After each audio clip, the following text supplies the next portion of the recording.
ਨਾਨਕ ਸਿੰਘ ਦਾ novel ਖੂਨ ਦੇ ਸੋਇਲੇ ਦਾ 10ਵਾਂ ਕਾਂਡ।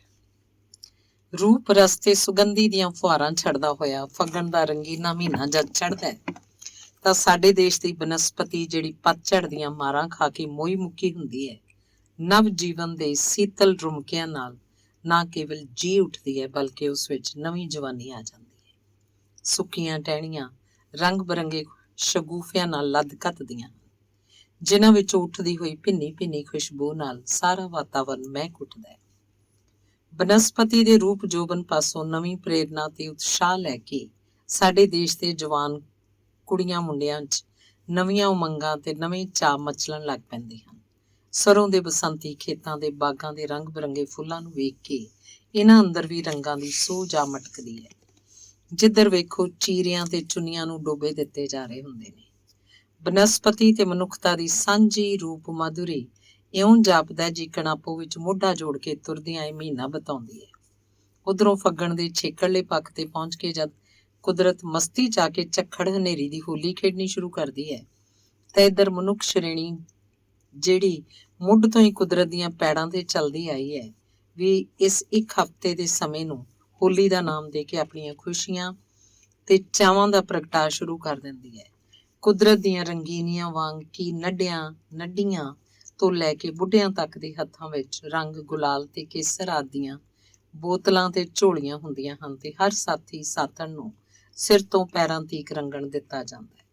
ਇਹੋ ਛੇਕੜਲਾ ਪੱਖ ਬੀਤ ਰਿਹਾ ਸੀ ਸਦਾ ਸੁਹਾਵਣੇ ਫੱਗਣ ਦਾ, ਪਰ ਕਿਹਨੂੰ ਪਤਾ ਸੀ ਕਿ ਐਤਕਾਂ ਦਾ ਫੱਗਣ ਲੋਕਾਂ ਲਈ ਰਹਿਮਤ ਦੀ ਥਾਂ ਜ਼ਹਿਮਤ ਬਣ ਕੇ ਆਏਗਾ ਤੇ ਪੰਜਾਬੀਆਂ ਨੂੰ ਰੰਗਾਂ ਦੀ ਥਾਂ ਲਹੂ ਦੀ ਹੋਲੀ ਖਿਡਾਏਗਾ।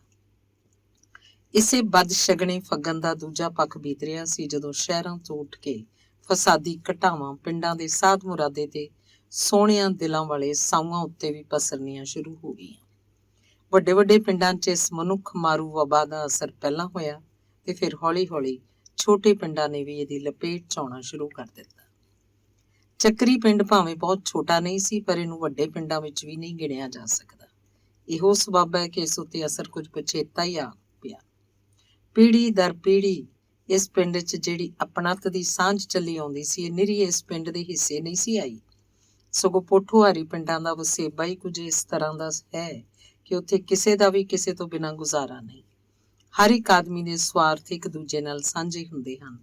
ਮਜ਼ਹਬੀ ਇਤਕਾਦ ਦੇ ਤੌਰ ਤੇ ਅੱਡੋ ਅੱਡ ਹੁੰਦਿਆਂ ਵੀ ਇਹਨਾਂ ਲੋਕਾਂ ਵਿੱਚ ਕਿਸੇ ਤਰ੍ਹਾਂ ਦਾ ਵਿਤਕਰਾ ਕਿਤੇ ਨਾ ਨੂੰ ਵਿਖਾਈ ਨਹੀਂ ਦਿੰਦਾ। ਅਲਬੱਤਾ ਜਦ ਕਦੀ ਕੋਈ ਮਜ਼ਹਬੀ ਖੜਪੈਂਚਾਂ ਦੇ ਪਿੱਠ ਦੇਣ ਦੀ ਢਿੱਲ ਹੁੰਦੀ ਕਿ ਇਹਨਾਂ ਲੋਕਾਂ ਦਾ ਨੈਤਿਕ ਜੀਵਨ ਫੇਰ ਆਪਣੇ ਉਸੇ ਭਰਾਤਰੀ ਰੌਂ 'ਚ ਵਹਿਣਾ ਸ਼ੁਰੂ ਹੋ ਜਾਇਆ ਕਰਦਾ।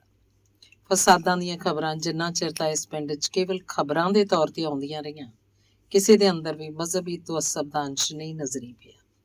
ਪਰ ਜਦ ਤੋਂ ਮੁਨਸ਼ੀ ਅਬਦੁਲ ਰਹਿਮਾਨ ਤੇ ਉਹਦੇ ਕੁਝ ਹਮਸ਼ੀਨਾਂ ਨੇ ਇਹਨਾਂ ਖਬਰਾਂ ਨਾਲ ਆਪਣੇ ਵੱਲੋਂ ਮਿਰਚ ਮਸਾਲਾ ਲਾਉਣਾ ਸ਼ੁਰੂ ਕਰ ਦਿੱਤਾ, ਤਦ ਤੋਂ ਇੱਥੋਂ ਦੀ ਖਤਰਮੀ ਆਬਾਦੀ 'ਚ ਕਾਫੀ ਘਬਰਾਹਟ ਦੇ ਚਿੰਨ੍ਹ ਨਜ਼ਰੀ ਆਉਣ ਲੱਗ ਪਏ।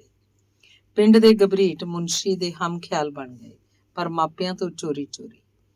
ਜਦ ਵੀ ਕਿਸੇ ਵੱਡੇ ਵਡੇਰੇ ਦੇ ਕੰਨੀ ਭਿਣਕ ਪੈ ਜਾਂਦੀ ਕਿ ਉਹਦਾ ਪੁੱਤ ਭਤੀਜਾ ਕਿਸੇ ਸ਼ਰਾਰਤੀ ਕੰਮ 'ਚ ਹਿੱਸਾ ਲੈ ਰਿਹਾ ਤਾਂ ਘਰ 'ਚ ਇੱਕ ਹੰਗਾਮਾ ਜਿਹਾ ਮਚ ਜਾਂਦਾ। ਰਾਵਲਪਿੰਡੀ ਵੱਲੋਂ ਸ਼ੁਰੂ ਹੋ ਕੇ ਫਸਾਦ ਹੌਲੀ ਹੌਲੀ ਸਭਨੀ ਥਾਈਂ ਫੈਲਦੇ ਆ ਰਹੇ ਸਨ। ਜਿਉਂ ਹੀ ਚੱਕਰੀ ਪਿੰਡ ਦੇ ਲੋਕਾਂ ਨੂੰ ਫਸਾਦ ਦਾ ਸੇਕ ਨੇੜੇ ਆਉਂਦਾ ਪਾਸਿਆ, ਸਾਰਾ ਪਿੰਡ ਚੁਕੰਨਾ ਹੋ ਗਿਆ। ਪਿੰਡ ਦੇ ਸਾਰੇ ਪਕੇਰੀ ਉਮਰ ਦੇ ਤੇ ਸਿਰ ਕਰਦੇ ਮੁਸਲਮਾਨਾਂ ਨੇ ਪਰੇ 'ਚ ਇਕੱਠੀਆਂ ਹੋ ਕੇ ਕੁਰਾਨ ਦੇ ਹੱਥ ਰੱਖ ਕੇ ਸਹੁੰਆਂ ਚੁੱਕੀਆਂ ਕਿ ਭਾਵੇਂ ਉਹਨਾਂ ਨੂੰ ਮੌਤ ਦੇ ਮੂੰਹ ਅੱਗੇ ਕਿਉਂ ਨਾ ਆਉਣਾ ਪਵੇ, ਆਪਣੇ ਪਿੰਡ ਦੇ ਖੱਤਰੀ ਵੱਲ ਕਿਸੇ ਨੂੰ ਤੱਕਣ ਨਹੀਂ ਦੇਣਗੇ। ਉਹਨਾਂ ਆਪੋ 'ਚ ਪੱਕੇ ਕੌਲ ਕਰਾਰ ਵੀ ਕਰ ਲਏ ਕਿ ਆਪਣੇ ਲਹੂ ਦੀ ਛੇਕੜਲੀ ਬੂੰਦ ਤੱਕ ਵਹਾ ਕੇ ਵੀ ਉਹ ਪਿੰਡ ਦੇ ਗੈਰ ਮੁਸਲਿਮ ਨੂੰ ਸੁਰੱਖਿਅਤ ਰੱਖਣਗੇ। ਪਰ ਦੂਜੇ ਪਾਸੇ ਇਹ ਲੋਕ ਇਸ ਖਤਰੇ ਤੋਂ ਵੀ ਬੇਖਬਰ ਨਹੀਂ ਸਨ ਜਿਹੜਾ ਉਹਨਾਂ ਨੂੰ ਆਪਣੇ ਮੁੰਡੀਰ ਵਾਧੇ ਵੱਲੋਂ ਹਰ ਵੇਲੇ ਲੱਗਾ ਦਿਖਾਈ ਦਿੰਦਾ ਸੀ, ਜਿਹੜੇ ਮੁਨਸ਼ੀ ਅਬਦੁਲ ਰਹਿਮਾਨ ਦੇ ਅੱਗੇ ਪਿੱਛੇ ਫਿਰਦੇ ਦਿਖਾਈ ਦਿੰਦੇ ਸਨ। ਫਿਰ ਖਤਰਾ ਹੋਰ ਵੱਧ ਗਿਆ ਜਦ ਇਕੱਲੇ ਮੁਨਸ਼ੀ ਦੀ ਥਾਂ ਹੁਣ ਉਹਦੇ ਨਾਲ ਇੱਕ ਹੋਰ ਚੰਮ ਸੁੱਕੜ ਜੇ ਮੌਲਵੀ ਨੇ ਵੀ ਫੇਰਾ ਟੋਰਾ ਸ਼ੁਰੂ ਕਰ ਦਿੱਤਾ। ਪਹਿਲਾਂ ਤਾਂ ਪਿੰਡ ਦੇ ਖੱਤਰੀ ਪੂਰੀ ਤਸੱਲੀ ਤੇ ਇਤਮਨਾਨ ਨਾਲ ਘਰੋਂ ਘਰੀ ਬੈਠੇ ਰਹੇ, ਜਦਕਿ ਮੁਸਲਮਾਨ ਹਮਸਾਇਆਂ ਨੇ ਉਹਨਾਂ ਦੀ ਸਾਰੀ ਜ਼ਿੰਮੇਵਾਰੀ ਆਪਣੇ ਸਿਰ ਲੈ ਲਈ ਸੀ। ਪਰ ਛੇਤੀ ਉਹਨਾਂ ਦੀ ਇਹ ਤਸੱਲੀ ਭੁਰਭੁਰੀ ਹੋਣ ਲੱਗੀ। ਇਸੇ ਇਲਾਕੇ ਦੇ ਜਿਨ੍ਹਾਂ ਪਿੰਡਾਂ 'ਚ ਹੁਣ ਤੀਕ ਲੁੱਟਮਾਰ ਹੋਈ ਸੀ, ਉਹ ਅਕਸਰ ਦੂਰ ਦਰਾਡੇ ਤੋਂ ਇਕੱਠੇ ਹੋ ਕੇ ਆਏ ਹੋਏ ਬਲਵਈਆਂ ਨੇ ਕੀਤੀ ਸੀ। ਲਾਗ ਪਾਸ ਦੇ ਪਿੰਡੀ ਸਥਾਨਕ ਮੁਸਲਮਾਨਾਂ ਨੇ ਵੀ ਇਸ ਲੁੱਟਮਾਰ 'ਚ ਹਿੱਸਾ ਲਿਆ, ਪਰ ਬਹੁਤ ਘੱਟ।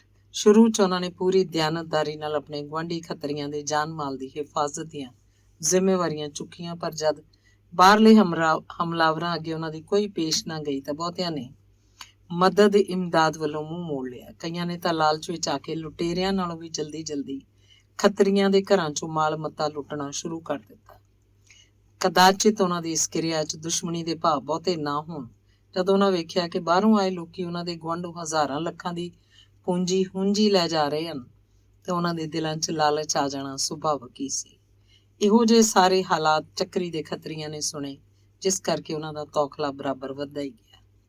ਹੁਣ ਉਹਨਾਂ ਨੂੰ ਆਪਣੇ ਮੁਸਲਮਾਨ ਹਮਸਾਇਆਂ ਦੇ ਕੌਲ ਇਕਰਾਰ ਦਾ ਵੀ ਬਹੁਤਾ ਯਕੀਨ ਨਹੀਂ ਸੀ ਰਿਹਾ, ਪਰ ਇਹਨਾਂ ਸਾਰਿਆਂ 'ਚ ਕੇਵਲ ਇੱਕੋ ਹੀ ਘਰ ਸੀ ਜਿਹਦਾ ਯਕੀਨ ਅਜੇ ਤੱਕ ਨਹੀਂ ਸੀ ਡੋਲਿਆ। ਜਿੰਨੀ ਵਾਰੀ ਵੀ ਪਿੰਡ ਦੇ ਖੱਤਰੀਆਂ ਨੇ ਬਾਬੇ ਭਾਨੇ ਪਾਸ ਆ ਕੇ ਪਿੰਡ ਛੱਡਣ ਦਾ ਜ਼ਿਕਰ ਕੀਤਾ, ਬਾਬੇ ਨੇ ਹਰ ਵਾਰੀ ਇੱਕੋ ਜਵਾਬ ਦੇ ਕੇ ਉਹਨਾਂ ਨੂੰ ਲਾਜਵਾਬ ਕਰ ਦਿੱਤਾ। ਮਿੱਤਰੋ, ਭਾਗਾਂ ਦੇ ਲਿਖੇ ਨੂੰ ਕੋਈ ਮੇਟ ਨਹੀਂ ਸਕਦਾ। ਰਾਈ ਵਧੇ ਨਾ ਤਿਲ ਖੱਟੇ, ਜੋ ਲਿਖਿਆ ਕਰਤਾਰ। ਅੰਗ 11ਵਾਂ। ਸ਼ਾਮ ਦੇ 7 ਵਜੇ ਦਾ ਵਕਤ ਸੀ। ਉਦਾਸ, ਠੰਡੇ ਤੇ ਡਰਾਉਣੇ ਜਿਹੇ ਕਾਲੇ ਪਰਛਾਵਿਆਂ ਨੇ ਪਿੰਡ ਦੀ ਸ਼ੋਖੀ ਦਾ ਜਿਵੇਂ ਗਲਾ ਘੁੱਟ ਛੱਡਿਆ ਸੀ। ਹਵਾ 'ਚ ਗਿੱਲ ਸੀ, ਕਾਫੀ ਤੇਜ਼ ਚੱਲ ਰਹੀ ਸੀ, ਪਰ ਅਣ ਭੌਂਦੀ ਜਿਹੀ। ਬੂਟੇ ਸ਼ਾਹ ਢਿੱਲੇ ਜਿਹੇ ਕਦਮੀ ਬਾਹਰੋਂ ਪੈਲੀ ਵੱਲੋਂ ਹੋ ਕੇ ਪਿੰਡ ਨੂੰ ਮੁੜਿਆ ਆ ਰਿਹਾ ਸੀ। ਇਸ ਵੇਲੇ ਜੇ ਕੋਈ ਉਹਦੇ ਚਿਹਰੇ ਵੱਲ ਤੱਕਦਾ ਤਾਂ ਇਹੋ ਮਹਿਸੂਸ ਕਰਦਾ ਕਿ ਉਹਦੀਆਂ ਲੱਤਾਂ ਆਪਣੇ ਜ਼ੋਰ ਨਾਲ ਨਹੀਂ ਤੁਰ ਰਹੀਆਂ, ਸਗੋਂ ਉਹਨਾਂ ਨੂੰ ਤੁਰਨ ਲਈ ਮਜਬੂਰ ਕੀਤਾ ਜਾ ਰਿਹਾ।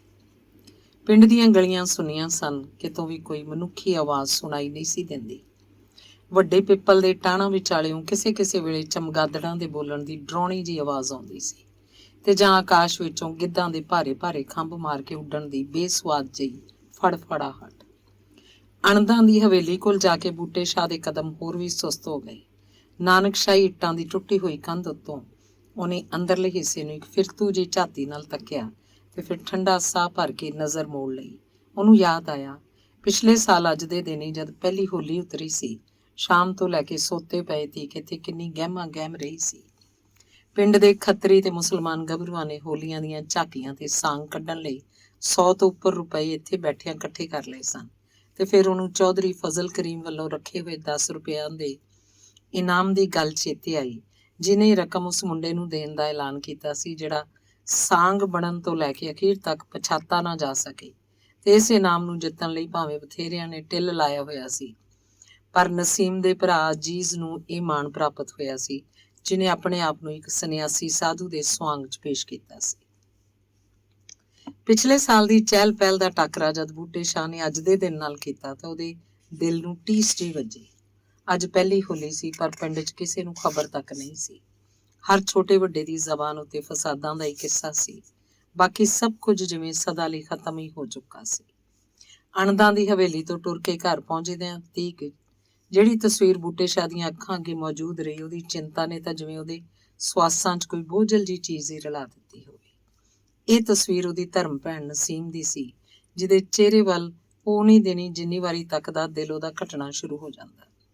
ਨਸੀਮ ਹੁਣ ਹੱਸਦੀ ਨਹੀਂ ਸੀ, ਤੇ ਬੂਟੇ ਸ਼ਾਹ ਦੇ ਦਿਲ ਨੂੰ ਨਸੀਮ ਦੀ ਜਿਹੜੀ ਚੀਜ਼ ਸਭ ਤੋਂ ਬਹੁਤਾ ਖੇੜਾ ਦਿੰਦੀ ਸੀ, ਇਹ ਸੀ ਉਸ ਕੁੜੀ ਦੀ ਸਨਿਮਰ ਜਿਹੀ ਸ਼ਰਮਾਊ ਤੇ ਕੁਝ ਡੂੰਘੇਰੀ ਜਿਹੀ ਮੁਸਕਰਾਹਟ, ਜਿਹੜੀ ਸ਼ਾਇਦ ਉਦੋਂ ਤੋਂ ਹੀ ਉਹਦੇ ਚਿਹਰੇ ਤੋਂ ਗਾਇਬ ਹੋ ਚੁੱਕੀ ਸੀ ਜਦ ਤੋਂ ਯੂਸਫ ਵਾਲਾ ਮਾਮਲਾ ਛਿੜਿਆ।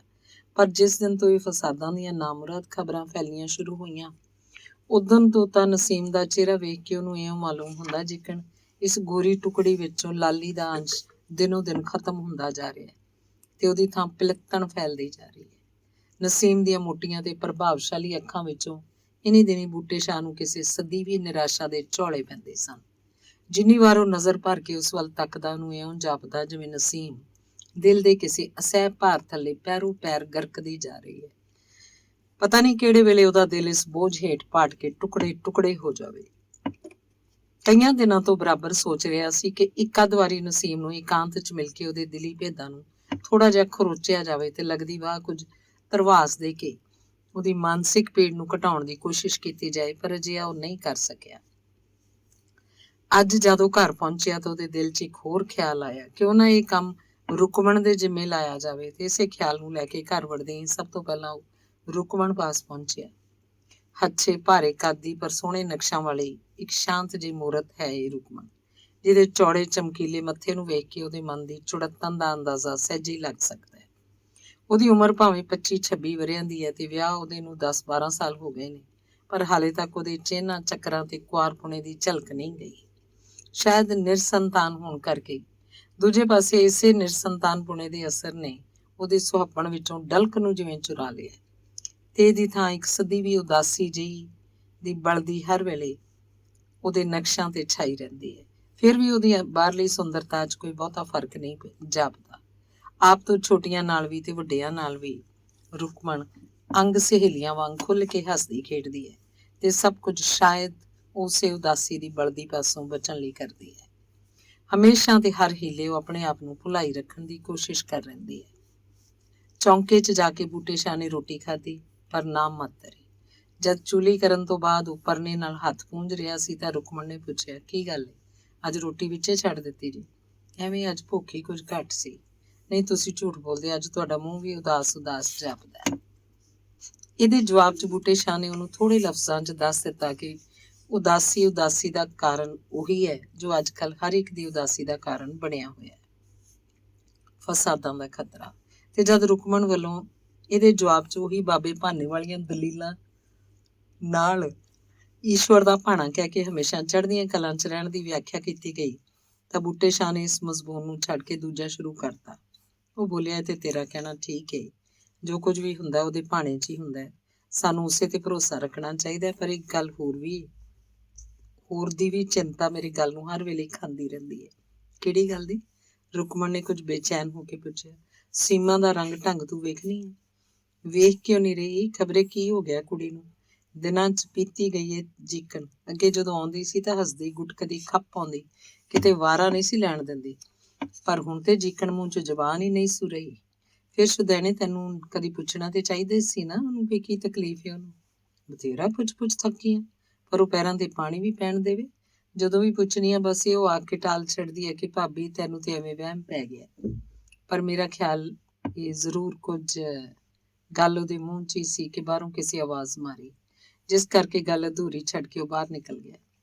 ਬਾਹਰ ਆ ਕੇ ਉਹਨੇ 4 ਜਣਿਆਂ ਨੂੰ ਵਿਹੜੇ 'ਚ ਵੇਖਿਆ। ਸਕੂਲ ਦਾ ਮੁਨਸ਼ੀ ਅਬਦੁਲ ਰਹਿਮਾਨ, ਇੱਕ ਉਹੀ ਪਤਲਾ ਜਿਹਾ ਆਦਮੀ ਜਿਹੜਾ ਜਵਾਨੀ 'ਚ ਰੱਖੀ ਹੋਈ ਸਾਬਤ ਦਾੜੀ ਤੋਂ ਮੌਲਵੀ ਜਾਪਦਾ ਸੀ, ਤੀਜਾ ਹਦਾਇਤ ਮੋਚੀ ਪੁੱਤਰ ਅਨਾਇਤ ਤੇ ਚੌਥਾ ਸੀ ਨਾਬੀਏ ਕਸਾਈ ਦਾ ਪੁੱਤਰ ਇਲਮਦੀਨ। ਆਓ ਜੀ ਆਇਆਂ ਨੂੰ, ਬੂਟੇ ਸ਼ਾਹ ਨੇ ਮੁਸਕਰਾ ਕੇ ਕਿਹਾ, ਜਿਸ ਦੇ ਉੱਤਰ 'ਚ ਇਲਮਦੀਨ ਬੋਲਿਆ, ਤਾਇਆ ਕਿੱਥੇ ਹੈ? ਉਹ ਬੈਠ ਕੇ ਲੰਮੇ ਪਏ ਹੋਏ ਨੇ, ਆ ਜਾਓ, ਕਹਿ ਕੇ ਬੂਟੇ ਸ਼ਾਹ ਚੌਹਾਂ ਨੂੰ ਆਪਣੇ ਮਗਰ ਲੈ ਤੁਰਿਆ। ਬੈਠਕ ਦਾ ਬੂਹਾ ਬੰਦ ਸੀ। ਅੰਦਰੋਂ ਇੱਕ ਬੁੱਢੀ ਲਰਜ਼ਵੀਂ ਪਰ ਵੈਰਾਗ ਭਰੀ ਆਵਾਜ਼ ਆ ਰਹੀ ਸੀ, ਰਾਮ ਰੈਮ ਕਹਤੇ ਰਹੋ, ਧਰੇ ਰਹੋ ਮਨ ਧੀਰ, ਕਾਰਜ ਆਪ ਸਵਾरेंगे श्री रामचंद्र रघुवीर। ਸਾਬ ਸਲਾਮਤ ਤਾਇਆ, ਅਨਾਇਤ ਨੇ ਸਭ ਤੋਂ ਅੱਗੇ ਹੋ ਕੇ ਕਿਹਾ। ਬਾਬੇ ਦੇ ਐਨਕ ਦੇ ਮੋਟੇ ਸ਼ੀਸ਼ਿਆਂ 'ਚੋਂ ਡੂੰਘੀ ਨੀਝ ਨਾਲ ਤੱਕਣ ਤੇ ਵੀ ਨਾ ਪਛਾਣਦਿਆਂ ਕੇਵਲ ਆਵਾਜ਼ ਤੋਂ ਪਛਾਣ ਕੇ ਕਿਹਾ, ਆ ਅਨਾਇਤਾ, ਸਾਬ ਸਲਾਮਤ। ਤੇ ਦੂਜੇ ਉਹਦੇ 3 ਸਾਥੀਆਂ ਦੇ ਕੇਵਲ ਬੁੱਤਾਂ ਨੂੰ ਘੋਖਦਾ ਹੋਇਆ ਉਹਨੂੰ ਪੁੱਛਣ ਲੱਗਾ, ਇਹ ਨਾਲ ਕੌਣ ਨੇ ਤੇਰੇ? ਅਨਾਇਤ ਨੇ ਸਭਨਾਂ ਦੀ ਜਾਣ ਪਛਾਣ ਕਰਾਈ। ਬਾਬੇ ਨੇ ਚੌਹਾਂ ਨੂੰ ਆਦਰ ਨਾਲ ਆਪਣੇ ਨਾਲ ਦੇ ਮੰਜੇ ਤੇ ਬਿਠਾ ਲਿਆ। ਬੂਟੇ ਸ਼ਾਹ ਨੇ ਅਗਾਂਹ ਹੋ ਕੇ ਸਟੂਲ ਉੱਤੇ ਜਾਗਰੀ ਲਾਲਟੇਨ ਦੀ ਬੱਤੀ ਜ਼ਰਾ ਹੋਰ ਉੱਚੀ ਕਰਤੀ। ਸੁਣਾਓ, ਕਿਵੇਂ ਆਉਣਾ ਹੋਇਆ ਅੱਜ? ਬਾਬੇ ਨੇ ਆਪਣੀਆਂ ਬੱਗੀਆਂ ਮੁੱਛਾਂ 'ਚੋਂ ਮਿੱਠਾ ਜਿਹਾ ਮੁਸਕਰਾਉਂਦਿਆਂ ਪੁੱਛਿਆ। ਕੰਮ ਤੇ ਕੋਈ ਐਡਾ ਨਹੀਂ ਸੀ ਤਾਇਆ, ਇਲਮਦੀਨ ਬੋਲਿਆ, ਐਵੇਂ ਅਸਾਂ ਆਖਿਆ ਚੱਲ ਕੇ ਦਰਸ਼ਨ ਕਰ ਆਈਏ ਤਾਏ ਦੇ। ਇਲਮਦੀਨ ਦੇ ਐਡਾ ਸ਼ਬਦ ਤੋਂ ਹੀ ਬਾਬੇ ਦਾ ਦੂਰ ਅੰਦੇਸ਼ ਦਿਲ ਭਾਂਪ ਗਿਆ ਕਿ ਕੋਈ ਕੰਮ ਖਾਸ ਹੀ ਹੋਏਗਾ। ਅੱਛਾ, ਪਹਿਲਾਂ ਦੱਸੋ, ਦੁੱਧ ਦਾ ਘੁੱਟ ਪੀਓਗੇ? ਨਹੀਂ ਤਾਇਆ, ਅਨਾਇਤ ਬੋਲਿਆ, ਖਾ ਪੀ ਕੇ ਤੁਰੇ ਆਉਂਦੇ ਆ। ਤੇ ਫਿਰ ਆਪਣੀ ਅਸਲ ਗੱਲ ਵੱਲ ਆਉਂਦਾ ਬੋਲਿਆ, ਆ ਮੁਨਸ਼ੀ ਹੋਣੀ ਤੇ ਮੌਲਵੀ ਹੋਣੀ ਕੁਝ ਗੱਲਾਂ ਕਰਨੀਆਂ ਚਾਹੁੰਦੇ ਨੇ ਤੁਹਾਡੇ ਨਾਲ, ਮੈਂ ਆਖਿਆ ਚੱਲ ਕੇ ਮਿਲਾ ਲਿਆਵਾਂ। ਜਮ ਕਰਨ? ਬਾਬੇ ਨੇ ਆਪਣਾ ਸਿਰ ਰਤਾ ਕੋ ਹੋਰ ਉਹਨਾਂ ਵੱਲ ਮੋੜਦਿਆਂ ਪੁੱਛਿਆ। ਹੁਕਮ ਕਰੋ ਮੌਲਵੀ ਜੀ। ਤੇ ਉਹਨੇ ਇੱਕ ਵਾਰੀ ਫੇਰ ਐਨਕ ਦੇ ਸ਼ੀਸ਼ਿਆਂ ਹੇਠੋਂ ਅੱਖਾਂ ਝਮਕਦਿਆਂ ਕੋਲ ਬੈਠੇ ਮੌਲਵੀ ਤੇ ਮੁਨਸ਼ੀ ਅਬਦੁੱਲਾ ਰਹਿਮਾਨ ਵੱਲ ਤੱਕਿਆ। ਮੌਲਵੀ ਦਾ ਰੰਗ ਕੁਝ ਸਿਆਹੀ ਮਾਇਲ ਪੀਲਾ ਤੇ ਕੱਦ ਲੰਮਾ ਸੀ। ਉਹਦੇ ਸਰੀਰ ਉੱਤੇ ਮਾਸ ਨਾਲੋਂ ਹੱਡੀਆਂ ਦਾ ਵਜ਼ਨ ਵਧੇਰੇ ਮਾਲੂਮ ਹੁੰਦਾ ਸੀ। ਅੱਖਾਂ ਅੰਦਰ ਨੂੰ ਵੜੀਆਂ ਹੋਈਆਂ, ਗੱਲਾਂ ਚਿਪਕੀਆਂ ਹੋਈਆਂ ਤੇ ਹੇਠਾਂ ਹੋਠਾਂ ਦਾ ਰੰਗ ਫਿੱਕੀ ਕਾਲਖ ਭਰਿਆ, ਜਿੱਤੋਂ ਜਾਪਦਾ ਸੀ ਕਿ ਜਾਂ ਤਾਂ ਉਹ ਅਫੀਮ ਆਦਿ ਕਿਸੇ ਨਸ਼ੇ ਦਾ ਆਦੀ ਹੈ ਜਾਂ ਕਿਸੇ ਦਾਇਮੀ ਬਿਮਾਰੀ ਦਾ ਸ਼ਿਕਾਰ। ਪਤਲਾ ਜਿਹਾ ਚੂੜੀਦਾਰ ਪਜਾਮਾ ਉਹਦੀਆਂ ਲੱਤਾਂ 'ਚ ਮੋਕਲਾ ਮਾਲੂਮ ਹੁੰਦਾ ਸੀ। ਲੰਬੀ ਮੈਲੀ ਥਿੰਦੀ ਐਚਕਨ ਹੇਠ ਉਹਦਾ ਸੁੱਕਾ ਪਿੰਜਰ ਅਸਲੋਂ ਹੀ ਬੇਸੁਰਾ ਜਿਹਾ ਜਾਪਦਾ ਸੀ। ਦਾੜੀ ਉਹਦੀ ਕੇਵਲ ਠੋਡੀ ਦੇ ਥਲਵੇਂ ਹਿੱਸੇ ਤੋਂ ਹੀ ਦਿਖਾਈ ਦਿੰਦੀ ਸੀ, ਬਾਕੀ ਦੋਹਾਂ ਗੱਲਾਂ ਦਾ ਨੰਗਾ ਖੁਰਦਰਾ ਚਮੜਾ ਵਾਲਾਂ ਤੋਂ ਵਾਂਝਿਆ ਸੀ। ਉਹਦੀ ਲੰਮੀ ਗਿੱਚੀ ਉੱਤੇ ਕਾਲੋ ਕਾਲੇ ਖਰੀਂਡ ਪਏ ਸਨ ਤੇ ਖੁਰਦਰੇ ਰਹਿਣ ਕਰਕੇ ਗਿੱਚੀ ਉੱਤੇ ਮਟਿਆਲੇ ਰੰਗ ਦੀਆਂ ਕਈ ਲਕੀਰਾਂ ਦਿਖਾਈ ਦਿੰਦੀਆਂ ਸਨ। ਘੰਡੀ ਉਹਦੀ ਆਮ ਨਾਲੋਂ ਦੂਣੀ ਦੇ ਲਗਭਗ ਉਗਰੀ ਹੋਈ ਸੀ, ਜਿਹੜੀ ਉਹਦੇ ਬੋਲਣ ਨਾਲ ਅਕਸਰ ਹਿਲਦੀ ਰਹਿੰਦੀ ਸੀ। ਮੇਰੀ ਅਰਜ਼ ਮੌਲਵੀ ਹੋਰੀ ਇੰਨਾ ਹੀ ਬੋਲ ਸਕੇ ਕਿ ਮੁਨਸ਼ੀ ਅਬਦੁਲ ਰਹਿਮਾਨ ਤੋਂ ਪਹਿਲਾਂ ਹੀ ਬੋਲ ਪਿਆ। ਅਸਾਂ ਤੁਹਾਨੂੰ ਇਸ ਲਈ ਤਕਲੀਫ ਦਿੱਤੀ ਹੈ ਬਾਬਾ ਜੀ ਕਿ ਮੌਜੂਦਾ ਹਾਲਾਤ ਨੂੰ ਮੱਦੇ-ਨਜ਼ਰ ਰੱਖ ਕੇ ਤੁਹਾਨੂੰ ਆਉਣ ਵਾਲੇ ਖਤਰਿਆਂ ਤੋਂ ਜ਼ਰਾ ਅਗਾਹ ਕਰ ਦਈਏ। ਮਜ਼ਹਬੀ ਖਿੱਚੋਤਾਣ ਤੁਹਾਨੂੰ ਪਤਾ ਹੀ ਹੈ ਦਿਨੋਂ ਦਿਨ ਖਤਰਨਾਕ ਸ਼ਕਲ ਅਖਤਿਆਰ ਕਰੀ ਜਾ ਰਹੀ ਹੈ। ਬਾਬਾ ਧਿਆਨ ਨਾਲ ਸੁਣਦਾ ਰਿਹਾ। ਉਹਨੂੰ ਜਿਹੜੀਆਂ ਕਨਸੂਆਂ ਹੁਣ ਤੱਕ ਪੁੱਜਦੀਆਂ ਰਹੀਆਂ ਸਨ, ਉਹ ਕਿਸੇ ਹੱਦ ਤੱਕ ਉਹਨੂੰ ਬੇਬੁਨਿਆਦ ਜਾਪਣ ਲੱਗੀਆਂ। ਉਹਨੂੰ ਯਕੀਨ ਕਰਾਇਆ ਗਿਆ ਸੀ ਕਿ ਸਕੂਲ ਦਾ ਮੁਨਸ਼ੀ ਕੋਪਰੇ ਮੌਲਵੀ ਦੀ ਮਦਦ ਨਾਲ ਪਿੰਡ ਦੀ ਫਿਜ਼ਾ ਨੂੰ ਵਿਗਾੜ ਰਿਹਾ। ਪਰ ਅੱਜ ਜਦ ਉਸ ਵੇਖਿਆ ਕਿ ਉਹੀ ਮੁਨਸ਼ੀ ਤੇ ਮੌਲਵੀ ਆਉਣ ਵਾਲੇ ਖਤਰਿਆਂ ਤੋਂ ਉਹਨੂੰ ਬਚਾਉਣ ਲਈ ਆਏ ਹਨ, ਤਾਂ ਬਾਬੇ ਦੇ ਦਿਲ ਦੀ ਕਦੂਰਤ ਕੁਝ ਦੂਰ ਹੋ ਗਈ। ਉਹਨੂੰ ਇੱਕ ਡੂੰਘਾ ਸਾਹ ਆਇਆ ਤੇ ਦਿਲ ਆਪਣਾ ਹੌਲਾ-ਹੌਲਾ ਮਹਿਸੂਸ ਹੋਣ ਲੱਗਾ। ਇਹ ਤੇ ਤੁਹਾਡੀ ਬੜੀ ਮਿਹਰਬਾਨੀ ਹੈ ਮੁਨਸ਼ੀ ਜੀ, ਬਾਬੇ ਨੇ ਸ਼ੁਕਰਗੁਜ਼ਾਰੀ ਨਾਲ ਉਸ ਵੱਲ ਤੱਕ ਕੇ ਕਿਹਾ। ਪਰ 1000 ਖਤਰੇ ਪਏ ਆਉਣ, ਮੈਨੂੰ ਅੱਗੇ ਵੀ ਇਸੇ ਯਕੀਨ ਸੀ ਕਿ ਇਸ ਪਿੰਡ ਉੱਤੇ ਇਹਨਾਂ ਝੱਖੜ ਝੋਲਿਆਂ ਦਾ ਕੋਈ ਅਸਰ ਨਹੀਂ ਹੋ ਸਕਦਾ। ਫਿਰ ਜਿੱਥੇ ਤੁਸਾਂ ਵਰਗੇ ਖੈਰਖੁਆ ਮੌਜੂਦ ਹੋਣ, ਉੱਥੇ ਤਾਂ ਸਾਨੂੰ ਦੁੱਧ ਪੀ ਕੇ ਸੌਂ ਰਹਿਣਾ ਚਾਹੀਦਾ। ਤੁਹਾਡਾ ਖਿਆਲ ਠੀਕ ਹੈ ਬਾਬਾ ਜੀ, ਮੁਨਸ਼ੀ ਆਪਣੇ ਮੈਲੇ ਕੋਟ ਦੀ ਉੱਪਰਲੀ ਜੇਬ ਨਾਲ ਅੜੁੰਗੀ ਹੋਈ ਪੀਲੀ ਪੈਨਸਲ ਦੇ ਸਿਰੇ ਨੂੰ ਨਹੁੰ ਨਾਲ ਖਰੋਚਦਾ ਬੋਲਿਆ। ਪਰ ਦੇਖੋ ਨਾ, ਫਿਰ ਵੀ ਤੁਸੀਂ ਜਾਣਦੇ ਹੋ ਕਿ ਮਜ਼ਹਬੀ ਮਾਮਲਿਆਂ 'ਚ ਜੇ ਜ਼ਰਾ ਜਿੰਨੀ ਵੀ ਕਿਸੇ ਪਾਸੋਂ ਉਕਾਈ ਹੋ ਜਾਏ ਤਾਂ ਮੁੜ ਉਸ ਗਲਤੀ ਦੀ ਤਲਾਫੀ ਔਖੀ ਹੋ ਜਾਂਦੀ ਹੈ। ਮੈਂ ਤੁਹਾਡਾ ਮਤਲਬ ਨਹੀਂ ਸਮਝਿਆ ਮੁਨਸ਼ੀ ਜੀ, ਬਾਬਾ ਇਸ ਗੁਲਾਮੇਦਾਰ ਉਕਤੀ ਤੋਂ ਕੁਝ ਹੁੱਸੜ ਕੇ ਬੋਲਿਆ। ਮਤਲਬ ਸਾਫ਼ ਹੀ ਹੈ ਤਾਇਆ, ਇਲਮਦੀਨ ਨੇ ਗੱਲ ਨੂੰ ਛੇਤੀ ਸਪਸ਼ਟ ਕਰਨ ਦੇ ਇਰਾਦੇ ਨਾਲ ਕਿਹਾ। ਮੁਨਸ਼ੀ ਹੋਣੀ ਮਾਸੀ ਸੁਗਰਾ ਦੀ ਕੁੜੀ ਬਾਬਤ ਕੁਝ ਕਹਿਣਾ ਚਾਹੁੰਦੇ ਨੇ। ਰੋਟੀ ਖਾਂਦਿਆਂ ਜਿਵੇਂ ਕਿਸੇ ਦੰਦ ਹੇਠ ਰੋੜ ਆ ਜਾਂਦਾ, ਇਸੇ ਤਰ੍ਹਾਂ ਬੇਸਵਾਦੀ ਦਾ ਅਨੁਭਵ ਕਰਦਿਆਂ ਬਾਬੇ ਨੇ ਪੁੱਛਿਆ, ਸੀਮਾ ਬਾਬਤ? ਹਾਂਜੀ। ਅਨਾਇਤ, ਜਿਹੜਾ ਕੰਨ 'ਚ ਹੋ ਰਹੀ ਖੁਰਕ ਨੂੰ ਉਂਗਲ ਦੀ ਮਦਦ ਨਾਲ ਦੂਰ ਕਰਨ ਦੀ ਕੋਸ਼ਿਸ਼ ਕਰ ਰਿਹਾ ਸੀ, ਬੋਲਿਆ। ਇਹ ਤੇ ਸਾਰਾ ਪਿੰਡ ਜਾਣਦਾ ਬਾਬਾ ਜੀ ਵੀ ਉਹਨਾਂ ਦੀ ਤੁਸੀਂ ਸਕਿਆਂ ਸਰਬੰਧੀਆਂ ਵਾਂਗ ਪਰਵਰਿਸ਼ ਕਰ ਰਹੇ ਹੋ, ਪਰ ਜਿੱਥੇ ਮਜ਼ਹਬ ਦਾ ਸਵਾਲ ਆ ਜਾਏ ਉੱਥੇ ਤੇ ਇਹੋ ਹੀ ਆਖਿਆ ਜਾਏਗਾ ਨਾ ਵੀ ਇਹਨਾਂ ਦਾ ਰਾਹ ਵੱਖਰਾ ਤੇ ਤੁਹਾਡਾ ਵੱਖਰਾ ਹੈ, ਕਿਉਂਕਿ ਹਰ ਕਿਸੇ ਨੂੰ ਮਜ਼ਹਬ ਪਿਆਰਾ ਹੈ। ਮੁਨਸ਼ੀ ਦੇ ਮੁੱਢਲੇ ਵਾਕਾਂ ਨੇ ਜਿਹੜਾ ਮਿੱਠਾ ਅਸਰ ਬਾਬੇ ਦੇ ਦਿਲ ਤੇ ਕੀਤਾ ਸੀ, ਉਹ ਹੌਲੀ-ਹੌਲੀ ਮਿਟਣ ਲੱਗਾ। ਪਰ ਅਸਲ ਗੱਲ ਕੀ ਹੈ, ਇਹਦੀ ਉਹਨੂੰ ਅਜੇ ਤੱਕ ਵੀ ਸਮਝ ਨਹੀਂ ਪੈ ਸਕੀ। ਉਹਨੇ ਚਾਹਿਆ ਕਿ ਬੋਲਣ ਵਾਲੇ ਇਸ ਘੁੰਡੀ ਨੂੰ ਛੇਤੀ ਤੋਂ ਛੇਤੀ ਖੋਲ ਦੇਣ। ਉਹਦੇ ਕੁਝ ਪੁੱਛਣ ਤੋਂ ਪਹਿਲਾਂ ਹੀ ਮੁਨਸ਼ੀ ਇਹ ਕਹਿ ਕੇ ਗੱਲ ਸਾਫ਼ ਕਰ ਦਿੱਤੀ, ਨਾਲੇ ਕੁੜੀ ਦੀ ਉਮਰ ਵੀ ਤੇ ਹੁਣ ਇਸ ਗੱਲ ਦਾ ਤਕਾਜ਼ਾ ਕਰਦੀ ਹੈ ਕਿ ਉਹ ਆਪਣੀ ਹਮ ਮਜ਼ਹਬ ਦੀ ਸਰਪ੍ਰਸਤੀ ਹੇਠ ਰਹੇ। ਮੰਨਿਆ ਕਿ ਤੁਸੀਂ ਉਹਨਾਂ ਦੇ ਬੜੇ ਖੈਰ ਖੁਆਹ ਹੋ, ਪਰ ਲੋਕਾਂ ਦੀ ਜ਼ਬਾਨ ਤੇ ਫੜੀ ਨਹੀਂ ਨਾ ਜਾਂਦੀ ਬਾਬਾ ਜੀ। ਇੱਕ ਗੱਲ ਨਾਲ ਲੋਕੀ 10-10 ਗੱਲਾਂ ਜੋੜ ਕੇ ਕਰਦੇ ਨੇ। ਸੋ ਅਸੀਂ ਤੁਹਾਡੇ ਪਾਸੇ ਇਹੋ ਅਰਜ਼ ਕਰਨ ਆਏ ਹਾਂ ਕਿ ਨਾ ਮਾਵਾਂ ਧੀਆਂ ਨੂੰ ਤੁਸੀਂ ਉਹਨਾਂ ਦੇ ਆਪਣੇ ਘਰ ਭੇਜ ਦਿਓ। ਤੁਹਾਡੇ ਸਿਰ ਤੇ ਕਿੰਨਾ ਕੁ ਚਿਰ ਭਾਰ ਬਣੀਆਂ ਰਹਿਣਗੀਆਂ। ਮੇਰੇ ਸਿਰ ਤੇ ਭਾਰ? ਬਾਬੇ ਦਾ ਮੂੰਹ ਟੱਡਿਆ ਰਹਿ ਗਿਆ। ਹਾਂ ਬਾਬਾ ਜੀ, ਮੌਲਵੀ ਬੋਲਿਆ, ਮੁਨਸ਼ੀ ਸਾਹਿਬ ਠੀਕ ਫਰਮਾ ਰਹੇ ਨੇ। ਨਾਲੇ ਜਿਸ ਕੰਮ 'ਚ ਤੁਹਾਨੂੰ ਵੀ ਸਿਵਾਏ ਨਮੋਸ਼ੀ ਦੇ ਕੁਝ ਨਾ ਲੱਭੇ, ਉਹ ਕੰਮ ਕਰਨਾ ਹੀ ਕਿਉਂ? ਨਮੋਸ਼ੀ? ਮੈਨੂੰ ਨਮੋਸ਼ੀ? ਬਾਬੇ ਦਾ ਸਾਹ ਤੇਜ਼ ਚੱਲਣ ਲੱਗ ਗਿਆ। ਅੱਗੇ ਥੋੜੀਆਂ ਗੱਲਾਂ ਉੱਡ ਚੁੱਕੀਆਂ ਨੇ ਬਾਬਾ ਜੀ। ਇਲਮਦੀਨ ਅੰਗੂਠੇ ਦੇ ਨਹੁੰ ਨੂੰ ਦੰਦਾਂ ਨਾਲ ਕੱਟਦਾ ਹੋਇਆ ਬੋਲਿਆ। ਸਾਰੇ ਪਿੰਡ ਦਾ ਮੱਥਾ ਨੀਵਾਂ ਕਰ ਦਿੱਤਾ ਇਸ ਕੁੜੀ ਨੇ। ਪਰ ਬਾਬਾ ਘਬਰਾ ਕੇ ਬੋਲਿਆ, ਉਸ 'ਚ ਕੁੜੀ ਦਾ ਕੀ ਕਸੂਰ ਸੀ? ਤੇ ਮੇਰਾ ਗੱਲ ਟੋਕ ਕੇ ਅਨਾਇਤ ਬੋਲਿਆ, ਕਸੂਰ ਦੀ ਗੱਲ ਰਹਿਣ ਦਿਓ ਬਾਬਾ ਜੀ। ਤੁਹਾਡੇ ਮੂੰਹ ਨੂੰ ਗੱਲ ਠੱਪੀ ਗਈ ਸੀ, ਨਹੀਂ ਤੇ ਤੁਹਾਡੇ ਸਾਹਿਬਜ਼ਾਦੇ ਤੇ ਆਪਣੇ ਵਾਕ ਦੇ ਅਖੀਰ ਤੇ ਪਹੁੰਚ ਕੇ ਅਨਾਇਤ ਕੋਲ ਬੈਠੇ ਬੂਟੇ ਸ਼ਾਹ ਵੱਲ ਨਫ਼ਰਤ ਭਰੀ ਨਜ਼ਰ ਨਾਲ ਤੱਕਿਆ। ਕਿਹੜਾ ਕੁੜੀ?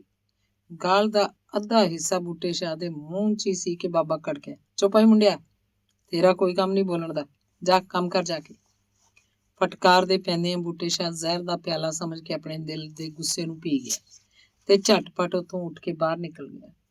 ਬਾਬੇ ਦਾ ਧੀਰਜ ਵੀ ਬੇਕਾਬੂ ਹੋ ਰਿਹਾ ਸੀ, ਪਰ ਬਜ਼ੁਰਗੀ ਦੀ ਲੱਜ ਨੇ ਅਥਵਾ ਮੁੰਡਿਆਂ ਖੁੰਡਿਆਂ ਦੇ ਲਿਹਾਜ਼ ਨੇ ਉਹਨੂੰ ਖੁੱਲਣ ਨਾ ਦਿੱਤਾ। ਛੇਤੀ ਤੋਂ ਛੇਤੀ ਗੱਲ ਖਤਮ ਕਰਨ ਦੇ ਇਰਾਦੇ ਨਾਲ ਉਹ ਬੋਲਿਆ, ਚਲੋ ਮੰਨ ਲਿਆ ਸਾਰਾ ਕਸੂਰ ਮੇਰਾ ਸਹੀ, ਮੇਰੇ ਮੁੰਡੇ ਦਾ ਸਹੀ, ਪਰ ਮਿਹਰਬਾਨੀ ਕਰਕੇ ਤੁਸੀਂ ਮੁਖਤਸਰ ਲਫ਼ਜ਼ਾਂ 'ਚ ਦੱਸ ਦਿਓ ਕਿ ਜੋ ਕੁਝ ਕਹਿਣ ਲਈ ਤਸ਼ਰੀਫ ਲਿਆਏ ਹੋ।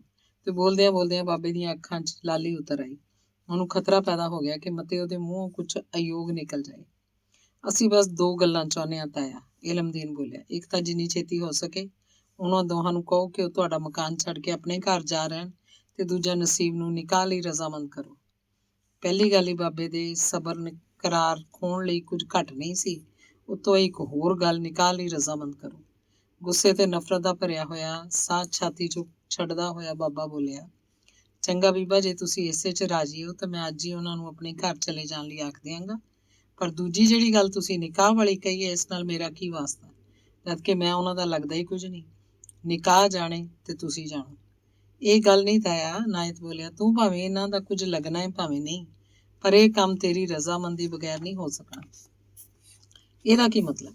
ਬਾਬੇ ਨੇ ਆਪਣੇ ਜੋਸ਼ ਉੱਤੇ ਕਾਬੂ ਪਾਉਂਦਿਆਂ ਪੁੱਛਿਆ। ਇਹਦਾ ਮਤਲਬ ਇਹ, ਮੁਨਸ਼ੀ ਬੋਲਿਆ, ਕਿ ਅਸੀਂ ਬੀਬੀ ਸੁਗਰਾ ਨੂੰ ਟੋਹ ਚੁੱਕੇ ਹਾਂ। ਫਿਰ ਉਸ ਕੀ ਜਵਾਬ ਦਿੱਤਾ ਤੁਹਾਨੂੰ? ਇਹੋ ਆਂਦੀ ਸੀ ਵੀ ਬਾਬਾ ਜਾਣੇ ਤੇ ਉਹਦਾ ਕੰਮ ਜਾਣੇ, ਮੈਂ ਉਹਦੀ ਮਰਜ਼ੀ ਬਗੈਰ ਕੁਝ ਨਹੀਂ ਕਰ ਸਕਦੀ। ਖੈਰ, ਬਾਬਾ ਬੋਲਿਆ, ਇਹੋ ਸਹੀ, ਤੇ ਮੈਂ ਵੀ ਕਦੋਂ ਚਾਹੁੰਦਾ ਕਿ ਇਹ ਕੰਮ ਨਾ ਹੋਵੇ। ਮੇਰੀ ਤੇ ਸਗੋਂ ਇਸ ਫਿਕਰ 'ਚ ਰੋਟੀ ਦੀ ਗਰਾਈ ਸੰਗੋਂ ਨਹੀਂ ਉਤਰਦੀ।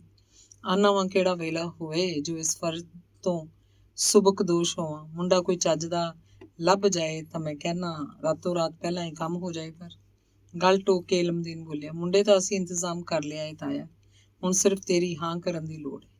ਗੁੱਸੇ ਦਾ ਪਾਰਾ ਬਾਬੇ ਨੇ ਕੁਝ ਉਤਰਦਾ ਮਹਿਸੂਸ ਕੀਤਾ। ਉਹ ਬੋਲਿਆ, ਜੇ ਮੇਰੀ ਰਜ਼ਾਮੰਦੀ ਨੂੰ ਤੁਸੀਂ ਇੰਨਾ ਹੀ ਜ਼ਰੂਰੀ ਖਿਆਲ ਕਰਦੇ ਹੋ ਤਾਂ ਪਹਿਲਾਂ ਮੈਨੂੰ ਮੁੰਡਾ ਵੇਖਣ ਤੇ ਉਸ ਬਾਬਤ ਕੁਝ ਜਾਣਨ ਦਾ ਤਾਂ ਹੱਕ ਹੋਣਾ ਚਾਹੀਦਾ।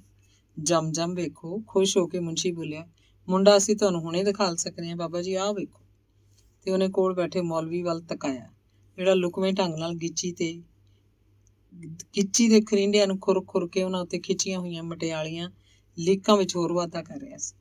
ਅੱਲਾ ਦੇ ਫਜ਼ਲ ਨਾਲ, ਅਨਾਇਤ ਨੇ ਪੁਸ਼ਟੀ ਕੀਤੀ, ਬੜੇ ਰੱਜੇ ਪੁੱਜੇ ਘਰ ਦੇ ਨੇ ਮੌਲਵੀ ਹੋਣੀ, ਪੜ੍ਹੇ ਲਿਖੇ ਵੀ ਕਾਫੀ ਨੇ, ਕਿਸੇ ਗੱਲ ਦੀ ਘਾਟ ਨਹੀਂ ਨੇ। ਉਹਨੂੰ ਗੁੰਮਸੁੰਮ ਵੇਖ ਕੇ ਇਲਮਦੀਨ ਬੋਲਿਆ, ਕੀ ਸਲਾਹ ਹੈ ਤੇਰੀ ਤਾਇਆ? ਬਾਬੇ ਨੂੰ ਜਿਵੇਂ ਕਾਠ ਮਾਰ ਗਿਆ। ਉਹ ਬੜੀ ਮੁਸ਼ਕਿਲ ਨਾਲ ਇੰਨਾ ਹੀ ਬੋਲ ਸਕਿਆ, ਅੱਛਾ ਸੋਚਾਂਗਾ। ਸੋਚਣ ਸੁਚਾਣ ਦੀ ਇਸ 'ਚ ਕਿਹੜੀ ਗੱਲ ਹੋਈ ਬਾਬਾ ਜੀ? ਮੁਨਸ਼ੀ ਹਲੀਮ ਜੇ ਲਹਿਜੇ 'ਚ ਬੋਲਿਆ, ਤੁਰਤ ਦਾਨ ਮਹਾਦਾਨ, ਹਾਂ ਕਰਕੇ ਰੱਟਾ ਮੁਕਾਓ ਵਿੱਚੋਂ। ਮੁਨਸ਼ੀ ਜੀ, ਬਾਬਾ ਕੁਝ ਖਿੱਚ ਕੇ ਬੋਲਿਆ, ਆਖਿਰ ਇੱਕ ਲੜਕੀ ਦੀ ਜ਼ਿੰਦਗੀ ਦਾ ਸਵਾਲ ਹੈ, ਕੋਈ ਆਟੇ ਦਾਲ ਦਾ ਸੌਦਾ ਤੇ ਹੈ ਨਹੀਂ। ਜ਼ਰਾ ਸੋਚ ਸਮਝ ਲੈਣ ਦਿਓ ਮੈਨੂੰ, ਨਾਲੇ ਪਿੰਡ 'ਚ ਹੋਰ ਵੀ ਤੇ ਵੱਡੇ ਵਡੇਰੇ ਹੈਗੇ ਨੇ ਜਿਨ੍ਹਾਂ ਤੋਂ ਸਲਾਹ ਮਸ਼ਵਰਾ ਲੈਣਾ ਜ਼ਰੂਰੀ ਹੈ। ਵੱਡੇ ਵਡੇਰੇ? ਲਾਪਰਵਾਹੀ ਨਾਲ ਹੱਸ ਕੇ ਮੁਨਸ਼ੀ ਬੋਲਿਆ, ਉਹਨਾਂ ਦਕੀਆਨੂਸ ਲੋਕਾਂ ਦੀਆਂ ਗੱਲਾਂ ਛੱਡੋ ਤੁਸੀਂ ਬਾਬਾ ਜੀ, ਪਰ ਮੈਂ ਵੀ ਤੇ ਮੁਨਸ਼ੀ ਜੀ ਉਹਨਾਂ ਹੀ ਦਕੀਆਨੂਸਾਂ ਵਿੱਚੋਂ ਇੱਕ ਹਾਂ, ਸਗੋਂ ਸਭ ਤੋਂ ਵੱਡਾ ਦਕੀਆਨੂਸ, ਕਿਉਂਕਿ ਉਮਰ ਦੇ ਲਿਹਾਜ਼ ਨਾਲ ਮੈਂ ਸਾਰੇ ਪਿੰਡ ਦਿਆਂ ਤੋਂ ਵੱਡਾ ਹੋਵਾਂਗਾ।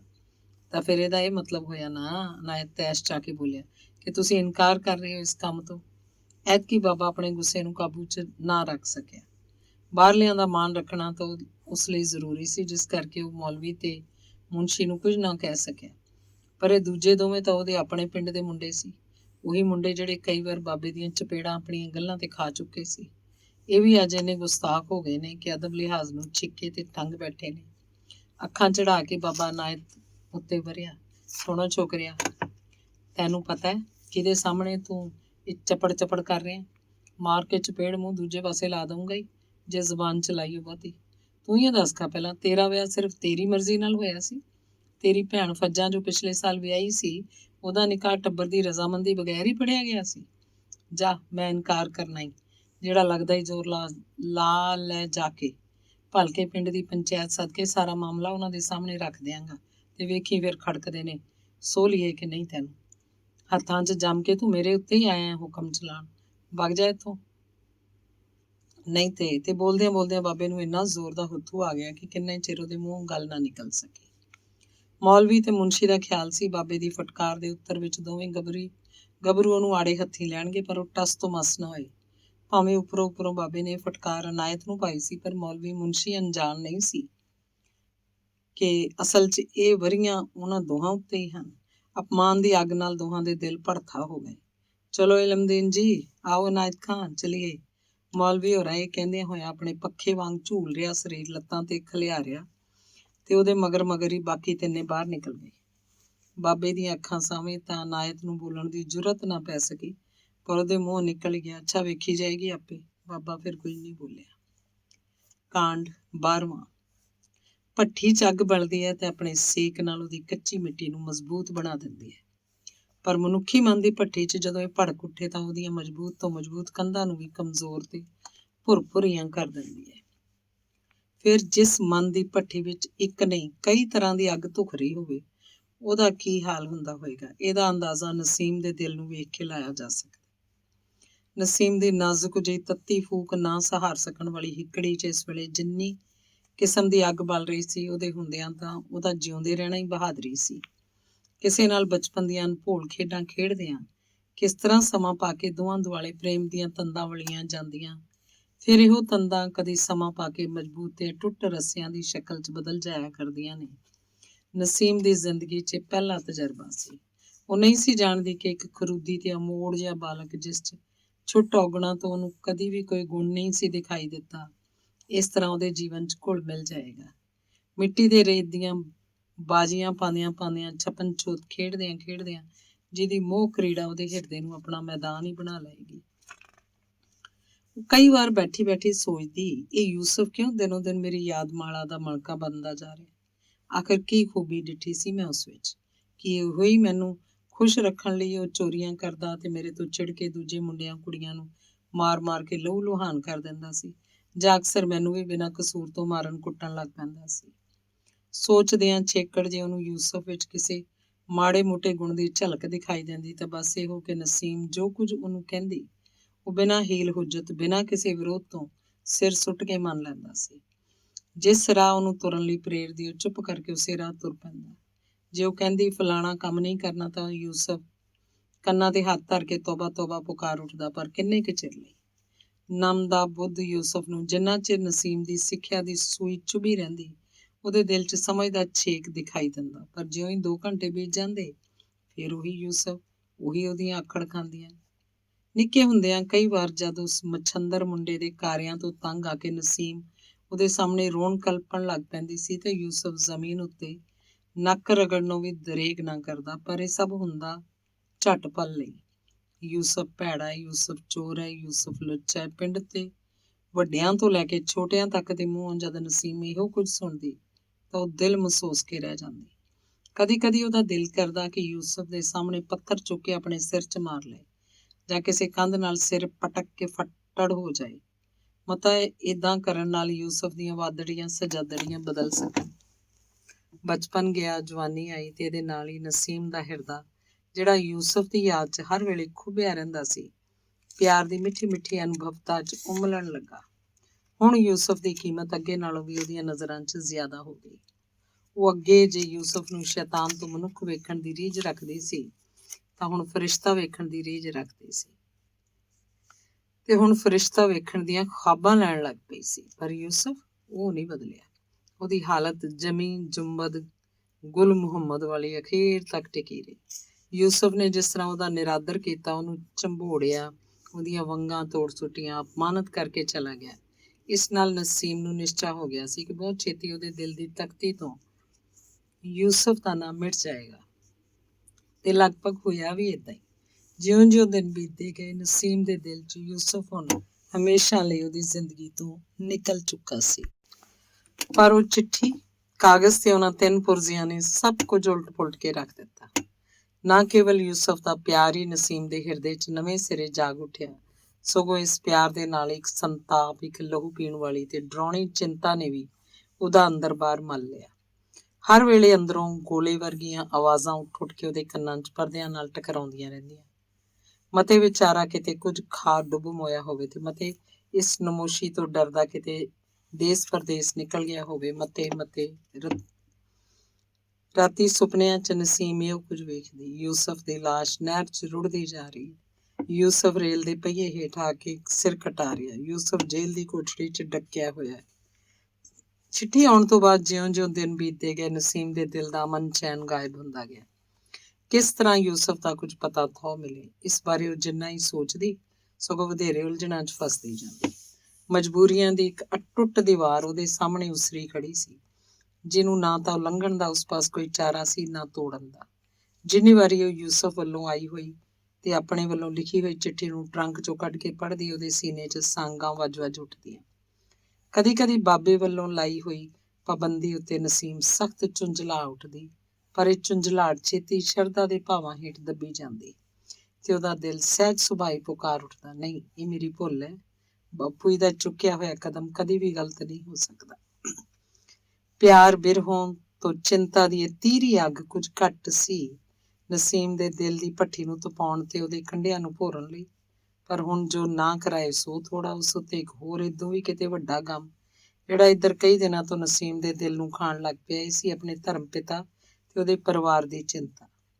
ਪਿੰਡ 'ਚ ਜਿਹੜੀਆਂ ਅਫਵਾਹਾਂ ਆਏ ਦਿਨ ਸੁਣਾਈ ਦਿੰਦੀਆਂ ਸਨ, ਇਹਨਾਂ ਨੂੰ ਸੁਣ ਸੁਣ ਕੇ ਨਸੀਮ ਦਾ ਦਿਲ ਘਟਦਾ ਜਾਂਦਾ ਸੀ। ਫਸਾਦਾਂ ਦੀ ਹਨੇਰੀ ਦਾ ਕੋਈ ਖੂਨੀ ਬੁੱਲਾ ਕਿਹੜੇ ਵੇਲੇ ਇਸ ਪਿੰਡ ਉੱਤੇ ਦੀ ਆ ਲੰਘੇ, ਇਹਦਾ ਕੋਈ ਭਰੋਸਾ ਨਹੀਂ ਸੀ। ਫਲਾਣੇ ਥਾਂ ਖੱਤਰੀਆਂ ਦੇ ਇੰਨੇ ਮਕਾਨ ਲੁੱਟੇ ਸਾੜੇ ਗਏ, ਫਲਾਣੇ ਪਿੰਡ ਦੇ ਇੰਨੇ ਆਦਮੀ ਹਲਾਕ ਕੀਤੇ ਗਏ, ਫਲਾਣੇ ਕਸਬੇ 'ਚ ਇੰਨੀਆਂ ਕੁੜੀਆਂ ਨੂੰ ਅਗਵਾ ਕੀਤਾ ਗਿਆ। ਇਹੋ ਜਿਹੀ ਜੋ ਵੀ ਖਬਰ ਨਸੀਮ ਦੇ ਕੰਨੀ ਪੈਂਦੀ, ਉਹਦੇ ਸਰੀਰ 'ਚੋਂ ਲਹੂ ਦੇ ਇੱਕ ਦੋ ਘੁੱਟ ਪੀ ਜਾਂਦੇ।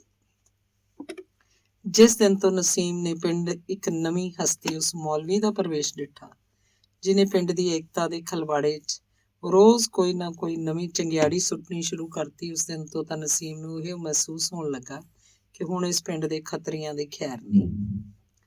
ਬਾਹਰ ਅੰਦਰ ਜਾਂਦਿਆਂ ਆਉਂਦਿਆਂ ਇੱਕ ਦੋ ਵਾਰੀ ਉਹ ਮੌਲਵੀ ਮਦਰਸੇ ਦੇ ਮੁਨਸ਼ੀ ਨਾਲ ਟਹਿਲਦਾ ਉਹਦੀ ਨਜ਼ਰੀ ਪਿਆ, ਜਿਹਦੀ ਮਨਹੂਸ ਸ਼ਕਲ ਵੇਖਦਿਆਂ ਗੁੱਸੇ ਨਾਲ ਉਹ ਪਾਗਲ ਹੋ ਉੱਠਦੀ ਸੀ। ਉਹਦਾ ਦਿਲ ਕਰਦਾ ਕਿ ਇੱਕੋ ਝਪਟੇ ਨਾਲ ਉਹ ਦੋਹਾਂ ਦੇ ਚਿਹਰੇ ਬਲੂੰਦਰ ਸੁੱਟੇ, ਜਿਹੜੇ ਇਸ ਵਸਦੇ ਖੇੜੇ 'ਚ ਲਾਂਬੂ ਲਾਉਣ ਲਈ ਕਿਤੋਂ ਆ ਵੜੇ ਸਨ। ਕੱਲ ਦੁਪਹਿਰੇ ਜਦ ਨਸੀਮ ਨੇ ਉਹਨਾਂ ਹੀ ਅਣਭਾਉਂਦੇ ਚਿਹਰਿਆਂ ਨੂੰ ਆਪਣੇ ਵਿਹੜੇ 'ਚ ਤੱਕਿਆ, ਤਾਂ ਉਹਦੇ ਪੱਛਾਂ ਤੋਂ ਜਿਵੇਂ ਕਿਸੇ ਨੇ ਲੂਣ ਦਾ ਬੁੱਕ ਧੂੜ ਦਿੱਤਾ ਹੋਵੇ। ਮੌਲਵੀ ਦੇ ਨਾਲ ਮੁਨਸ਼ੀ ਵੀ ਸੀ ਤੇ ਪਿੰਡ ਦੇ ਦੋ ਤਿੰਨ ਗੱਭਰੂ ਵੀ, ਜਿਹੜੇ ਰਵਾਂ ਰਵੀ ਨਸੀਮ ਦੀ ਮਾਂ ਪਾਸ ਜਿਹੜੀ ਦਮੇ ਦੇ ਦੌਰੇ ਕਰਕੇ ਮੰਜੇ ਤੇ ਲੰਮੀ ਪਈ ਸੀ ਤੇ ਔਖੇ ਸਾਹ ਲੈ ਰਹੀ ਸੀ, ਕੋਲ ਜਾ ਬੈਠੇ। ਨਸੀਮ ਭਾਵੇਂ ਉਹਨਾਂ 'ਚ ਸ਼ਾਮਲ ਨਾ ਹੋ ਸਕੀ, ਪਰ ਲੁਕ ਕੇ ਉਹਨੇ ਗੱਲਾਂ ਸਾਰੀਆਂ ਸੁਣ ਲਈਆਂ ਤੇ ਜਦ ਅੱਧੇ ਕੁ ਘੰਟੇ ਦੇ ਵਾਰਤਾਲਾਪ ਤੋਂ ਬਾਅਦ ਇਹ ਚਾਰੇ ਪੰਜੇ ਗੁੱਸੇ 'ਚ ਬੁੜਬੁੜ ਕਰਦੇ ਤੇਜ਼ ਕਦਮ ਪੁੱਟਦੇ ਵਾਪਸ ਆ ਰਹੇ ਸਨ, ਤਾਂ ਨਸੀਮ ਦਾ ਦਿਲ ਕੀਤਾ ਚੁੱਲ੍ਹੇ 'ਚੋਂ ਬਲਦਾ ਬਲਦਾ ਚੋਹ ਚੁੱਕ ਕੇ ਉਹਨੂੰ ਮਜਨੂ ਜਿਹੇ ਮੌਲਵੀ ਦੇ ਸਿਰ 'ਚ ਵਗਾ ਮਾਰੇ।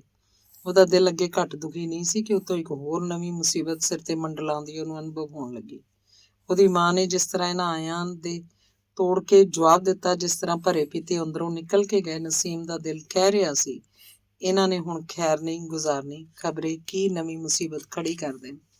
ਖਾਸ ਕਰਕੇ ਜਾਂਦੇ ਜਾਂਦੇ ਮੁਨਸ਼ੀ ਅਬਦੁਲ ਰਹਿਮਾਨ ਦੇ ਮੂੰਹ ਇਹ ਤਪਿਆ ਹੋਇਆ ਵਾਕ ਸੁਣ ਕੇ ਤਾਂ ਨਸੀਮ ਆਪਣੇ ਆਪੇ ਤੋਂ ਬਾਹਰ ਹੋਣ ਲੱਗ ਪਈ। ਵੇਖ ਲਵਾਂਗੇ ਉਸ ਬੁੱਢੇ ਕਰਾੜ ਦੀ ਵਰਿਆਮੀ ਵੀ। ਰਾਤੀ ਨਸੀਮ ਨੂੰ ਨੀਂਦਰ ਨਹੀਂ ਸੀ ਆਈ। ਉਹਨੂੰ ਆਪਣੀ ਜ਼ਿੰਦਗੀ 'ਚ ਹਰ ਪਾਸੇ ਹਨੇਰਾ ਨਜ਼ਰੀ ਆ ਰਿਹਾ ਸੀ। ਇੱਕ ਨਹੀਂ ਦੋ ਨਹੀਂ, ਬੇਓੜਕ ਸਹਿਮਾਂ ਤੇ ਚਿੰਤਾਵਾਂ ਨੇ ਉਹਦੇ ਅੰਦਰ ਸਾਰੀ ਭੌਜਲ ਮਚਾਈ ਰੱਖਿਆ ਸੀ। ਇਸ ਉੱਤੇ ਵਾਧਾ ਇੱਕ ਹੋਰ ਕਿ ਉਹਦੀ ਮਾਂ ਸਾਰੀ ਰਾਤ ਡਾਢੀ ਔਖੀ ਹੋ ਰਹੀ ਸੀ।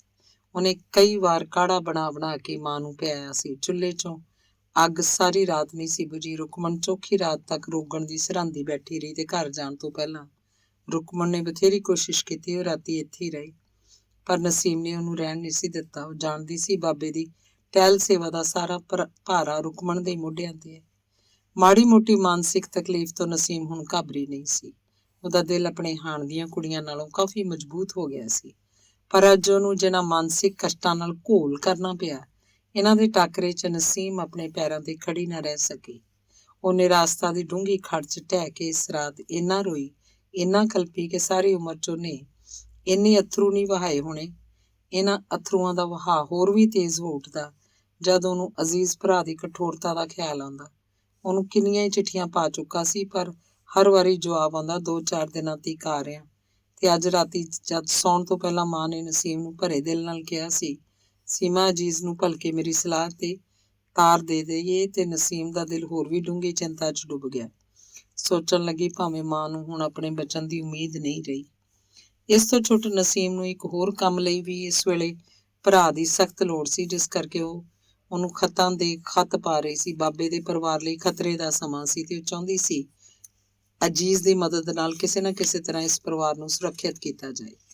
ਮੌਤ ਅਤ ਡਰਾਉਣੀ ਚੀਜ਼ ਹੈ। ਬਹਾਦਰ ਤੋਂ ਬਹਾਦਰ ਆਦਮੀ ਵੀ ਮੌਤ ਨੂੰ ਸਾਹਮਣੇ ਵੇਖ ਕੇ ਦਰਵ ਜਾਂਦਾ ਹੈ, ਪਰ ਸਾਡੀ ਜ਼ਿੰਦਗੀ 'ਚ ਕੁਝ ਐਸੇ ਵੀ ਸਮੇਂ ਆਉਂਦੇ ਹੈ ਜਦੋਂ ਅਸੀਂ ਇਸੇ ਮੌਤ ਪਾਸੋਂ ਨਾ ਕੇਵਲ ਡਰਦੇ ਨਹੀਂ, ਸਗੋਂ ਇਹਨੂੰ ਸੱਦਣ ਲਈ ਲਿਲਕੜੀਆਂ ਲੈਣ ਲੱਗ ਪੈਂਦੇ ਹਾਂ, ਕਿਉਂਕਿ ਉਸ ਵੇਲੇ ਮੌਤ ਸਾਨੂੰ ਮਾਰਨ ਵਾਲੀ ਚੀਜ਼ ਨਹੀਂ, ਬਚਾਉਣ ਵਾਲੀ ਮਹਿਸੂਸ ਹੁੰਦੀ ਹੈ। ਅੱਜ ਇਸ ਅੱਲੜ ਤੇ ਭੋਲੀ ਕੁੜੀ ਨੂੰ, ਜਿਹਨੇ ਅਜੇ ਦੁਨੀਆ ਦਾ ਕੁਝ ਵੀ ਵੇਖਿਆ ਮਾਣਿਆ ਨਹੀਂ, ਉਸੇ ਮੌਤ ਨੂੰ ਆਵਾਜ਼ਾਂ ਮਾਰਦੇ ਵੇਖਦੇ ਹਾਂ। ਰਾਤ ਤੋਂ ਬਾਅਦ ਪ੍ਰਭਾਤ ਹੋ ਗਈ, ਪਰ ਨਸੀਮ ਦੀਆਂ ਅੱਖਾਂ ਬੇਨੀਂਦੀਆਂ ਸਨ। ਨੀਂਦਰ ਦੀ ਥਾਂ ਉਹਨਾਂ ਚੋਂ ਅਥਰੂਆਂ ਦੀ ਬੇਰੋਕ ਪ੍ਰਵਾਹ ਜਾਰੀ ਸੀ। ਉਹਦੇ ਸਿਰ ਹੇਠਲਾ ਸਰਾਣਾ ਗਿੱਲਾ ਹੋ ਚੁੱਕਾ ਸੀ, ਜਿਹਨੂੰ ਪਰਤਾ ਕੇ ਉਹ ਰੱਖ ਰਹੀ ਸੀ ਕਿ ਮਾਂ ਦੇ ਔਖੇ ਸਾਹ ਲੈਣ ਦੀ ਉਹਨੂੰ ਫੇਰ ਆਵਾਜ਼ ਸੁਣਾਈ ਦਿੱਤੀ। ਉਹ ਰਜਾਈ ਚੋਂ ਨਿਕਲੀ ਤੇ ਮਾਂ ਦੇ ਮੰਜੇ ਤੇ ਜਾ ਚੁੱਕੀ। ਕਾੜਾ ਦੇਣ ਨਾਲ ਸੁਗਰਾ ਨੂੰ 2 ਘੜੀਆਂ ਆਰਾਮ ਰਹਿੰਦਾ ਸੀ, ਤੇ ਜਿਉਂ ਹੀ ਦਵਾਈ ਦਾ ਅਸਰ ਖਤਮ ਹੁੰਦਾ, ਫੇਰ ਉਹੀ ਟੁੱਟਵੇਂ ਸਾਹ, ਉਹੀ ਬਲਗਮ ਦੀ ਘੂੰ ਜਾਰੀ ਹੋ ਜਾਂਦੀ। ਕਾੜਾ ਤਿਆਰ ਕਰਨ ਲਈ ਨਸੀਮ ਰਸੋਈ ਵੱਲ ਚਲੀ ਗਈ। ਕੁਝ ਨੀਂਦੇ ਕਰਕੇ, ਕੁਝ ਰੋਂਦਿਆਂ ਰਹਿਣ ਕਰਕੇ ਨਸੀਮ ਦੀਆਂ ਅੱਖਾਂ ਕਾਫੀ ਸੁੱਜੀਆਂ ਸਨ ਤੇ ਸਿਰ ਭਾਰਾ ਸੀ। ਚੁੱਲ੍ਹੇ ਅੱਗੇ ਬੈਠੀ ਉਸ ਵਿਚਲੀ ਮੋਟੀ ਲੱਕੜ ਨੂੰ ਚਿਮਟੇ ਨਾਲ ਟਕੋਰ ਰਹੀ ਸੀ। ਸ਼ਾਇਦ ਗਿੱਲੀ ਹੋਣ ਕਰਕੇ, ਜਿਸ ਬਾਹਰਲੇ ਹਿੱਸੇ ਵਿੱਚੋਂ ਸੂੰ ਕਰਦਾ ਲਾਲ ਗਾੜਾ ਜਿਹਾ ਪਾਣੀ ਸਿਮਰਿਆ ਸੀ, ਜਿਸ ਚੋਂ ਘਟੀਆ ਜੀ ਸ਼ਰਾਬ ਨਾਲ ਮਿਲਦੀ ਜੁਲਦੀ ਮੁਸ਼ਕ ਆ ਰਹੀ ਸੀ। ਪਤੀਲੀ ਚੋਂ ਕਾੜੇ ਦੀ ਅਣਭਾਉਂਦੀ ਜੀ ਭਾਫ ਨਿਕਲ ਰਹੀ ਸੀ, ਜਿਹਦੀ ਮੁਸ਼ਕ ਤੋਂ ਬਚਣ ਲਈ ਨਸੀਮ ਘੜੀ ਮੁੜੀ ਆਪਣਾ ਸਿਰ ਪਛਾਂ ਕਰ ਲੈਂਦੀ ਸੀ। ਬਾਹਰ ਵਿਹੜੇ 'ਚ ਮਾੜੀ ਮਾੜੀ ਲੂ ਲੱਗਣੀ ਸ਼ੁਰੂ ਹੋ ਗਈ ਸੀ। ਸਮਾਂ ਮਨ ਭਾਉਣਾ ਸੀ। ਠੰਡੀ ਠੰਡੀ ਹਵਾ ਦੇ ਝੋਂਕੇ ਸਿਆਣਪ ਵਿੱਚ, ਸੁਹੱਪਣ ਵਿੱਚ ਹੋਰ ਵੀ ਮਧੁਰਤਾ ਭਰ ਰਹੇ ਸਨ। ਅੱਗ ਬਲ ਰਹੀ ਸੀ, ਕਾੜਾ ਰਿੱਝ ਰਿਹਾ ਸੀ। ਨਸੀਮ ਦੀ ਨਜ਼ਰ ਰਸੋਈ ਦੇ ਬੂਹੇ ਥਾਣੀ ਲੰਘ ਕੇ ਬਾਹਰ ਅੰਬ ਦੇ ਬੂਟੇ ਤੇ ਟਿਕੀ ਸੀ, ਜਿਹਦੇ ਲੰਮੇ ਪੀਲੇ ਪੱਤਰਾਂ ਤੋਂ ਰਾਤ ਦੀ ਪਈ ਹੋਈ ਤਰੇਲ ਦੇ ਕਤਰੇ ਡਿੱਗ ਡਿੱਗ ਕੇ ਜ਼ਮੀਨ ਤੇ ਜੀਰ ਕਰ ਰਹੇ ਸਨ। ਮਾਨੂੰ ਹਰ ਇੱਕ ਪੱਤਾ ਅਥਰੂਆਂ ਰਾਹੀਂ ਆਪਣੇ ਦਿਲ ਦੀ ਕੋਈ ਮੂਕ ਵੇਦਨਾ ਪ੍ਰਗਟ ਕਰ ਰਿਹਾ ਸੀ।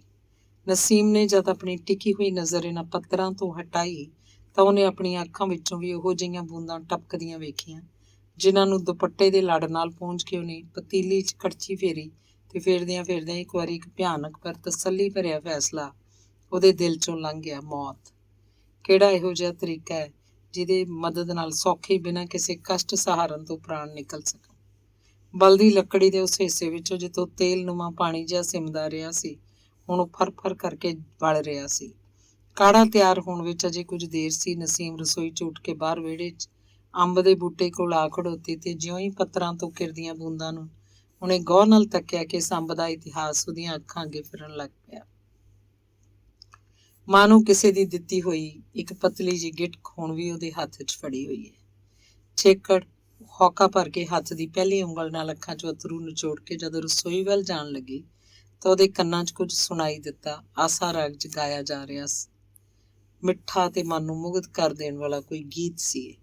ਰਸੋਈ ਵੱਲ ਜਾਣ ਦੀ ਥਾਂ ਉਹ ਧੀਮੇ ਕਦਮੀ ਵਿਹੜੇ ਦੇ ਬੂਹੇ ਵੱਲ ਵਧਣ ਲੱਗੀ। ਗੀਤ ਦੀ ਆਵਾਜ਼ ਹੁਣ ਉਹਨੂੰ ਸਾਫ਼ ਸੁਣਾਈ ਦੇਣ ਲੱਗ ਪਈ ਸੀ। ਅੱਲਾ ਹੀ ਅੱਲਾ ਕਰਿਆ ਕਰ ਤੇ ਠੰਡੇ ਦਮ ਨਾ ਭਰਿਆ ਕਰ।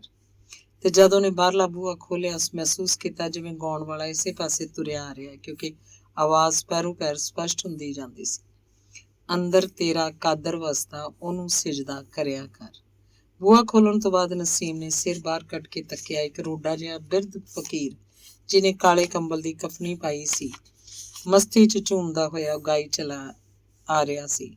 ਅੱਲਾ ਹੀ ਅੱਲਾ ਕਰਿਆ ਕਰ ਤਾਂ ਠੰਡੇ ਦਮ ਨਾ ਭਰਿਆ ਕਰ। ਜਿਵੇਂ ਨਸੀਮ ਦੇ ਧੜਕਦੇ ਦਿਲ ਤੇ ਕਿਸੇ ਨੇ ਬਰਫ਼ ਦਾ ਟੁਕੜਾ ਰੱਖ ਦਿੱਤਾ ਹੋਵੇ। ਫਕੀਰ ਭਾਵੇਂ ਇਹਨਾਂ ਤੁਕਾਂ ਨੂੰ ਪਰਮਾਰਥਕ ਰੰਗ 'ਚ ਗਾ ਰਿਹਾ ਸੀ, ਪਰ ਨਸੀਮ ਨੂੰ ਯਕੀਨੀ ਤੌਰ ਜਾਪਣ ਲੱਗਿਆ ਜਿਵੇਂ ਸਰਗੀ ਵੇਲੇ ਇਹ ਕੋਈ ਫਰਿਸ਼ਤਾ ਅਰਸ਼ੋਂ ਉਤਰ ਕੇ ਆਇਆ, ਜਿਸ ਦੁਆਰਾ ਰੱਬ ਨੇ ਇਹ ਆਕਾਸ਼ਵਾਣੀ ਕੇਵਲ ਉਸੇ ਨੂੰ ਸੁਣਾਉਣ ਲਈ ਭੇਜੀ ਹੈ। ਉਸੇ ਮਸਤੀ 'ਚ ਗਾਉਂਦਾ ਹੋਇਆ, ਬਿਨਾਂ ਹੀ ਖਿਆਲ ਕੀਤਿਆਂ ਕਿ ਬੂਹੇ 'ਚ ਖੜਾ ਮਨ ਦੀ ਸਾਰੀ ਲਗਨ ਨਾਲ ਉਹਦਾ ਗੀਤ ਸੁਣ ਰਿਹਾ ਫਕੀਰ ਅਗਾਂਹ ਲੰਘ ਗਿਆ। ਸਾਈਂ ਬਾਦਸ਼ਾਹ ਜਦ ਨਸੀਮ ਦੇ ਘਰ ਤੋਂ 2-4 ਕਦਮ ਅੱਗੇ ਚਲਾ ਗਿਆ, ਉਹਨੂੰ ਆਵਾਜ਼ ਮਗਰੋਂ ਦਿੱਤੀ। ਫਕੀਰ ਰੁਕ ਗਿਆ, ਪਛਾਂ ਭੌਂ ਕੇ ਤੱਕਿਆ ਤੇ ਫਿਰ ਵਾਪਸ ਆਉਂਦਾ ਬੋਲਿਆ, ਕਿਉਂ ਬੇਟੀ? ਸਾਈਂ ਜੀ, ਨਸੀਮ ਨੇ ਨਿਮਰਤਾ ਨਾਲ ਝੁੱਕ ਕੇ ਕਿਹਾ, ਮੈਨੂੰ ਇਸ ਕਲਾਮ ਦਾ ਬਾਕੀ ਹਿੱਸਾ ਵੀ ਸੁਣਾ ਜਾਓ। ਸਾਈਂ ਜੀ, ਤੁਹਾਡੀ ਬੜੀ ਮਿਹਰਬਾਨੀ ਹੋਏਗੀ। ਕੁੜੀ ਦਾ ਤਰਲਾ ਸੁਣ ਕੇ ਫਕੀਰ ਨੇ ਬਿਨਾਂ ਅਟਕਾ ਤੋਂ ਗਾਣਾ ਸ਼ੁਰੂ ਕੀਤਾ। ਮੰਜ਼ਿਲ ਤੇਰੀ ਅਜੇ ਲਮੇਰੀ, ਤੂੰ ਕਿਉਂ ਬਹਿ ਗਿਓ ਢਾਹ ਕੇ ਢੇਰੀ। ਉੱਠ ਖੜ ਸ਼ਾਵਾ, ਪੈ ਜਾ ਪੈਂਡੇ, ਝੁਰ ਕੇ ਨਾ ਮਰਿਆ ਕਰ। ਅੱਲਾ ਹੀ ਅੱਲਾ ਕਰਿਆ ਕਰ। ਕਿਉਂ ਹੰਝੂਆਂ ਦੀ ਰਾਸ ਲੁਟਾਵੇਂ, ਮੋਤੀ ਲੜੀਆਂ ਤੋੜ ਗਵਾਵੇਂ। ਦਿਲ ਦੀਆਂ ਪੀੜਾਂ ਰੱਬ ਦਿਆ ਬੰਦਿਆ, ਦਿਲ ਹੀ ਅੰਦਰ ਜਰਿਆ ਕਰ, ਅੱਲਾ ਹੀ ਅੱਲਾ ਕਰਿਆ ਕਰ। ਬੋਝਲ ਹੋ ਕੇ ਡੁੱਬ ਜਾਏਗੀ, ਲਹਿਰਾਂ ਅੰਦਰ ਸੁੱਕ ਜਾਏਗੀ। ਨੈਣਾਂ ਦੀ ਕਿਸ਼ਤੀ ਵਿੱਚ ਝੱਲਿਆ, ਇੰਨਾ ਨੀਰ ਨਾ ਭਰਿਆ ਕਰ, ਅੱਲਾ ਹੀ ਅੱਲਾ ਕਰਿਆ ਕਰ। ਸਾਈਂ ਨੇ ਜਦ ਗੀਤ ਖਤਮ ਕਰਨ ਤੋਂ ਬਾਅਦ ਸਰੋਤੇ ਵੱਲ ਤੱਕਿਆ ਤਾਂ ਅਸਰ ਉਹਨੇ ਆਪਣੇ ਕਲਾਮ ਤੋਂ ਉਲਟ ਵੇਖਿਆ। ਹੰਝੂਆਂ ਦੀ ਰਾਸ ਲੁਟਾਉਂਦੀ ਨਸੀਮ ਠੰਡੇ ਦਮ ਭਰ ਰਹੀ ਸੀ। ਗੀਤ ਦੇ ਬੰਦ ਹੁੰਦਿਆਂ ਹੀ ਨਸੀਮ ਨੂੰ ਜਿਵੇਂ ਕਿਸੇ ਨੇ ਸੁੱਤੀ ਨੂੰ ਜਗਾ ਦਿੱਤਾ। ਫਕੀਰ ਨੂੰ ਕੁਝ ਆਟਾ ਕੋਟਾ ਪਾਉਣ ਲਈ ਜਦੋਂ ਰਸੋਈ ਵੱਲ ਮੁੜੀ ਤਾਂ ਮਗਰੋਂ ਉਹਨੂੰ ਸੁਣਾਈ ਦਿੱਤਾ, ਅੱਲਾ ਵਾਲੀ ਰਹਿਮ ਹਰਦਮ ਅੱਲਾ ਹੀ ਅੱਲਾ। ਜਦੋਂ ਆਟਾ ਲੈ ਕੇ ਮੁੜ ਬੂਹੇ 'ਚ ਪਹੁੰਚੀ ਤਾਂ ਫਕੀਰ ਕਈ ਕਦਮ ਅਗਾਂਹ ਜਾ ਚੁੱਕਾ ਸੀ ਤੇ ਉਸ ਮਸਤਾਨੀ ਅਦਾ 'ਚ ਗਾਈ ਚਲਾ ਜਾ ਰਿਹਾ ਸੀ, ਅੱਲਾ ਹੀ ਅੱਲਾ ਕਰਿਆ ਕਰ ਤੇ ਠੰਡੇ ਦਮ ਨਾ ਭਰਿਆ ਕਰ। ਦੁਬਾਰਾ ਆਵਾਜ਼ ਦੇਣ ਦੀ ਨਸੀਮ ਨੂੰ ਹਿੰਮਤ ਨਹੀਂ ਪਈ। ਉਹ ਪਿਛਾਂਹ ਮੁੜ ਆਈ ਤੇ ਜਦ ਮੁੜ ਰਸੋਈ 'ਚ ਪਹੁੰਚੀ ਤਾਂ ਆਪਣਾ ਅੰਦਰ ਉਹਨੂੰ ਹੌਲਾ ਹੌਲਾ ਜਾਪ ਰਿਹਾ ਸੀ। ਉਹਦੇ ਅੰਦਰ ਉਹੀ ਗੀਤ ਗੂੰਜ ਰਿਹਾ ਸੀ। ਕਾਂਡ 13ਵਾਂ। ਸੀਮਾ, ਕੁੜੀ ਕੀ ਹੋਇਆ ਤੈਨੂੰ? ਤੂੰ ਤੇ ਪੀਤੀ ਗਈ ਹੈ ਬਿਲਕੁਲ ਹੀ। ਸ਼ਾਮ ਦੇ ਘੁਸਮਸੇ 'ਚ ਵੜਦਿਆਂ ਅਜੀਜ਼ ਨੇ ਸਭ ਤੋਂ ਪਹਿਲਾਂ ਸਵਾਲ ਆਪਣੀ ਭੈਣ ਤੇ ਕੀਤਾ, ਬੜਾ ਚਿੰਤਾਤੁਰ ਜਿਹਾ ਹੋ ਕੇ। ਕੁਝ ਨਹੀਂ ਭਾ, ਨਸੀਮ ਨੇ ਉਹਦਾ ਦਿਲ ਰੱਖਣ ਲਈ ਕਿਹਾ। ਹੋਇਆ ਤੇ ਕੁਝ ਨਹੀਂ, ਐਵੇਂ ਜ਼ਰਾ ਤੇ ਭੋਲੀ ਨਸੀਮ ਕੋਈ ਯੋਗ ਬਹਾਨਾ ਨਾ ਬਣਾ ਸਕਣ ਕਰਕੇ ਚੁੱਪ ਹੋ ਗਈ। ਸਿਰ ਪੀੜ ਰਹਿੰਦੀ ਸੀ ਜਾਂ ਬਿਮਾਰ ਹੋ ਜਾਂਦਾ ਸੀ ਜਾਂ ਬੁਖਾਰ ਹੋ ਜਾਂਦਾ ਸੀ, ਇਹੋ ਜਿਹਾ ਕੁਝ ਕਹਿਣ ਲਈ ਉਹ ਤਿਆਰ ਹੋ ਗਈ, ਪਰ ਏਦਾਂ ਦਾ ਭੱਦਾ ਤੇ ਬੇਭਰੋਸਾ ਜਿਹਾ ਜਵਾਬ ਉਹ ਭਰਾ ਨੂੰ ਨਾ ਦੇ ਸਕੀ। ਸਿਰ ਪੀੜ ਦੀ ਬਿਮਾਰੀ ਕਿ ਇਹੋ ਜਿਹੀ ਤਾਂ ਹੁੰਦੀ ਨਹੀਂ ਜਿਸ ਨਾਲ ਉਹਦੇ ਭਰਾ ਦੇ ਕਹਿਣ ਅਨੁਸਾਰ ਆਦਮੀ ਪੀਤਾ ਜਾਏ। ਫਿਰ ਉਹ ਏਡੇ ਵੱਡੇ ਝੂਠ ਨੂੰ ਭਰਾ ਦੀ ਮਾਂ ਦੇ ਸਾਹਮਣੇ ਕੀਕਣ ਪਚਾਵੇਗੀ। ਸੱਚੀ ਮਾਂ? ਅਜੀਜ਼ ਨੇ ਮੰਜੇ ਦੀ ਢੋਰ ਨਾਲ ਬੈਠੀ ਮਾਂ ਵੱਲ ਤੱਕ ਕੇ ਉਹਨੂੰ ਪੁੱਛਿਆ। ਤੂੰ ਤੇ ਭਲਾ ਮੰਨਿਆ ਬਿਮਾਰ ਸੈਂ, ਪਰ ਇਹਨੂੰ ਕੀ ਹੋ ਗਿਆ? ਚੰਗੀ ਭਲੀ ਛੱਡ ਕੇ ਗਿਆ ਸੀ। ਐਡਾ ਚੌੜਾ ਚਿਗੜਾ ਮੂੰਹ ਸੀ ਇਹਦਾ, ਹੁਣ ਤੇ ਇਹਦੇ ਪਿੰਡੇ ਤੇ ਮਾਸ ਨਹੀਂ ਲੱਭਦਾ ਕਿਤੇ। ਅਜੀਜ਼ ਉਮਰੋਂ ਨਸੀਮ ਨਾਲੋਂ 3-4 ਵਰੇ ਵੱਡਾ ਹੈ। ਵੇਖਣ ਨੂੰ ਉਹ ਪੂਰੇ ਕੱਦ ਦਾ ਆਦਮੀ ਮਾਲੂਮ ਹੁੰਦਾ। ਉਹਦਾ ਰੰਗ ਆਪਣੀ ਭੈਣ ਵਾਂਗ ਗੋਰਾ, ਅੱਖਾਂ ਮੋਟੀਆਂ, ਚਿਹਰਾ ਦਿਲ ਖਿੱਚਵਾਨ, ਜਿਸ ਉੱਤੇ ਨਿੱਕੀਆਂ ਨਿੱਕੀਆਂ ਕੱਕੀਆਂ ਮੁੱਛਾਂ ਡਾਢੀਆਂ ਫੱਬਦੀਆਂ ਹਨ। ਅਜੀਜ਼ ਭਾਵੇਂ ਬਹੁਤਾ ਪੜ੍ਹਿਆ ਲਿਖਿਆ ਨਹੀਂ, ਪਰ ਛੋਟੀ ਉਮਰੇ ਬਾਹਰ ਨਿਕਲ ਜਾਣ ਤੇ ਚੰਗਿਆਂ ਸਿਆਣਿਆਂ ਦੀ ਸੰਗਤ 'ਚ ਰਹਿਣ ਕਰਕੇ ਉਹਦੀ ਬੋਲਚਾਲ ਪੜ੍ਹਿਆਂ ਲਿਖਿਆਂ ਤੋਂ ਘੱਟ ਨਹੀਂ ਜਾਪਦੀ। ਉਹਦੇ ਤੇੜ ਖਾਕੀ ਨਿੱਕਰ, ਪੈਰੀਂ ਬਰਾਊਨ ਰੰਗ ਦੇ ਫੁੱਲ ਸਲੀਪਰ, ਗਲ ਅੰਗੂਰੀ ਰੰਗ ਦੀ ਸਰਜ ਦਾ ਕੋਟ ਤੇ ਸਿਰ ਤੇ ਮਹੀਨ ਮਲਮਲ ਦੀ ਬਦਾਮੀ ਰੰਗ ਦੀ ਪੱਗ, ਤਿੱਲੇਦਾਰ ਕੁੱਲੇ ਉੱਤੇ ਬੜੀ ਸੁਆਰ ਕੇ ਬੰਨੀ ਹੋਈ, ਜਿਹਦੇ ਦੋਵੇਂ ਸ਼ਮਲੇ ਪੂਰੀ ਸ਼ਾਨ ਨਾਲ ਲਹਿਰਾਉਂਦੇ ਸਨ। ਨਸੀਮ ਖਿਆਲ ਕਰਨ ਲੱਗੀ ਕਿ ਅੱਜ ਦਾ ਦਿਨ ਉਸ ਲਈ ਕਿੰਨਾ ਸੁਭਾਗਾ ਹੈ, ਜਦਕਿ ਇੱਕ ਤਾਂ ਪ੍ਰਭਾਤ ਵੇਲੇ ਕਿਸੇ ਅਲਮਸਤ ਫਕੀਰ ਦੇ ਦਿਲ ਨੇ ਉਹਦੇ ਡਿੱਗਦੇ ਡੋਲਦੇ ਦਿਲ ਨੂੰ ਬਹੁਤ ਕੁਝ ਸਹਾਰਾ ਦਿੱਤਾ ਹੈ, ਜਿਹਦੇ ਗਾਏ ਗੀਤ ਦੀਆਂ ਤੁਕਾਂ ਨੂੰ ਅਜੇ ਤੀਕ ਦਿਲ ਹੀ ਦਿਲ 'ਚ ਦੁਹਰਾ ਰਹੀ ਸੀ। ਤੇ ਦੂਜਾ ਅਜੀਜ਼ ਨੇ ਆਪ ਵਿਖਾਲੀ ਦਿੱਤੀ। ਸੀਮਾ, ਸੁਗਰਾ ਨੇ ਨਸੀਮ ਨੂੰ ਉੱਥੋਂ ਹਟਾਉਣ ਦੇ ਇਰਾਦੇ ਨਾਲ ਕਿਹਾ, ਜਾ ਪੁੱਤਰ ਭਰਾ ਲਈ ਚਾਹ ਬਣਾ ਲੈ। ਨਸੀਮ ਜਦ ਰਸੋਈ ਵੱਲ ਚਲੀ ਗਈ ਤਾਂ ਸੁਗਰਾ ਨੇ ਸਭ ਕੁਝ ਵਿਸਥਾਰ ਨਾਲ ਪੁੱਤਰ ਨੂੰ ਸੁਣਾਉਣਾ ਸ਼ੁਰੂ ਕੀਤਾ। ਪਹਿਲਾਂ ਤਾਂ ਉਹਦੀ ਸਲਾਹ ਹੋਈ ਯੂਸਫ ਵਾਲੇ ਮਜ਼ਮੂਨ ਨੂੰ ਲੁਕਾਈ ਜਾਏ, ਫਿਰ ਸੋਚ ਕੇ ਕਿ ਆਖਰ ਕਿਤੋਂ ਨਾ ਕਿਤੋਂ ਤਾਂ ਉਹਨੇ ਸੁਣ ਹੀ ਲੈਣਾ। ਪਤਾ ਨਹੀਂ ਕਿਹੋ ਜਿਹਾ ਮਿਰਚ ਮਸਾਲਾ ਲਾ ਕੇ ਕੋਈ ਇਹਨੂੰ ਸੁਣਾਵੇ ਤੇ ਗੁੱਸੇ 'ਚ ਆ ਕੇ ਮੁੰਡਾ ਖਬਰੇ ਕੀ ਕਰ ਬੈਠੇ। ਉਹਨੇ ਬੜੇ ਧੀਰੇ ਤੇ ਸੰਭਾਲ ਨਾਲ ਇਹ ਵਾਰਤਾ ਵੀ ਉਹਨੂੰ ਸੁਣਾਤੀ। ਸੁਣ ਕੇ ਅਜੀਜ਼ ਦੇ ਤਨ ਬਦਨ ਨੂੰ ਲੂਹਣੀ ਲੱਗ ਗਈ, ਪਰ ਅਜੇ ਹੋਰ ਬਹੁਤ ਕੁਝ ਸੁਣਨ ਲਾਇਕ ਉਸ ਲਈ ਬਾਕੀ ਸੀ, ਸੋ ਮਨ ਮਾਰ ਕੇ ਸੁਣੀ ਗਿਆ। ਫਿਰ ਮਾਂ ਨੇ ਉਹਨੂੰ ਉਸ ਮੌਲਵੀ ਬਾਰੇ ਵੀ ਦੱਸਿਆ ਤੇ ਨਾਲ ਇਹ ਵੀ ਦੱਸਿਆ ਕਿ ਕੱਲ ਮੌਲਵੀ ਦੇ ਸਾਥੀ ਉਹਨੂੰ ਭਾਨੇ ਸ਼ਾਹ ਦਾ ਘਰ ਛੱਡ ਦੇਣ ਲਈ ਕਿਵੇਂ ਮਜਬੂਰ ਕਰਦੇ ਤੇ ਧਮਕੀਆਂ ਦਿੰਦੇ ਗਏ ਸੀ। ਜੋ ਕੁਝ ਵੀ ਅਜ਼ੀਜ਼ ਨੇ ਮਾਂ ਪਾਸੋਂ ਸੁਣਿਆ ਸਾਰਾ ਹੀ ਚਿੰਤਾ ਫਿਕਰ ਨਾਲ ਭਰਪੂਰ ਸੀ। ਨਸੀਮ ਕਿਉਂ ਇੰਨਾ ਕਮਜ਼ੋਰ ਹੋ ਗਈ, ਇਸ ਬਾਰੇ ਪੜਚੋਲ ਕਰਨ ਦੀ ਉਹਨੂੰ ਹੁਣ ਲੋੜ ਬਾਕੀ ਨਹੀਂ ਸੀ ਰਹੀ। ਪਰ ਜਿਸ ਚਿੰਤਾ ਨੇ ਅਜੀਜ਼ ਦੀਆਂ ਬਾਕੀ ਸਾਰੀਆਂ ਚਿੰਤਾਵਾਂ ਤੇ ਗਲਬਾ ਪਾ ਲਿਆ, ਉਸੀ ਭਾਨੇ ਸ਼ਾਹ ਦੇ ਘਰਾਣੇ ਨੂੰ ਆਉਣ ਵਾਲੀ ਫਸਾਦਾਂ ਦੀ ਹਨੇਰੀ ਤੋਂ ਬਚਾਉਣ ਦੀ ਚਿੰਤਾ। ਜਦ ਉਹਨੇ ਮਾਂ ਦੀ ਜ਼ੁਬਾਨੀ ਹੋਰ ਵੀ ਵੇਰਵੇ ਨਾਲ ਸੁਣਿਆ ਕਿ ਉਸ ਮੌਲਵੀ ਦੇ ਤੇ ਸਕੂਲ ਦੇ ਮੁਨਸ਼ੀ ਦੀ ਸ਼ਹਿਰ ਨਾਲ ਇਸ ਪਿੰਡ ਦੇ ਕਈ ਗੱਭਰੂ ਭਰੇ ਪੀਤੇ ਫਿਰਦੇ ਹਨ, ਤੇ ਉਹਦਾ ਉਤਲਾ ਸਾਹ ਉੱਤੇ ਹੇਠਲਾ ਹੇਠਾਂ ਰਹਿ ਗਿਆ। ਉਹਨੂੰ ਮਾਂ ਦੀ ਬਿਮਾਰੀ ਦਾ ਚੇਤਾ ਕੁਝ ਚਿਰ ਲਈ ਭੁੱਲ ਗਿਆ। ਨਸੀਮ ਦੇ ਭਵਿੱਖ ਅਥਵਾ ਮੌਲਵੀ ਦੀ ਅਯੋਗ ਤੇ ਧਮਕੀਆਂ ਭਰੀ ਮੰਗ ਵਾਲੇ ਖਿਆਲਾਂ ਨੂੰ ਵੀ ਉਹਨੇ ਹਾਲੇ ਅੱਖੋਂ ਓਹਲੇ ਕਰ ਦਿੱਤਾ। ਉਸ ਲਈ ਜੇ ਕੁਝ ਸਭ ਤੋਂ ਪਹਿਲਾ ਕੰਮ ਸੀ ਤਾਂ ਭਾਨੇ ਸ਼ਾਹ ਦੇ ਪਰਿਵਾਰ ਨੂੰ ਇਸ ਪਿੰਡ ਵਿੱਚੋਂ ਕੱਢ ਲੈ ਜਾਣ ਦਾ। ਲੱਖ ਲਾਹਨਤ ਸਾਡੇ ਹੋਏ ਨੂੰ ਮਾਂ, ਗੱਭਰੂ ਤੜਫ ਕੇ ਬੋਲਿਆ, ਜੇ ਸਾਡੇ ਜਿਉਂਦਿਆਂ ਉਹਨਾਂ ਦੀ ਵਾਹ ਵੱਲ ਵੀ ਕੋਈ ਤੱਕ ਜਾਏ। ਚੱਲ ਮਾਂ, ਅਸੀਂ ਸਾਰੇ ਕੁਝ ਚਿਰ ਲਈ ਰਾਵਲਪਿੰਡੀ ਚਲੇ ਚੱਲੀਏ। ਮੈਂ ਹੁਣੇ ਜਾ ਕੇ ਬਾਪੂ ਨੂੰ ਕਹਿਣਾ ਵਾ ਝਟਪਟ ਤਿਆਰੀ ਕਰ ਲੈਣ। ਈਮਾਨ ਨਾਲ ਮਾਂ, ਮੈਂ ਉਹਨਾਂ ਨੂੰ ਨਹੀਂ ਰਹਿਣ ਦੇਣਾ ਇੱਥੇ 1 ਮਿੰਟ ਵੀ ਹੋਰ। ਫਸਾਦਾਂ ਦੀ ਖੱਪ ਤੇ ਪਿੰਡੀ ਵੀ ਪਈ ਹੋਈ ਹੈ। ਪਰ ਮੈਂ ਇੱਕ ਤਜਵੀਜ਼ ਸੋਚੀ ਏ, ਇਹਨਾਂ ਤਿੰਨਾਂ ਨੂੰ ਉੱਥੇ ਕੋਈ ਜਾਣਦਾ ਤੇ ਹੈ ਨਹੀਂ। ਅਸੀਂ ਇਹ ਕਹਾਂਗੇ ਮਾਂ, ਇਹਨਾਂ ਨੂੰ ਮੁਸਲਕੇ ਕੱਪੜੇ ਪਵਾ ਕੇ ਲੈ ਚੱਲਾਂਗੇ, ਫਿਰ ਭਾਵੇਂ ਕਿੰਨਾ ਚਿਰ ਉੱਥੇ ਟਿਕੇ ਰਹਿਣ, ਕਿਸੇ ਨੂੰ ਕੀ ਪਤਾ ਲੱਗਦਾ।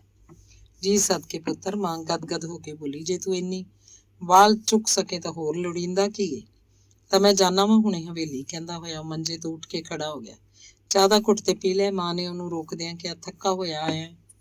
ਕੋਈ ਨਹੀਂ ਮਾਂ, ਚਾਹ ਕਿਤੇ ਚੱਲੀ ਨਹੀਂ, ਕਹਿ ਕੇ ਉਹ ਬੂਹਿਓਂ ਬਾਹਰ ਨਿਕਲਿਆ। ਪਰ ਉਹਨੂੰ ਭਾਨੇ ਸ਼ਾਹ ਦੀ ਹਵੇਲੀ ਤੱਕ ਜਾਣ ਦੀ ਲੋੜ ਨਾ ਪਈ। ਬਾਬਾ ਆਪ ਹੀ ਆਪਣੀ ਲੰਮੀ ਸੋਟੀ ਨਾਲ ਜ਼ਮੀਨ ਟਟੋਲਦਾ ਤੁਰਿਆ ਆ ਰਿਹਾ ਸੀ। ਬਾਪੂ ਜੀ ਸਲਾਮ, ਕਹਿੰਦਾ ਅਜੀਜ਼ ਉੱਠ ਕੇ ਬਾਬੇ ਦੀ ਹਿੱਕ ਨਾਲ ਜਾ ਲੱਗਾ। ਕੌਣ? ਅਜੀਜ਼, ਮੇਰਾ ਲਾਲ। ਬਾਬਾ ਉਹਨੂੰ ਕੰਬਦੀਆਂ ਬਾਹਾਂ ਨਾਲ ਘੁੱਟ ਕੇ ਜਿਵੇਂ ਨਿਆਣੇ ਬਾਲ ਨੂੰ ਚੁੰਮੀਦਾ ਉਹਦਾ ਮੂੰਹ ਚੁੰਮਦਾ ਤੇ ਪਿੱਠ ਪਲੋਸਦਾ ਬੋਲਿਆ, ਉਬੇਲ ਮਿਲ ਗਈ ਤੈਨੂੰ ਨਲਾਇਕਾ, ਕਿੰਨੇ ਖੱਤ ਪਾਏ ਤੈਨੂੰ। ਕੀ ਕਰਦਾ ਬਾਪੂ ਜੀ? ਬੁੱਢੀਆਂ ਬਾਹਾਂ ਚੋਂ ਅੰਮ੍ਰਿਤ ਵਰਗੇ ਪਿੱਤਰੀ ਸਨੇਹ ਦੇ ਸਵਾਦ ਨੂੰ ਅਨੁਭਵ ਕਰਦਾ ਅਜੀਜ਼ ਬੋਲਿਆ, ਕੰਮ ਹੱਥੋਂ ਹੀ ਵੇਲ, ਕੰਮ ਦਾ ਬੱਚਾ ਨਾ ਹੋਵੇ ਤੇ। ਬਾਬਾ ਮਮਤਾ ਭਰੀਆਂ ਆਪਣੀਆਂ ਧੁੰਦਲੀਆਂ ਅੱਖਾਂ ਉਹਦੇ ਚਿਹਰੇ ਤੇ ਗੱਡੀ ਵਿੱਚੋਂ ਹੀ ਬੋਲ ਪਿਆ, ਢੱਠੇ ਖੂਹ 'ਚ ਪੈ ਗਏ ਕੰਮ ਤੇਰੇ। ਉਧਰ ਉਸ ਵਿਚਾਰੀ ਦੀ ਜਾਨ ਨੂੰ ਬਣੀ ਹੋਈ ਹੈ ਤੇ ਇਸ ਭੜੂਏ ਨੂੰ ਕੰਮਾਂ ਦੀ ਪਈ ਹੈ। ਅੱਛਾ ਸ਼ੁਕਰ ਹੈ ਫਿਰ ਵੀ ਤੂੰ ਆ ਗਿਆ। ਅਜੀਜ਼ ਨੇ ਜਦੋਂ ਬਾਹੋਂ ਫੜੀ ਬਾਬੇ ਨੂੰ ਅੰਦਰ ਮੰਜੇ ਤੇ ਲਿਆ ਬਿਠਾਇਆ ਤੇ ਸ਼ੁਗਰਾ ਨੇ ਸਿਰ ਦਾ ਪੱਲਾ ਨੀਵਾਂ ਕਰਦਿਆਂ ਕਿਹਾ, ਆਓ ਭਾਈਆ ਜੀ, ਜੀ ਆਇਆਂ ਨੂੰ। ਕੀ ਹਾਲ ਹੈ ਕੁੜੀਏ ਤੇਰਾ? ਬਾਬੇ ਨੇ ਆਪਣੀ ਅਯੋਗਤਾ ਦਾ ਪ੍ਰਗਟਾਓ ਕਰਦਿਆਂ ਕਿਹਾ, ਮੈਂ ਤੇ ਬੀਬੀ ਹੁਣ ਕਾਸੇ ਜੋਗਾ ਨਹੀਂ ਹੋ ਰਿਹਾ। ਬੂਏ ਤੇ ਬੂਆ ਹੈ, ਐਵੇਂ ਤੀਕ ਆਉਣੋਂ ਵੀ ਆ ਰਹੀਆਂ, ਅੱਖਾਂ ਸਹੁਰੀਆਂ ਉੱਕਾ ਹੀ ਜਵਾਬ ਦੇਈ ਜਾਂਦੀਆਂ ਨੇ। ਭਾਈਆ ਜੀ, ਸੁਗਰਾ ਡੂੰਘੇ ਸਤਿਕਾਰ ਨਾਲ ਰੰਗੀਜ਼ ਕੇ ਬੋਲੀ, ਤੁਸਾਂ ਕਿਉਂ ਖੇਚਲ ਕੀਤੀ ਏਡੀ? ਅਜੀਜ਼ ਤੁਹਾਡੀ ਵੱਲ ਤੁਰਿਆ ਜਾਂਦਾ ਸੀ। ਤੁਹਾਡੇ ਹੁੰਦਿਆਂ ਮੈਨੂੰ ਕਿਹੜੀ ਗੱਲ ਦਾ ਬਗੋਚਾ ਹੈ ਭਾਈਆ ਜੀ? ਵਿਚਾਰੀ ਰੁਕਮਣ ਭੈਣ ਅੱਧੀ ਰਾਤ ਆ ਕੇ ਖੜ ਜਾਂਦੀ ਏ ਰੋਜ਼। ਰਤਾ ਕੋ ਨੌ ਤੱਤਾ ਹੋਵੇ ਤਾਂ ਸਿਰ ਤੇ ਹੁੰਦੀ ਏ ਖੜੋਤੀ। ਹਰੇ ਰਾਮ ਕਹਿੰਦਾ ਹੋਇਆ ਬਾਬਾ ਇਸ ਮਜ਼ਬੂਨ ਨੂੰ ਬਦਲਦਾ ਬੋਲਿਆ, ਆ ਗਿਆ ਮੁੰਡਾ, ਭਲਾ ਸ਼ੁਕਰ ਏ। ਮੇਰਾ ਤੇ ਜੀ ਕਰਦਾ ਬੇਈਮਾਨ ਨੂੰ ਟਕਾਵਾਂ 2-4, ਪਰ ਤੇਰੇ ਲਿਹਾਜ਼ ਨੂੰ ਚੁੱਪ ਕਰ ਰਿਹਾ ਵਾਂ। ਇਹ ਅੱਜ ਕੱਲ ਦੇ ਮੁੰਡੇ ਮਾਪਿਆਂ ਨੂੰ ਜਾਣਦੇ ਹੀ ਕੁਝ ਨਹੀਂ। ਪੁੱਛੋ ਵੀ ਮੂਰਖਾ, ਮਾਂ ਤੇਰੀ ਮਨ ਮਰਾਂਦੇ ਪਈ ਏ ਤੇ ਤੈਨੂੰ ਕੰਮ ਸੁੱਝਣ ਡਏ ਨੇ। ਪਿਆਰ ਭਰੇ ਇਸ ਮਿੱਠੇ ਸ਼ਿਕਵੇ ਨੂੰ ਸੁਣ ਕੇ ਕੋਲ ਬੈਠੇ ਅਜੀਜ਼ ਦਾ ਦਿਲ ਨਿਹਾਲ ਹੋ ਉੱਠਿਆ। ਸ਼ਰਮਿੰਦਗੀ ਭਰੀ ਮੁਸਕਰਾਹਟ ਨਾਲ ਬਾਬੇ ਵੱਲ ਤੱਕ ਕੇ ਬੋਲਿਆ, ਬਾਪੂ ਜੀ ਹੁਣ ਮਾਫ ਕਰ ਦਿਓ ਪਿਛਲੀ ਗਲਤੀ ਨੂੰ, ਅੱਗੇ ਨੂੰ ਇਹੋ ਜਿਹੀ ਗਲਤੀ ਨਹੀਂ ਕਰਾਂਗਾ। ਅੱਛਾ ਕੁੜੀਏ, ਸ਼ੁਗਰਾ ਵੱਲ ਤੱਕ ਕੇ ਬਾਬਾ ਬੋਲਿਆ, ਕਿੱਥੇ ਹੈ ਸੀਮਾ? ਮਾਂ ਦੀ ਥਾਂ ਪੁੱਤਰ ਨੇ ਜਵਾਬ ਦਿੱਤਾ, ਉਹ ਬਾਹਰ ਰਸੋਈ 'ਚ। ਬਾਪੂ ਜੀ ਬੁਲਾਵਾਂ? ਰਸੋਈ ਇਸ ਕਮਰੇ ਤੋਂ ਇੰਨੀ ਦੂਰ ਨਹੀਂ ਸੀ ਕਿ ਨਸੀਮ ਅੰਦਰ ਦੀਆਂ ਗੱਲਾਂ ਨੂੰ ਸੁਣ ਨਾ ਸਕਦੀ। ਚਾਹ ਵਾਲੀ ਪਤੀਲੀ ਉਹ ਧਰ ਚੁੱਕੀ ਸੀ, ਅੱਗ ਵੀ ਬਲ ਰਹੀ ਸੀ ਤੇ ਬਾਪੂ ਦੀਆਂ ਗੱਲਾਂ ਸੁਣਨ ਲਈ ਉਹ ਅੰਦਰ ਆਉਣ ਹੀ ਵਾਲੀ ਸੀ ਕਿ ਬਾਬੇ ਦੀ ਉਪਰੋਕਤ ਗੱਲ ਉਹਦੇ ਕੰਨੀ ਪਈ। ਉੱਥੇ ਦੜ ਵੱਟ ਕੇ ਬੈਠ ਗਈ। ਕਿਉਂ ਭਾਈਆ ਜੀ? ਔਖੀ ਖੰਘਦੀ ਸ਼ੁਗਰਾ ਬੋਲੀ, ਸੀਮਾ ਬਾਬਤ ਕੁਝ ਕਹਿਣਾ ਜੀ? ਆਹੋ, ਕਹਿਣ ਤੋਂ ਬਾਅਦ ਇੱਕ ਖੰਗੂਰਾ ਮਾਰ ਕੇ ਬੋਲਿਆ, ਆਉਣਾ ਤੇ ਮੈਂ ਰਾਤੀ ਸੀ, ਪਰ ਅੱਖਾਂ ਜੋ ਕੁਝ ਨਾ ਕਰਨ ਦਿੰਦੀਆਂ ਹੋਈਆਂ। ਤੁਸਾਂ ਮੈਨੂੰ ਹੀ ਸੱਦ ਘੱਲਣਾ ਸੀ ਨਾ, ਏਡੇ ਔਖੇ ਹੋਏ ਹੋ, ਝੱਲੀ ਨਾ ਹੋਵੇ ਤੇ। ਬਾਬਾ ਬੋਲਿਆ, ਤੇਰਾ ਕੋਈ ਹਾਲ ਸੀ ਨਿਕਲਣ ਜੋਗਾ? ਤੇ ਫਿਰ ਉਹ ਆਪਣੀ ਅਸਲੀ ਗੱਲ ਵੱਲ ਆਉਂਦਾ ਹੋਇਆ ਬੋਲਿਆ, ਉਹ ਆਏ ਸਨ ਤੁਹਾਡੇ ਘਰ ਵੀ, ਕੀ ਨਾਂ ਲਈਦਾ? ਆਹੋ ਆਏ ਸਨ, ਗੱਲ ਸਮਝ ਕੇ ਵਿੱਚੋਂ ਹੀ ਸ਼ੁਗਰਾ ਬੋਲੀ, ਦਾਦੇ ਦਾੜੀ ਹਗਾਉਣ ਚੋਰ ਕਿਸੇ ਥਾਂ ਦੇ। ਕੋਲ ਬੈਠੇ ਅਜੀਜ਼ ਨੂੰ ਘੋਖ ਕਰਨ ਦੀ ਲੋੜ ਨਹੀਂ ਸੀ, ਇਹ ਤੋਂ ਪਹਿਲਾਂ ਹੀ ਮਾਂ ਪਾਸੋਂ ਸਭ ਕੁਝ ਸੁਣ ਚੁੱਕਾ ਸੀ। ਗੱਲ ਸਹਿਜ ਨਾਲ ਕਰੀਦੀ ਹੈ ਕੁੜੀਏ, ਬਾਬਾ ਬੋਲਿਆ, ਮੇਰੇ ਕੋਲ ਵੀ ਰਾਤੀ ਆਏ ਸੀ। ਕੀ ਕਹਿੰਦੇ ਸੀ? ਗੁੱਸੇ ਨਾਲ ਤਲਮਲਾ ਕੇ ਸੁਗਰਾ ਨੇ ਪੁੱਛਿਆ, ਕਹਿਣਾ ਹੋਰ ਕੀ ਸਾ ਨਹੀਂ, ਜੋ ਤੈਨੂੰ ਆ ਗਏ ਨੇ ਸੋਈਓ ਮੈਨੂੰ, ਸਗੋਂ ਧਮਕੀਆਂ ਵਾਧੇ ਦੀਆਂ ਦੇ ਗਏ ਨੇ। ਧਮਕੀਆਂ? ਅਜੀਜ਼ ਆਪੇ ਤੋਂ ਬਾਹਰ ਹੁੰਦਾ ਬੋਲਿਆ, ਕਾਹਦੀਆਂ ਧਮਕੀਆਂ ਬਾਪੂ ਜੀ? ਉਹਦੀ ਤੇਜ਼ੀ ਨੂੰ ਭਾਂਪ ਕੇ ਬਾਬਾ ਬੋਲਿਆ, ਕਾਕਾ ਤੂੰ ਬੈਠਾ ਰਹੋ, ਚੁੱਪ ਕਰਕੇ, ਬਹੁਤੀ 3-5 ਕਰੇਗਾ ਤਾਂ ਮੈਂ ਉਠਾਲ ਦਿਆਂਗਾ ਹੀ ਇੱਥੋਂ। ਅਜੀਜ਼ ਫੇਰ ਨਹੀਂ ਬੋਲਿਆ। ਹਾਂ, ਸੁਗਰਾ ਦੀਆਂ ਪਸਲੀਆਂ ਹੇਠ ਸਾਹ ਬੋਲ ਰਿਹਾ ਸੀ। ਕੀ ਕਹਿੰਦੇ ਸੀ? ਬਾਬੇ ਨੇ ਰਾਤ ਵੇਲੇ 4 ਆਦਮੀਆਂ ਦੇ ਵਾਰਤਾਲਾਪ ਨੂੰ ਇੰਨ ਬਿੰਨ ਦੁਹਰਾ ਦਿੱਤਾ। ਉਹ ਹੁੰਦੇ ਕੌਣ ਨੇ? ਵੱਡੇ ਲਾਟੀਕੀਨ ਜਿਹੜੇ ਆਏ ਸਨ ਸਲਾਹ ਦੇ। ਅਜੀਜ਼ ਬੋਲਣਾ ਨਾ ਚਾਹੁੰਦੇ ਹੋਏ ਵੀ ਆਪਣੇ ਆਪ ਨੂੰ ਰੋਕ ਨਾ ਸਕਿਆ। ਬਾਬੇ ਨੇ ਫੇਰ ਇੱਕ ਘੁਰਕੀ ਦਿੱਤੀ ਤੇ ਫਿਰ ਚੁੱਪ ਹੋ ਗਿਆ।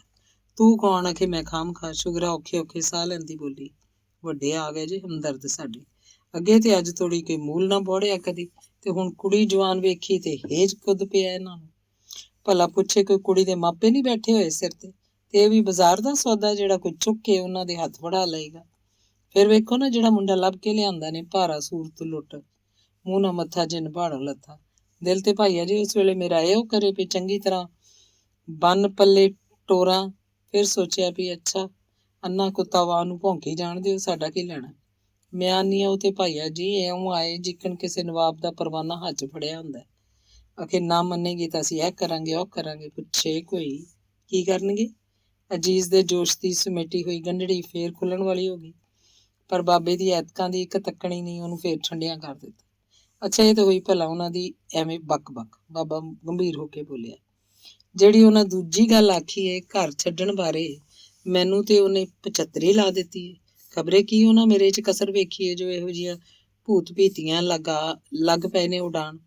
ਪਰ ਅੱਛਾ, ਕਿਸੇ ਨੇ ਆਖਿਆ ਕੀ ਹੁੰਦਾ। ਉਂਝ ਆਪਣੇ ਦਿਲ ਦੀ ਗੱਲ ਮੈਂ ਤੈਨੂੰ ਕਹਿਣਾ ਵਾਂ ਬੀਬੀ, ਵੀ ਮਜ਼ਹਬ ਦੀ ਗੱਲ ਤੇ ਰੱਖੋ ਨਾ ਵੱਖਰੀ, ਜੋ ਜਿਹਦਾ ਹੈ ਉਹਨੂੰ ਮੁਬਾਰਕ ਹੋਵੇ। ਬਾਕੀ ਰਹੀ ਗੱਲ ਸਾਂਝ ਦੀ, ਸੋ ਬੀਬੀ ਰਾਣੀ ਸੁਣ ਲੈ, ਰਹੀਮ ਬਖਸ਼ ਮਰ ਗਿਆ ਏ, ਮੈਂ ਵੀ ਨਹੀਂ ਰਹਿਣਾ।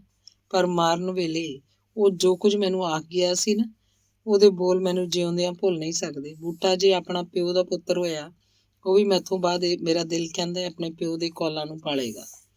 ਬਾਕੀ ਇਹ ਘਰ ਜਿਸ 'ਚ ਤੁਸੀਂ ਰਹਿੰਦੇ ਹੋ, ਜੇ ਕੋਈ ਆਖੇ ਕਿ ਭਾਨੇ ਦਾ ਘਰ ਏ ਤਾਂ ਇਹ ਉਹਦੀ ਗਲਤੀ ਏ। ਘਰ ਤੁਹਾਡਾ ਹੈ, ਤੁਸੀਂ ਇਹਦੇ ਮਾਲਕ ਹੋ।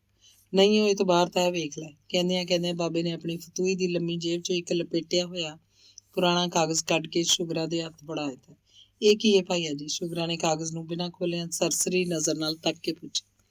ਇਸ ਮਕਾਨ ਦੀ ਰਜਿਸਟਰੀ ਹੈ ਜਿਹੜੀ ਰਹੀਮ ਬਖਸ਼ ਦੇ ਮਰਨ ਤੋਂ 2 ਮਹੀਨੇ ਬਾਅਦ ਮੈਂ ਅਜੀਜ਼ ਦੇ ਨਾਂ ਕਰਵਾਤੀ ਸੀ। ਸਵਾਸਾਂ ਦਾ ਕੋਈ ਭਰੋਸਾ ਨਹੀਂ ਹੁੰਦਾ। ਮੈਂ ਉਦੋਂ ਸੋਚਿਆ ਜਿਹੜਾ ਕੰਮ ਆਪਣੇ ਹੱਥੀਂ ਹੋ ਜਾਏ ਉਹੀ ਚੰਗਾ। ਰਹੀਮ ਬਖਸ਼ ਖੁਦਾ ਅਮਾਨ ਦੇਵੇ ਸੀ ਉਹਨੂੰ, ਭਾਵੇਂ ਮੇਰੇ ਨਾਲੋਂ ਢੇਰ ਛੋਟਾ ਸੀ, ਪਰ ਮੇਰਾ ਉਹਦਾ ਭਰਾਵਾਂ ਵਾਲਾ ਪਿਆਰ ਸੀ। ਸੋਚਿਆ ਵੀ ਕੀ ਪਤਾ ਮੁੰਡਾ ਮਗਰੋਂ ਜਾਣੇ ਕਿ ਨਾ, ਹੋਰ ਤੇ ਮੈਂ ਕਾਸੇ ਜੋਗਾ ਨਹੀਂ। ਮੇਰੇ ਦੋਸਤ ਦਾ ਕੁਨਬਾ ਛੱਤ ਖੁਣੋਂ ਤਾਂ ਔਖਾ ਨਾ ਹੋਵੇ। ਇੰਨੀ ਉਦਾਰਤਾ ਤੇ ਫਿਰ ਇੰਨੀ ਲੁਕਵੀਂ ਕਿ ਇੰਨੀ ਮੁੱਦਤ ਬੀਤ ਜਾਣ ਤੇ ਵੀ ਜਿਹਨੇ ਇਸ ਗੱਲ ਦਾ ਕਦੀ ਭੋਗ ਤੱਕ ਨਹੀਂ ਪਾਇਆ। ਸੁਗਰਾ ਦੀਆਂ ਅੱਖਾਂ 'ਚ ਸ਼ੁਕਰਗੁਜ਼ਾਰੀ ਦੇ ਅੱਥਰੂ ਆ ਗਏ। ਮੈਂ ਅਜੇ ਵੀ ਰਜਿਸਟਰੀ ਦਾ ਜ਼ਿਕਰ ਨਹੀਂ ਸੀ ਕਰਨਾ, ਬਾਬਾ ਬੋਲੀ ਗਿਆ, ਕਿਉਂਕਿ ਇਸ ਤਰ੍ਹਾਂ ਬਦੋ-ਬਦੀ ਅਗਲੇ ਦੀਆਂ ਅੱਖਾਂ ਨੀਵੀਆਂ ਹੋ ਜਾਂਦੀਆਂ ਨੇ। ਇਹ ਮੈਨੂੰ ਸਿਰਫ ਇਸ ਲਈ ਅੱਜ ਲੋੜ ਪਈ ਏ ਤੈਨੂੰ ਦੱਸਣ ਦੀ ਬੀਬੀ, ਕਿ ਲੋਕ ਤੇਰੇ ਬੱਚਿਆਂ ਬਾਬਤ ਇਹ ਨਾ ਪਏ ਸੋਚਣ ਕਿ ਉਹ ਕਿਸੇ ਪਰਾਏ ਘਰ 'ਚ ਰਹਿੰਦੇ ਨੇ। ਰਜਿਸਟਰੀ 'ਚ ਮੈਂ ਇਸੇ ਕਰਕੇ ਲਿਖ ਦਿੱਤਾ ਹੋਇਆ ਕਿ ਮਕਾਨ ਦੀ ਪੂਰੀ ਕੀਮਤ ਮੈਂ ਵਸੂਲ ਪਾ ਲਈ। ਕੱਲ ਉਹਨਾਂ ਮੁੰਡਿਆਂ ਦੀ ਬਹੁਤੀ ਇਹ ਗੱਲ ਸੁਣ ਕੇ ਮੇਰੇ ਦਿਲ ਨੂੰ ਦੁੱਖ ਪਹੁੰਚਿਆ ਕਿ ਕਿਉਂ ਕੋਈ ਖਿਆਲ ਕਰੇ ਜੋ ਮੇਰੇ ਰਹੀਮ ਬਖਸ਼ ਦੇ ਬੱਚੇ ਕਿਸੇ ਗੱਲੋਂ ਹੀਣੇ ਨੇ। ਬਾਕੀ ਸੱਚੀ ਗੱਲ ਪੁੱਛੇ ਤਾਂ ਬੀਬੀ, ਅਜੇ ਮੇਰੇ ਸਿਰ ਤੇ ਰਹੀਮ ਬਖਸ਼ ਦਾ ਕਰਜ਼ ਨਹੀਂ ਉਤਰਿਆ। ਇਹ ਉਸੇ ਦਿਨ ਲੱਥ ਜਾਣਾਂਗਾ ਜਿਸ ਦਿਨ ਸੀਮਾ ਨੂੰ ਡੋਲੇ ਪਾ ਚੁੱਕਾਂਗਾ ਤੇ ਜਿਸ ਦਿਨ ਇਹ ਨਲਾਇਕ ਮੁੰਡਾ ਘੋੜੀ ਚੜੇਗਾ। ਨਲਾਇਕ ਮੁੰਡਾ ਕਹਿੰਦਿਆਂ ਬਾਬੇ ਨੇ ਇੱਕ ਮਿਹਰ ਤੇ ਮੁਹੱਬਤ ਭਰੀ ਨਜ਼ਰ ਨਾਲ ਅਜੀਜ਼ ਵੱਲ ਤੱਕਿਆ ਤੇ ਅਜੀਜ਼ ਦੀਆਂ ਅੱਖਾਂ, ਜਿਨ੍ਹਾਂ ਨੂੰ ਰਹੀਮ ਬਖਸ਼ ਦੀ ਯਾਦ ਨੇ ਨਾ ਕਰ ਦਿੱਤਾ ਸੀ, ਮੁਸਕਰਾ ਪਈਆਂ। ਸ਼ੁਗਰਾ ਉੱਤਰ ਵਿੱਚ ਕੁਝ ਨਾ ਬੋਲ ਸਕੀ, ਬੋਲਣਾ ਚਾਹੁੰਦੀ ਹੋਈ ਵੀ ਨਹੀਂ। ਕੇਵਲ ਉਹਦੇ ਅੱਥਰੂ ਹੀ ਦੱਸ ਰਹੇ ਸਨ ਕਿ ਉਹ ਕੀ ਬੋਲਣਾ ਚਾਹੁੰਦੀ ਹੈ। ਧੰਨਵਾਦ ਤੇ ਸਤਿਕਾਰ ਦਾ ਪੰਘਰਿਆ ਹੋਇਆ ਜੁਜ਼ ਇਹ ਅੱਥਰੂ। ਭਾਈਆ ਜੀ, ਕਾਗਜ਼ ਉਵੇਂ ਬਾਬੇ ਵੱਲ ਕਰਦੀ ਹੋਈ ਉਹ ਕੁਝ ਠਹਿਰ ਕੇ ਬੋਲੀ, ਮੈਂ ਕੋਈ ਏਡੀ ਅਣਜਾਣੀ ਨਹੀਂ ਜੋ ਆਪਣੇ ਬੇਗਾਨਿਆਂ ਦੀ ਪਛਾਣ ਨਾ ਕਰ ਸਕਾਂ। ਮੇਰੇ ਲਈ ਉੱਤੇ ਅੱਲਾ ਮੀਆਂ। ਤੇ ਅਗਲਾ ਹਿੱਸਾ ਬਾਬੇ ਨੇ ਉਹਨੂੰ ਬੋਲਣ ਨਾ ਦਿੱਤਾ। ਉਹ ਫੇਰ ਆਪਣੀ ਪਹਿਲੀ ਗੱਲ ਵੱਲ ਆਉਂਦਾ ਵਿੱਚੋਂ ਹੀ ਬੋਲ ਪਿਆ, ਹਾਂ ਮੈਂ ਕੀ ਪਿਆ ਕਹਿੰਦਾ ਸਾਂ? ਆਹੋ, ਮੇਰਾ ਮਤਲਬ ਇਹ ਬੀਬੀ ਰਾਣੀ, ਵੀ ਜੇ ਉਹਨਾਂ ਲੋਕਾਂ ਦੀ ਤਸੱਲੀ ਇਸੇ ਗੱਲ 'ਚ ਇਹ ਕਿ ਤੂੰ ਆਪਣੇ ਮਕਾਨ 'ਚ ਚਲੀ ਜਾਵੇਂ ਤਾਂ ਮੈਂ ਤੈਨੂੰ ਰੋਕਦਾ ਨਹੀਂ। ਦੋਵੇਂ ਘਰ ਤੇਰੇ ਨੇ, ਉਸ 'ਚ ਰਹੋ ਭਾਵੇਂ ਇਸ 'ਚ। ਜੇ ਤੂੰ ਆਖੇ ਤਾਂ ਮੈਂ ਅੱਜ ਭਲਕੇ ਇਹ 2 ਮਸੱਲੀ ਲਾ ਕੇ ਇਹਦੀ ਮੁਰੰਮਤ ਕਰਵਾ ਦੇਣਾ ਵਾ। ਤੁਸੀਂ ਆਪਣੇ ਮੂੰਹ ਨਾ ਇਹ ਗੱਲ ਆਖੋ ਭਾਈਆ ਜੀ। ਸੁਗਰਾ ਦੇ ਗਲੇ 'ਚੋਂ ਆਵਾਜ਼ ਕੰਬ ਕੇ ਨਿਕਲ ਰਹੀ ਸੀ। ਉਹ ਜਾਣੇ ਲੋਕੀ ਜੋ ਜੀ ਕਰੇ ਪਏ ਆਖਣ, ਜੇ ਆਪਣੀ ਛਾਂ ਹੇਠ ਲਿਆ ਜੇ ਤਾਂ ਧੱਕਾ ਨਾ ਦੇਣਾ। ਮੈਂ ਨਹੀਂ ਜੀ ਇਹਨਾਂ ਬਰੂਆਂ ਨੂੰ ਛੱਡ ਕੇ ਜਾਣਾ, ਭਾਵੇਂ ਮੈਨੂੰ ਕੋਈ ਬਿਸ਼ਤਾਂ ਦੇ ਬੂਹੇ ਵੀ ਕਿਉਂ ਨਾ ਖੋਲ ਦੇਵੇ। ਮੈਂ ਤੇ ਆਨੀ ਹਾਂ ਅੱਲਾ ਮੇਰੀ ਉਮਰ ਵੀ ਤੁਹਾਨੂੰ ਦੇਵੇ ਤੇ ਤੁਸੀਂ ਆਪਣੇ ਹੱਥੀਂ ਇਹਨਾਂ ਬੱਚਿਆਂ ਦੀ ਰੀਝਾਂ ਮੁਰਾਦਾਂ ਪੂਰੀਆਂ ਕਰੋ। ਅੱਛਾ ਬਾਪੂ ਜੀ, ਗੱਲਾਂ ਦਾ ਸਿਲਸਿਲਾ ਜਦ ਅਜੀਜ਼ ਨੇ ਖੁਦ ਥੰਮਦਾ ਤੱਕਿਆ, ਝੱਟ ਬੋਲ ਉੱਠਿਆ, ਹੁਣ 1-2 ਗੱਲਾਂ ਮੇਰੀਆਂ ਵੀ ਸੁਣ ਲਓ। ਤੂੰ ਵੀ ਕਰ ਲੈ ਜੇ ਏਡੀਆਂ ਕਾਹਲੀਆਂ ਆਈਆਂ ਹੋਈਆਂ ਨੇ। ਬਾਬਾ ਹੱਸ ਪਿਆ। ਬਾਪੂ ਜੀ ਦੀਨ ਭਾਵ ਨਾਲ ਅਜੀਜ਼ ਬੋਲਿਆ, ਤੁਸੀਂ ਕਦੀ ਮੇਰੀ ਕੋਈ ਗੱਲ ਵੀ ਅੱਜ ਤੱਕ ਮੋੜੀ ਉਥੱਲੀ ਨਹੀਂ। ਅੱਜ ਮੇਰੀ ਇੱਕ ਹੋਰ ਗੱਲ ਮੰਨੋਗੇ? ਮੰਨਣ ਵਾਲੀ ਹੋਈ ਤਾਂ ਕਿਉਂ ਨਾ ਮੰਨਾਂਗਾ। ਬਾਬੇ ਨੇ ਉਚੇਚੇ ਧਿਆਨ ਨਾਲ ਉਸ ਵੱਲ ਤੱਕਿਆ। ਮੇਰੀ ਸਲਾਹ ਹੈ, ਹਾਲੇ ਕੁਝ ਦਿਨਾਂ ਲਈ ਅਸੀਂ ਰਾਵਲਪਿੰਡੀ ਚਲੀਏ। ਚੰਗੀ ਗੱਲ ਹੈ, ਜੇ ਤੂੰ ਇਹਨਾਂ ਦੋਵਾਂ ਦਾ ਖਰਚ ਝੱਲ ਸਕੇ ਤਾਂ ਹੋਰ ਕੀ ਚਾਹੀਦਾ, ਪਰ ਤੇਰੀ ਤਨਖਾਹ ਤਾਂ ਅਸਲੋਂ ਹੀ ਥੋੜ੍ਹੀ ਜਿਹੀ ਹੈ। ਗੁਜ਼ਾਰਾ ਕਰ ਲਏਗਾ? ਅਸੀਂ ਇਕੱਲੇ ਨਹੀਂ ਬਾਪੂ ਜੀ। ਗੱਲ ਨੂੰ ਖੋਲਦਿਆਂ ਅਜੀਜ਼ ਨੇ ਕਿਹਾ, ਤੁਸੀਂ ਵੀ? ਮੈਂ ਵੀ? ਬਾਬਾ ਇਸ ਬੁਝਾਰਤ ਨੂੰ ਸਮਝ ਨਾ ਸਕਿਆ। ਤੁਸੀਂ ਵੀ? ਵੱਡੇ ਭਾ ਹੋਰੀ ਵੀ, ਭਾਬੀ ਹੋਰੀ ਵੀ? ਝੱਲਾ ਨਾ ਹੋਵੇ ਤੇ। ਬਾਬਾ ਵਿਅੰਗ ਭਾਵ ਚ ਬੋਲਿਆ, ਕਿਤੇ ਲਸ਼ਕਰ ਇਕੱਠਾ ਕਰਕੇ ਲੈ ਜਾਣਾ ਹੀ? ਬਾਪੂ ਜੀ, ਅਜੀਜ਼ ਬੇਨਤੀ ਭਾਵ ਨਾਲ ਬੋਲਿਆ। ਨਾ ਪਾਣੀ ਮੇਰੀ ਗੱਲ ਚ। ਮੈਂ ਨਹੀਂ ਜੇ ਤੁਹਾਨੂੰ ਛੱਡ ਕੇ ਜਾਣਾ, ਭਾਵੇਂ ਕੁਝ ਵੀ ਹੋਵੇ। ਉੱਤੋਂ ਰੌਲੇ ਪਏ ਹੋਏ ਨੇ, ਪਿੰਡਾਂ 'ਚ ਦੰਗੇ ਫਸਾਦ ਸ਼ੁਰੂ ਹੋ ਗਏ ਨੇ। ਕੀ ਜਾਣੀਏ, ਸਾਡੇ ਪਿੰਡ ਵੀ ਕੋਈ ਖੱਪ ਪੈ ਜਾਏ। ਤੁਹਾਨੂੰ ਜ਼ਰੂਰ ਚੱਲਣਾ ਪਏਗਾ ਬਾਪੂ ਜੀ, ਮੇਰੇ ਨਾਲ ਜਲਦੀ ਤੋਂ ਜਲਦੀ। ਮੇਰੀ ਵਾਕਫੀ ਉੱਥੇ ਬਥੇਰੀ ਏ। ਕਿਸੇ ਗੱਲੋਂ ਵੀ ਤੁਹਾਨੂੰ ਔਖਿਆ ਨਹੀਂ ਹੋਣ ਦਿਆਂਗਾ। ਮੈਂ ਤੁਹਾਨੂੰ ਤਿੰਨਾਂ ਨੂੰ ਮੁਸਲਮਾਨੀ ਪਹਿਰਾਵੇ 'ਚ ਰੱਖਾਂਗਾ। ਜਿਉਂਦਾ ਰਹੋ ਪੁੱਤਰਾ। ਉਹਦੀ ਪਿੱਠ ਤੇ ਪਿਆਰ ਭਰਿਆ ਹੱਥ ਫੇਰਦਾ ਬਾਬਾ ਬੋਲਿਆ, ਤੁਸਾਂ ਹੀ ਲਾਲ ਹੁਣ ਸਾਡੇ ਬੁੱਢਿਆਂ ਦੀ ਡੰਗੋਰੀ ਫੜਨੀ ਹੈ। ਹੋਰ ਕੌਣ ਹੈ ਸਾਡਾ ਤੁਹਾਤੋਂ ਬਗੈਰ? ਪਰ ਵੇਖੇ ਨਾ ਚੰਨਾ, ਪ੍ਰਾਰਬਧ ਵਿੱਚ ਜੋ ਕੁਛ ਲਿਖਿਆ ਉਹ ਤੇ ਹਰ ਹੀਲੇ ਹੋ ਕੇ ਹੀ ਰਹਿਣਾ। ਮੈਂ ਨਿਹਾਲ ਹੋ ਗਿਆ ਪੁੱਤਰਾ ਤੇਰੀ ਇਹ ਗੱਲ ਸੁਣ ਕੇ। ਪਰ ਤੂੰ ਹੀ ਦੱਸ, ਇਹਨਾਂ ਪੁਰਾਣੇ ਹੱਡਾਂ ਨੂੰ ਹੁਣ ਕਿੱਥੇ ਧੂਈ ਫਿਰੇਂਗਾ? ਹਾਂ, ਆਖੇ ਲੱਗ ਜਾਏ ਤਾਂ ਆਪਣੇ ਭਰਾ ਭਰਜਾਈ ਨੂੰ ਲੈ ਜਾ ਕੁਛ ਦਿਨਾਂ ਲਈ। ਨਾਲੇ ਸੀਮਾ ਨੂੰ ਤੇ ਮਾਂ ਆਪਣੀ ਨੂੰ ਵੀ ਸ਼ਹਿਰ ਵਿਖਾ ਲਿਆਵੀਂ। ਤੇ ਤੁਸੀਂ ਭਾਈ ਆ ਜੀ? ਸ਼ੂਗਰਾਂ ਨੇ ਜਿਵੇਂ ਡਾਂਗ ਦਾ ਵਾਰ ਖਾ ਕੇ ਬਿਲਬਿਲਾ ਉੱਠੀ ਹੋਵੇ ਪੁੱਛਿਆ। ਮੈਨੂੰ ਪਏ ਰਹਿਣ ਦਿਓ ਇੱਥੇ ਹੀ ਬੀਬੀ। ਬਾਬਾ ਪੂਰੀ ਤਸੱਲੀ ਤੇ ਬੇਫਿਕਰੀ ਚ ਬੋਲਿਆ, ਅੱਜ ਮੋਈ ਕੱਲ ਦੂਜਾ ਦਿਹਾੜਾ। 4 ਦਿਨ ਜੀਣਾ ਹੈ ਤੇ ਇੱਥੇ ਕੱਟ ਲਵਾਂਗਾ। ਇਸ ਪਿੰਡ ਚ ਜੰਮਿਆ ਹੈ, ਅਰਥੀ ਮੇਰੀ ਵੀ ਇੱਥੋਂ ਹੀ ਨਿਕਲੇ। ਇਹੋ ਦਿਲ ਦੀ ਖਾਸ਼ ਹੈ ਚਕੋਰੀ। ਡੁੱਬ ਕੇ ਨਾ ਮਰ ਜਾਈਏ ਅਸੀਂ, ਸ਼ੂਗਰਾ ਬੋਲੀ। ਘਰ ਦੀ ਸਾਰੀ ਬਰਕਤ ਇੱਥੇ ਛੱਡ ਕੇ ਫਿਰ ਅਸਾਂ ਲੈਣ ਕੀ ਜਾਣਾਂਗੇ? ਤੇ ਭਲਾ ਇਹ ਵੀ ਭਾਈਆ ਜੀ ਕੋਈ ਆਖਣ ਸੁਣਨ ਵਾਲੀ ਗੱਲ ਹੈ? ਗੱਲਾਂ ਦੀ ਇਹ ਲੰਮੀ ਲੜੀ ਅਜੇ ਪਤਾ ਨਹੀਂ ਕਿੱਥੋਂ ਤੱਕ ਪਹੁੰਚਣੀ ਸੀ ਕਿ ਬਾਹਰੋਂ ਗਲੀ ਚੋਂ ਆਈ ਰੌਲੇ ਦੀ ਆਵਾਜ਼ ਨੇ ਸਭਨਾਂ ਦਾ ਧਿਆਨ ਮੋੜ ਦਿੱਤਾ। ਇੱਕਦਮ ਕਈ ਆਵਾਜ਼ਾਂ। ਨਾਲ ਦੇ ਪਿੰਡ ਉੱਤੇ ਹਮਲਾ ਹੋ ਗਿਆ, ਲੁੱਟ ਮਾਰ ਕਤਲ। ਸ਼ੂਗਰਾ ਜਿਹੜੀ ਅੱਗੇ ਦਮੇ ਦੇ ਦੌਰੇ ਨਾਲ ਨਿਢਾਲ ਪਈ ਸੀ, ਇਸ ਆਵਾਜ਼ ਨੂੰ ਸੁਣਦੀ ਭੁੰਜੇ ਲੱਥ ਗਈ। ਟੁੱਟਵੇਂ ਸਾਹ ਲੈਂਦੀ ਉਹ ਮੰਜੇ ਦੇ ਜਿਸ ਹਿੱਸੇ ਤੇ ਬੈਠੀ ਸੀ ਉੱਥੇ ਹੀ ਲੇਟ ਗਈ। ਅਜੀਜ਼ ਤੇ ਨਸੀਮ ਗਲੀ ਵੱਲ ਭੱਜ ਗਏ ਤੇ ਉਹਨਾਂ ਦੇ ਮਗਰ ਮਗਰ ਬਾਬਾ ਵੀ ਹੋਠਾਂ 'ਚ ਰੱਖੇ ਰੱਖਣਹਾਰ ਗੁਣਗੁਣਾਉਂਦਾ ਹੋਇਆ ਬਾਹਰ ਨਿਕਲ ਗਿਆ। ਕਾਂਡ 14। ਫੱਗਣ ਦੇ ਅੱਧ ਤੋਂ ਲੈ ਕੇ ਇਸ ਇਲਾਕੇ ਦੀ ਖਤਰਮੀ ਆਬਾਦੀ ਲਈ ਨੀਂਦਰ ਤੇ ਭੁੱਖ ਹਰਾਮ ਹੋ ਰਹੀ। ਜਿਹਦੀ ਵੀ ਦੂਰ ਦਰਾਡੇ ਕਿਸੇ ਸੁਰੱਖਿਅਤ ਥਾਵੇਂ ਠਾਰ ਸੀ, ਲੁਟਾ ਪਟਾ ਸਭ ਕੇ ਨੱਠਣੇ ਸ਼ੁਰੂ ਹੋ ਗਏ ਤੇ ਜਿਹੜੇ ਕੋਈ ਥੋੜੇ ਬਹੁਤ ਟਿਕੇ ਰਹਿ ਗਏ ਸੀ, ਉਹਨਾਂ ਲਈ ਹੁਣ ਨਿਕਲਣ ਦੀ ਕੋਈ ਵਾਹ ਨਹੀਂ ਸੀ। ਹਰ ਪਾਸੇ ਲੁੱਟ ਮਾਰ ਦਾ ਬਾਜ਼ਾਰ ਗਰਮ ਸੀ। ਇਸ ਪਿੰਡ ਵਾਲਿਆਂ ਨੇ ਆਪਣੇ ਲਈ ਇਸੇ 'ਚ ਬਿਹਤਰੀ ਸਮਝੀ ਕਿ ਆਪਣਾ ਚੰਗਾ ਚੰਗਾ ਸਮਾਨ ਲੈ ਕੇ ਪਿੰਡ ਦੇ ਐਨ ਵਿਚਕਾਰ ਗੁਲਾਬ ਸਿੰਘਾਣੀ ਗੁਰਦੁਆਰੇ 'ਚ ਜਾ ਇਕੱਠੇ ਹੋਣ। ਸੋਨਾ ਇਹੋ ਕੀਤਾ। ਇਹੋ ਜਾਪਦਾ ਸੀ ਜਿਵੇਂ ਲੁਟੇਰਿਆਂ ਦੀਆਂ ਬੇਪਨਾਹ ਧਾੜਾਂ ਕਿਸੇ ਗਿਣਵੇਂ ਮਿਤਵੇਂ ਤਰੀਕੇ ਹੇਠ ਸਾਰੀ ਕਾਰਵਾਈ ਕਰ ਰਹੀਆਂ ਸਨ। 50 ਤੋਂ ਲੈ ਕੇ 2-2 ਹਜ਼ਾਰ ਗੁੰਡਿਆਂ ਦੇ ਜੱਥੇ ਹਥਿਆਰਾਂ ਨਾਲ ਲੈਸ ਹੋ ਕੇ ਇੱਕ ਤੋਂ ਦੂਜੇ ਤੋਂ ਤੀਜੇ ਪਿੰਡ ਇਸ ਤਰ੍ਹਾਂ ਲਾਤ ਕਲਫੀ ਨਾਲ ਫਿਰ ਰਹੇ ਸਨ ਜਿਵੇਂ ਹਕੂਮਤ ਤੇ ਕਾਨੂੰਨ ਦੋਨੇ ਚੀਜ਼ਾਂ ਇਹਨਾਂ ਦੀਆਂ ਮੁੱਠੀਆਂ 'ਚ ਫੜੀਆਂ ਹੋਣ। ਅੰਗਰੇਜ਼ੀ ਹਕੂਮਤ ਦੀ ਲਗਭਗ ਸਾਰੀ ਮਸ਼ੀਨਰੀ ਇਹਨਾਂ ਲੋਕਾਂ ਦੀ ਮਦਦ ਉੱਤੇ ਸੀ। ਪਿੰਡ ਦੇ ਪਟਵਾਰੀ ਤੋਂ ਲੈ ਕੇ ਅਦਾਲਤ ਦੇ ਹਾਕਮ ਤੱਕ ਤੇ ਚਪੜਾਸੀ ਤੋਂ ਪੁਲਿਸ ਦੇ ਇੰਸਪੈਕਟਰ ਤੱਕ ਇਹਨਾਂ ਗੁੰਡਾ ਫੌਜਾਂ ਨੂੰ ਨਾ ਕੇਵਲ ਹੱਲਾਸ਼ੇਰੀ ਦੇ ਰਹੇ ਸਨ, ਬਲਕਿ ਖੁਦ ਨਾਲ ਸ਼ਾਮਲ ਹੋ ਕੇ ਲੁੱਟ ਮਾਰ ਤੇ ਕਤਲ ਖੂਨ 'ਚ ਪੂਰਾ ਹਿੱਸਾ ਵੀ ਲੈ ਰਹੇ ਸਨ। ਮਜ਼ਲੂਮਾਂ ਦੀ ਹਾਲਤ ਬੜੀ ਤਰਸਯੋਗ ਸੀ। ਕੀ ਬੱਚਾ ਤੇ ਕੀ ਬੁੱਢਾ, ਸਭ ਨੂੰ ਮੂਲੀਆਂ ਗਾਜਰਾਂ ਵਾਂਗ ਵੱਢਿਆ ਜਾ ਰਿਹਾ ਸੀ। ਮਾਪਿਆਂ ਦੇ ਸਾਹਮਣੇ ਜਵਾਨ ਬੱਚਿਆਂ ਨੂੰ, ਭਰਾਵਾਂ ਦੇ ਵੇਖਦਿਆਂ ਮੁਟਿਆਰ ਭੈਣਾਂ ਨੂੰ, ਪਤੀਆਂ ਦੀ ਮੌਜੂਦਗੀ 'ਚ ਵਹੁਟੀਆਂ ਨੂੰ ਬੇਇੱਜ਼ਤ ਤੇ ਅਗਵਾ ਕੀਤਾ ਜਾਂਦਾ ਸੀ। ਸੈਂਕੜੇ ਕੁੜੀਆਂ ਤੇ ਤੀਵੀਆਂ ਨੇ ਇਹਨਾਂ ਦਿਨਾਂ 'ਚ ਖੂਹਾਂ 'ਚ ਡੁੱਬ ਕੇ, ਅਫੀਮਾਂ ਖਾ ਕੇ ਜਾਂ ਅੱਗ 'ਚ ਛਾਲਾ ਮਾਰ ਕੇ ਆਪਣੇ ਇਸਤਰੀ ਪੁਣੇ ਦੀ ਰੱਖਿਆ ਕੀਤੀ।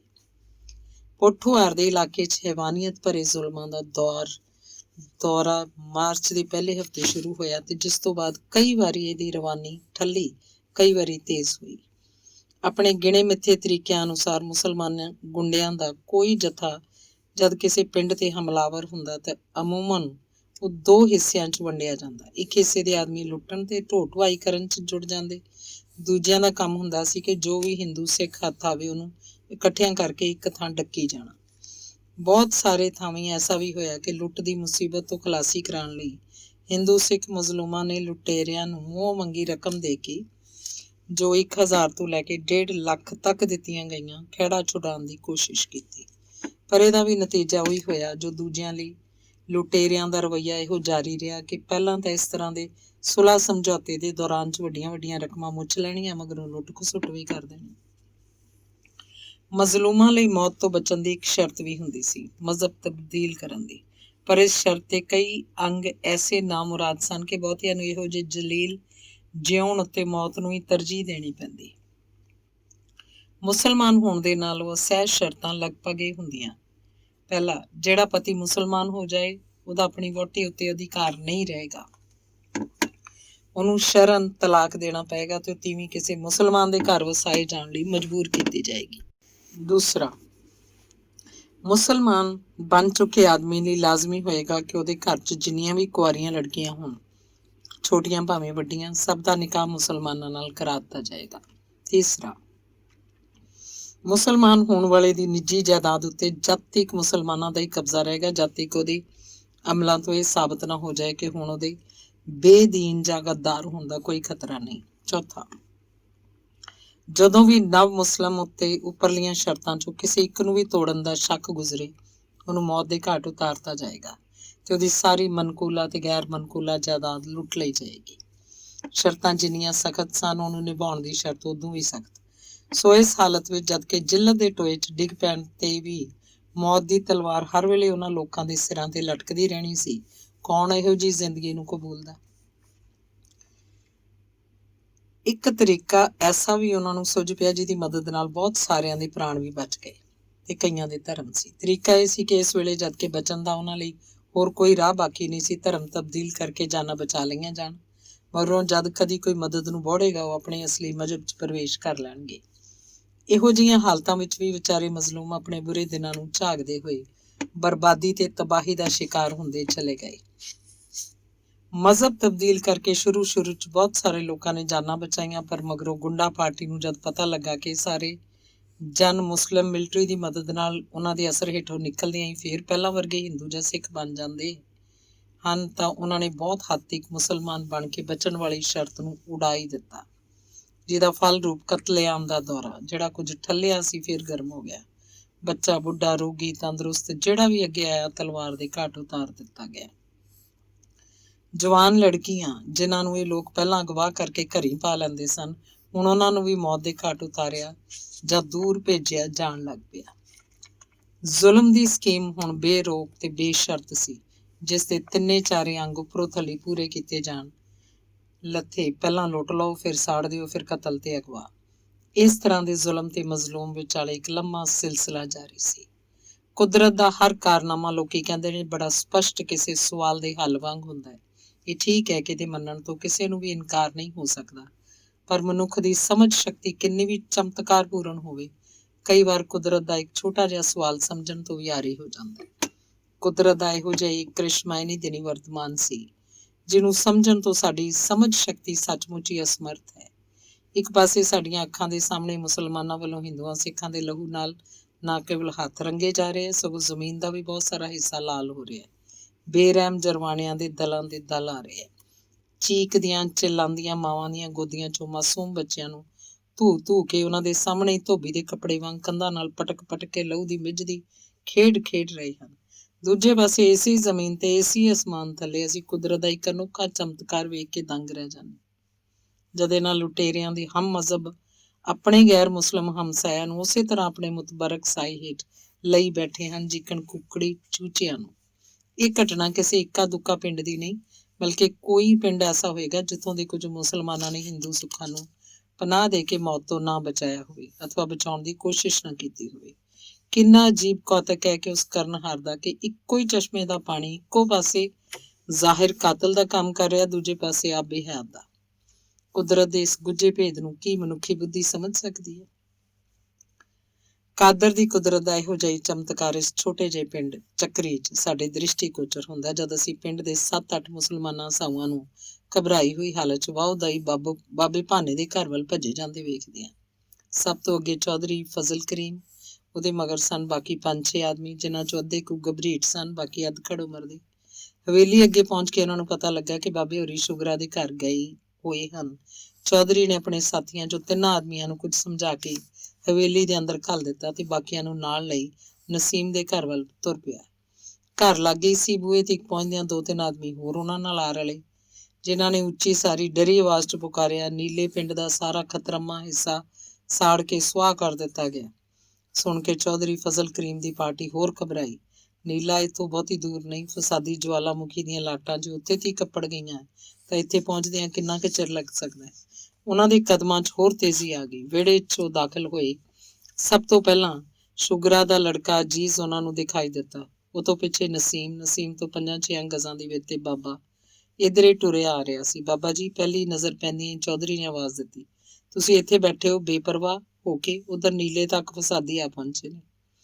ਬਾਬੇ ਨੇ ਗੰਭੀਰ ਚਿਹਰੇ ਤੇ ਤੌਖਲੇ ਦੀ ਮਾੜੀ ਜੀ ਝਲਕ ਆਈ ਤੇ ਆ ਕੇ ਮਿਟ ਗਈ। ਉਹ ਬੋਲਿਆ, ਚੌਧਰੀ, ਰੱਬ ਦਾ ਭਾਣਾ ਜੇ ਇਸੇ ਤਰ੍ਹਾਂ ਹੀ ਹੈ ਤੇ ਕੌਣ ਟਾਲ ਸਕਦਾ ਇਹਦੇ ਹੁਕਮ ਨੂੰ।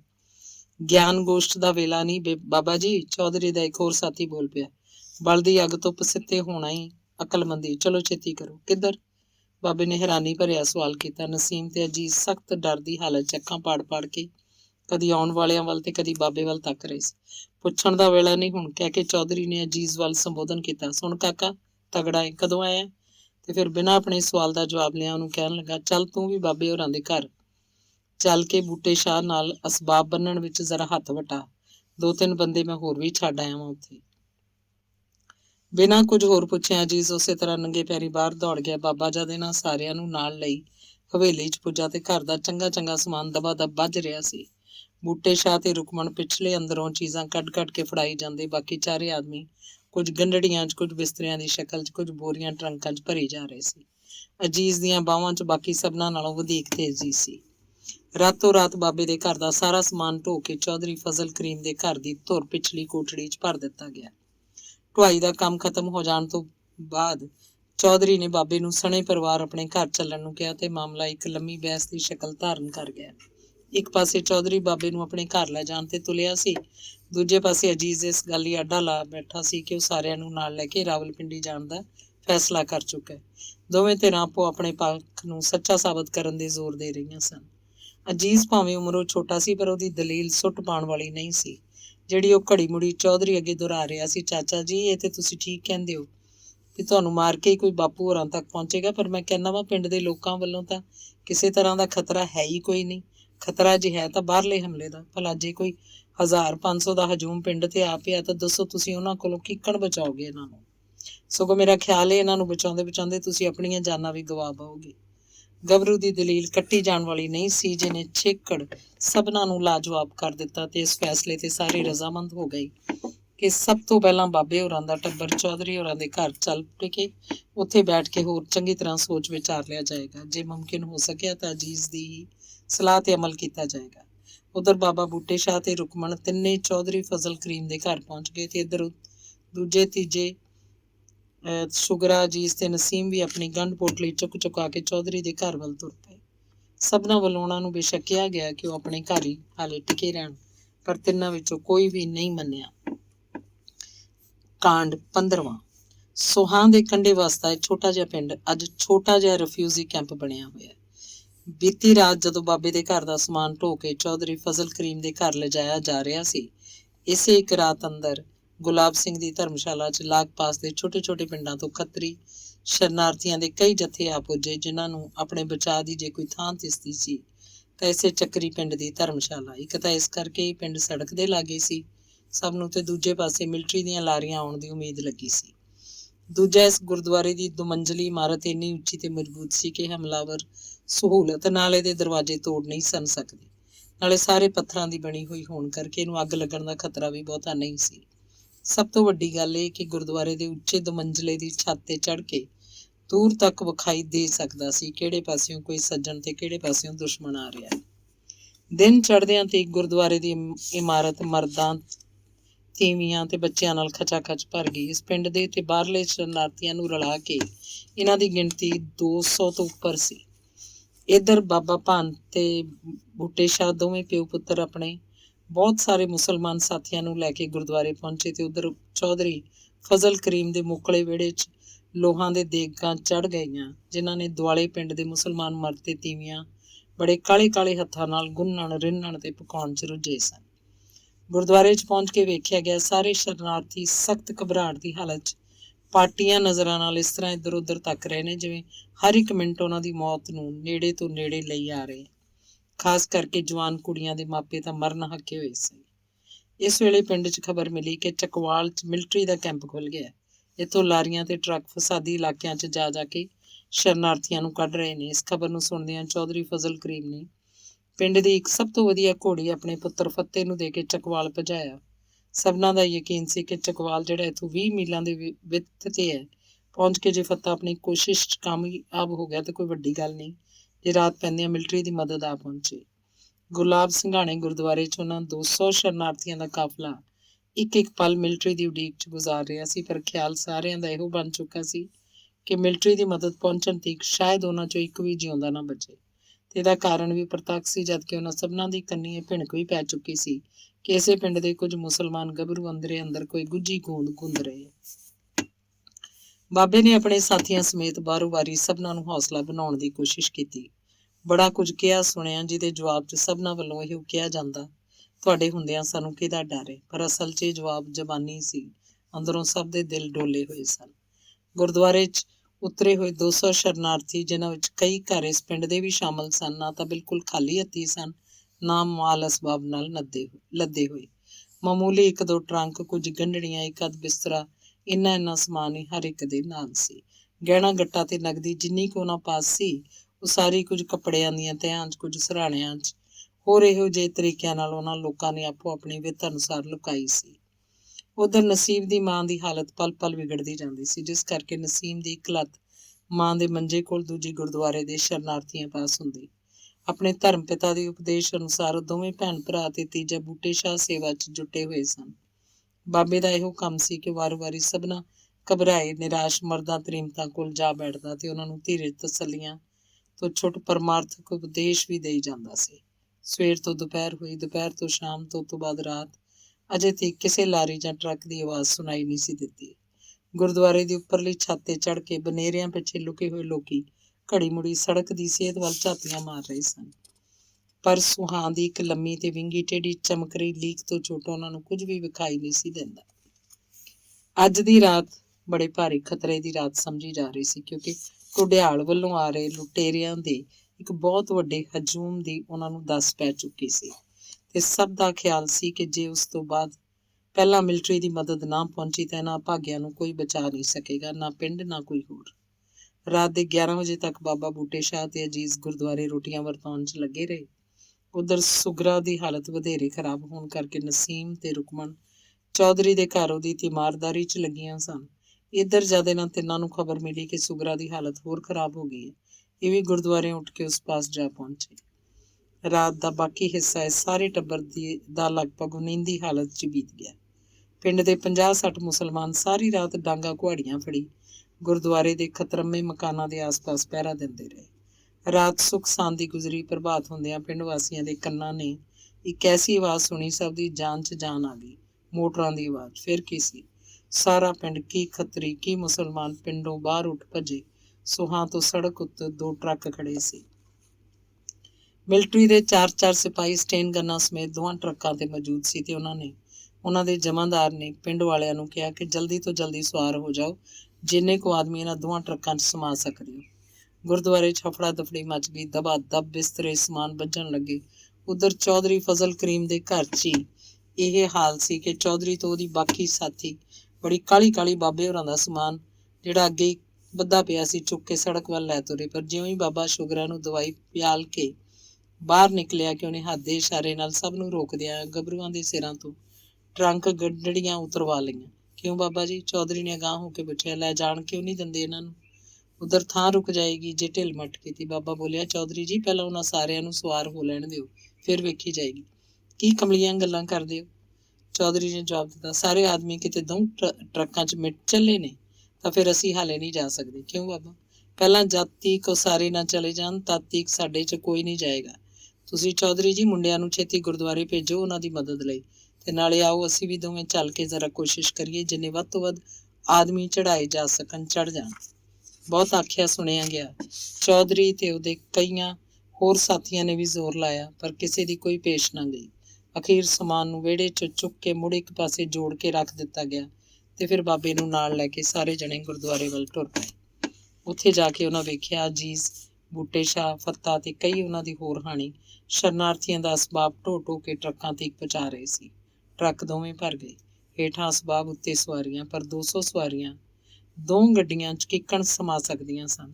ਬੜੀ ਮੁਸ਼ਕਲ ਨਾਲ ਤੂੜ ਤਾੜ ਕੇ ਇੱਥੋਂ ਤੱਕ ਕਿ ਕਈ ਤਕੜੇ ਸ਼ਰਨਾਰਥੀ ਟਰੱਕ ਦੇ ਮਡਗਾਰਡਾਂ ਉੱਤੇ ਹੀ ਅੜ ਜੁੜ ਕੇ ਖੜੋ ਗਏ। ਫੇਰ ਵੀ 40 ਕੁ ਆਦਮੀ ਚੜ੍ਹਨੋਂ ਰਹਿ ਹੀ ਗਏ। ਹਰ ਕਿਸੇ ਦੀ ਇਹੋ ਕੋਸ਼ਿਸ਼ ਸੀ ਕਿ ਸਮੇਤ ਆਪਣੇ ਟੱਬਰ ਕਬੀਲੇ ਦੇ ਸਵਾਰ ਹੋ ਜਾਏ। ਬੜਾ ਖੱਪਖਾਨਾ ਮਚਿਆ। ਅਖੀਰ ਇਹ ਹੋਇਆ ਕਿ ਜਿਹੜੇ ਵਿਚਾਰੇ ਕਮਜ਼ੋਰ ਸਨ ਉਹ ਚੀਕਦੇ ਚਲਾਉਂਦੇ ਰਹਿ ਗਏ, ਭਾਵੇਂ ਜਮਾਂਦਾਰ ਨੇ ਬੜਾ ਯਕੀਨ ਦਿਵਾਇਆ ਕਿ ਉਹਨਾਂ ਦੇ ਪਿੱਛੇ 2 ਟਰੱਕ ਹੋਰ ਆ ਰਹੇ ਨੇ ਜੋ ਘੰਟੇ ਤੋਂ ਪਹਿਲਾਂ ਇੱਥੇ ਆ ਪਹੁੰਚਣਗੇ। ਪਰ ਇੰਨਾ ਜੇਰਾ ਕਿਸ 'ਚ ਸੀ, ਜਦ ਕਿ ਸਾਰੇ ਜਾਣਦੇ ਸਨ ਕਿ ਘੰਟਾ ਛੱਡ ਕੇ ਮਿੰਟਾਂ ਵਿੱਚ ਹੀ ਪਤਾ ਨਹੀਂ ਕੀ ਅਨਰਥ ਹੋ ਜਾਏ। ਦੋਵੇਂ ਟਰੱਕ ਚਲੇ ਗਏ ਤੇ ਬਾਕੀਆਂ ਲਈ ਦੂਸਰੇ ਸ਼ਰਨਾਰਥੀ ਗੁਰਦੁਆਰੇ ਦੀ 4 ਦੀਵਾਰੀ ਪਿੱਛੇ ਬੈਠ ਕੇ ਉਡੀਕ ਕਰਨ ਲੱਗੇ। ਕਾਂਡ 16ਵਾਂ। ਇਹ ਵਾਕਿਆ 9 ਮਾਰਚ 26 ਫੱਗਣ ਦਾ ਹੈ। ਦੋਵੇਂ ਟਰੱਕ ਚਲੇ ਜਾਣ ਤੋਂ ਬਾਅਦ ਬਾਕੀ ਰਹਿੰਦੇ ਸ਼ਰਨਾਰਥੀਆਂ ਤੇ ਬਾਬੇ ਭਾਨੇ ਦੇ ਘਰ ਵਾਲਿਆਂ ਨੇ ਸਾਰੀ ਦਿਹਾੜੀ ਕਿਸੇ ਹੋਰ ਟਰੱਕ ਜਾਂ ਲਾਰੀ ਦੀ ਉਡੀਕ 'ਚ ਗੁਜ਼ਾਰ ਦਿੱਤੀ। ਉਧਰ ਖਤਰੇ ਦੀਆਂ ਘੜੀਆਂ ਵੀ ਨੇੜੇ ਆਈ ਜਾ ਰਹੀਆਂ ਸਨ। ਪਲ ਪਲ ਮਗਰੋਂ ਨਵੀਆਂ ਤੋਂ ਨਵੀਆਂ ਭਿਆਨਕ ਤੋਂ ਭਿਆਨਕ ਖਬਰਾਂ ਸੁਣਾਈ ਦੇਣ ਲੱਗ ਪਈਆਂ। ਕੋਈ ਆ ਕੇ ਦੱਸਦਾ, ਢੋਕ ਭੰਡਰ ਦੇ ਲੁਟੇਰੇ ਇੱਕ ਤਕੜਾ ਦਲ ਬਣਾਈ ਆ ਰਹੇ ਹਨ। ਕੋਈ ਕਹਿੰਦਾ ਕੰਮੜਿਆਲਾਂ ਦੇ ਮੁਸਲਮਾਨ ਮਿਲਟਰੀ ਦੀ ਮਦਦ ਨਾਲ ਇਹਨਾਂ ਪਿੰਡਾਂ ਨੂੰ ਲੁੱਟਣ ਲਈ ਟੁਰ ਪਏ ਹਨ।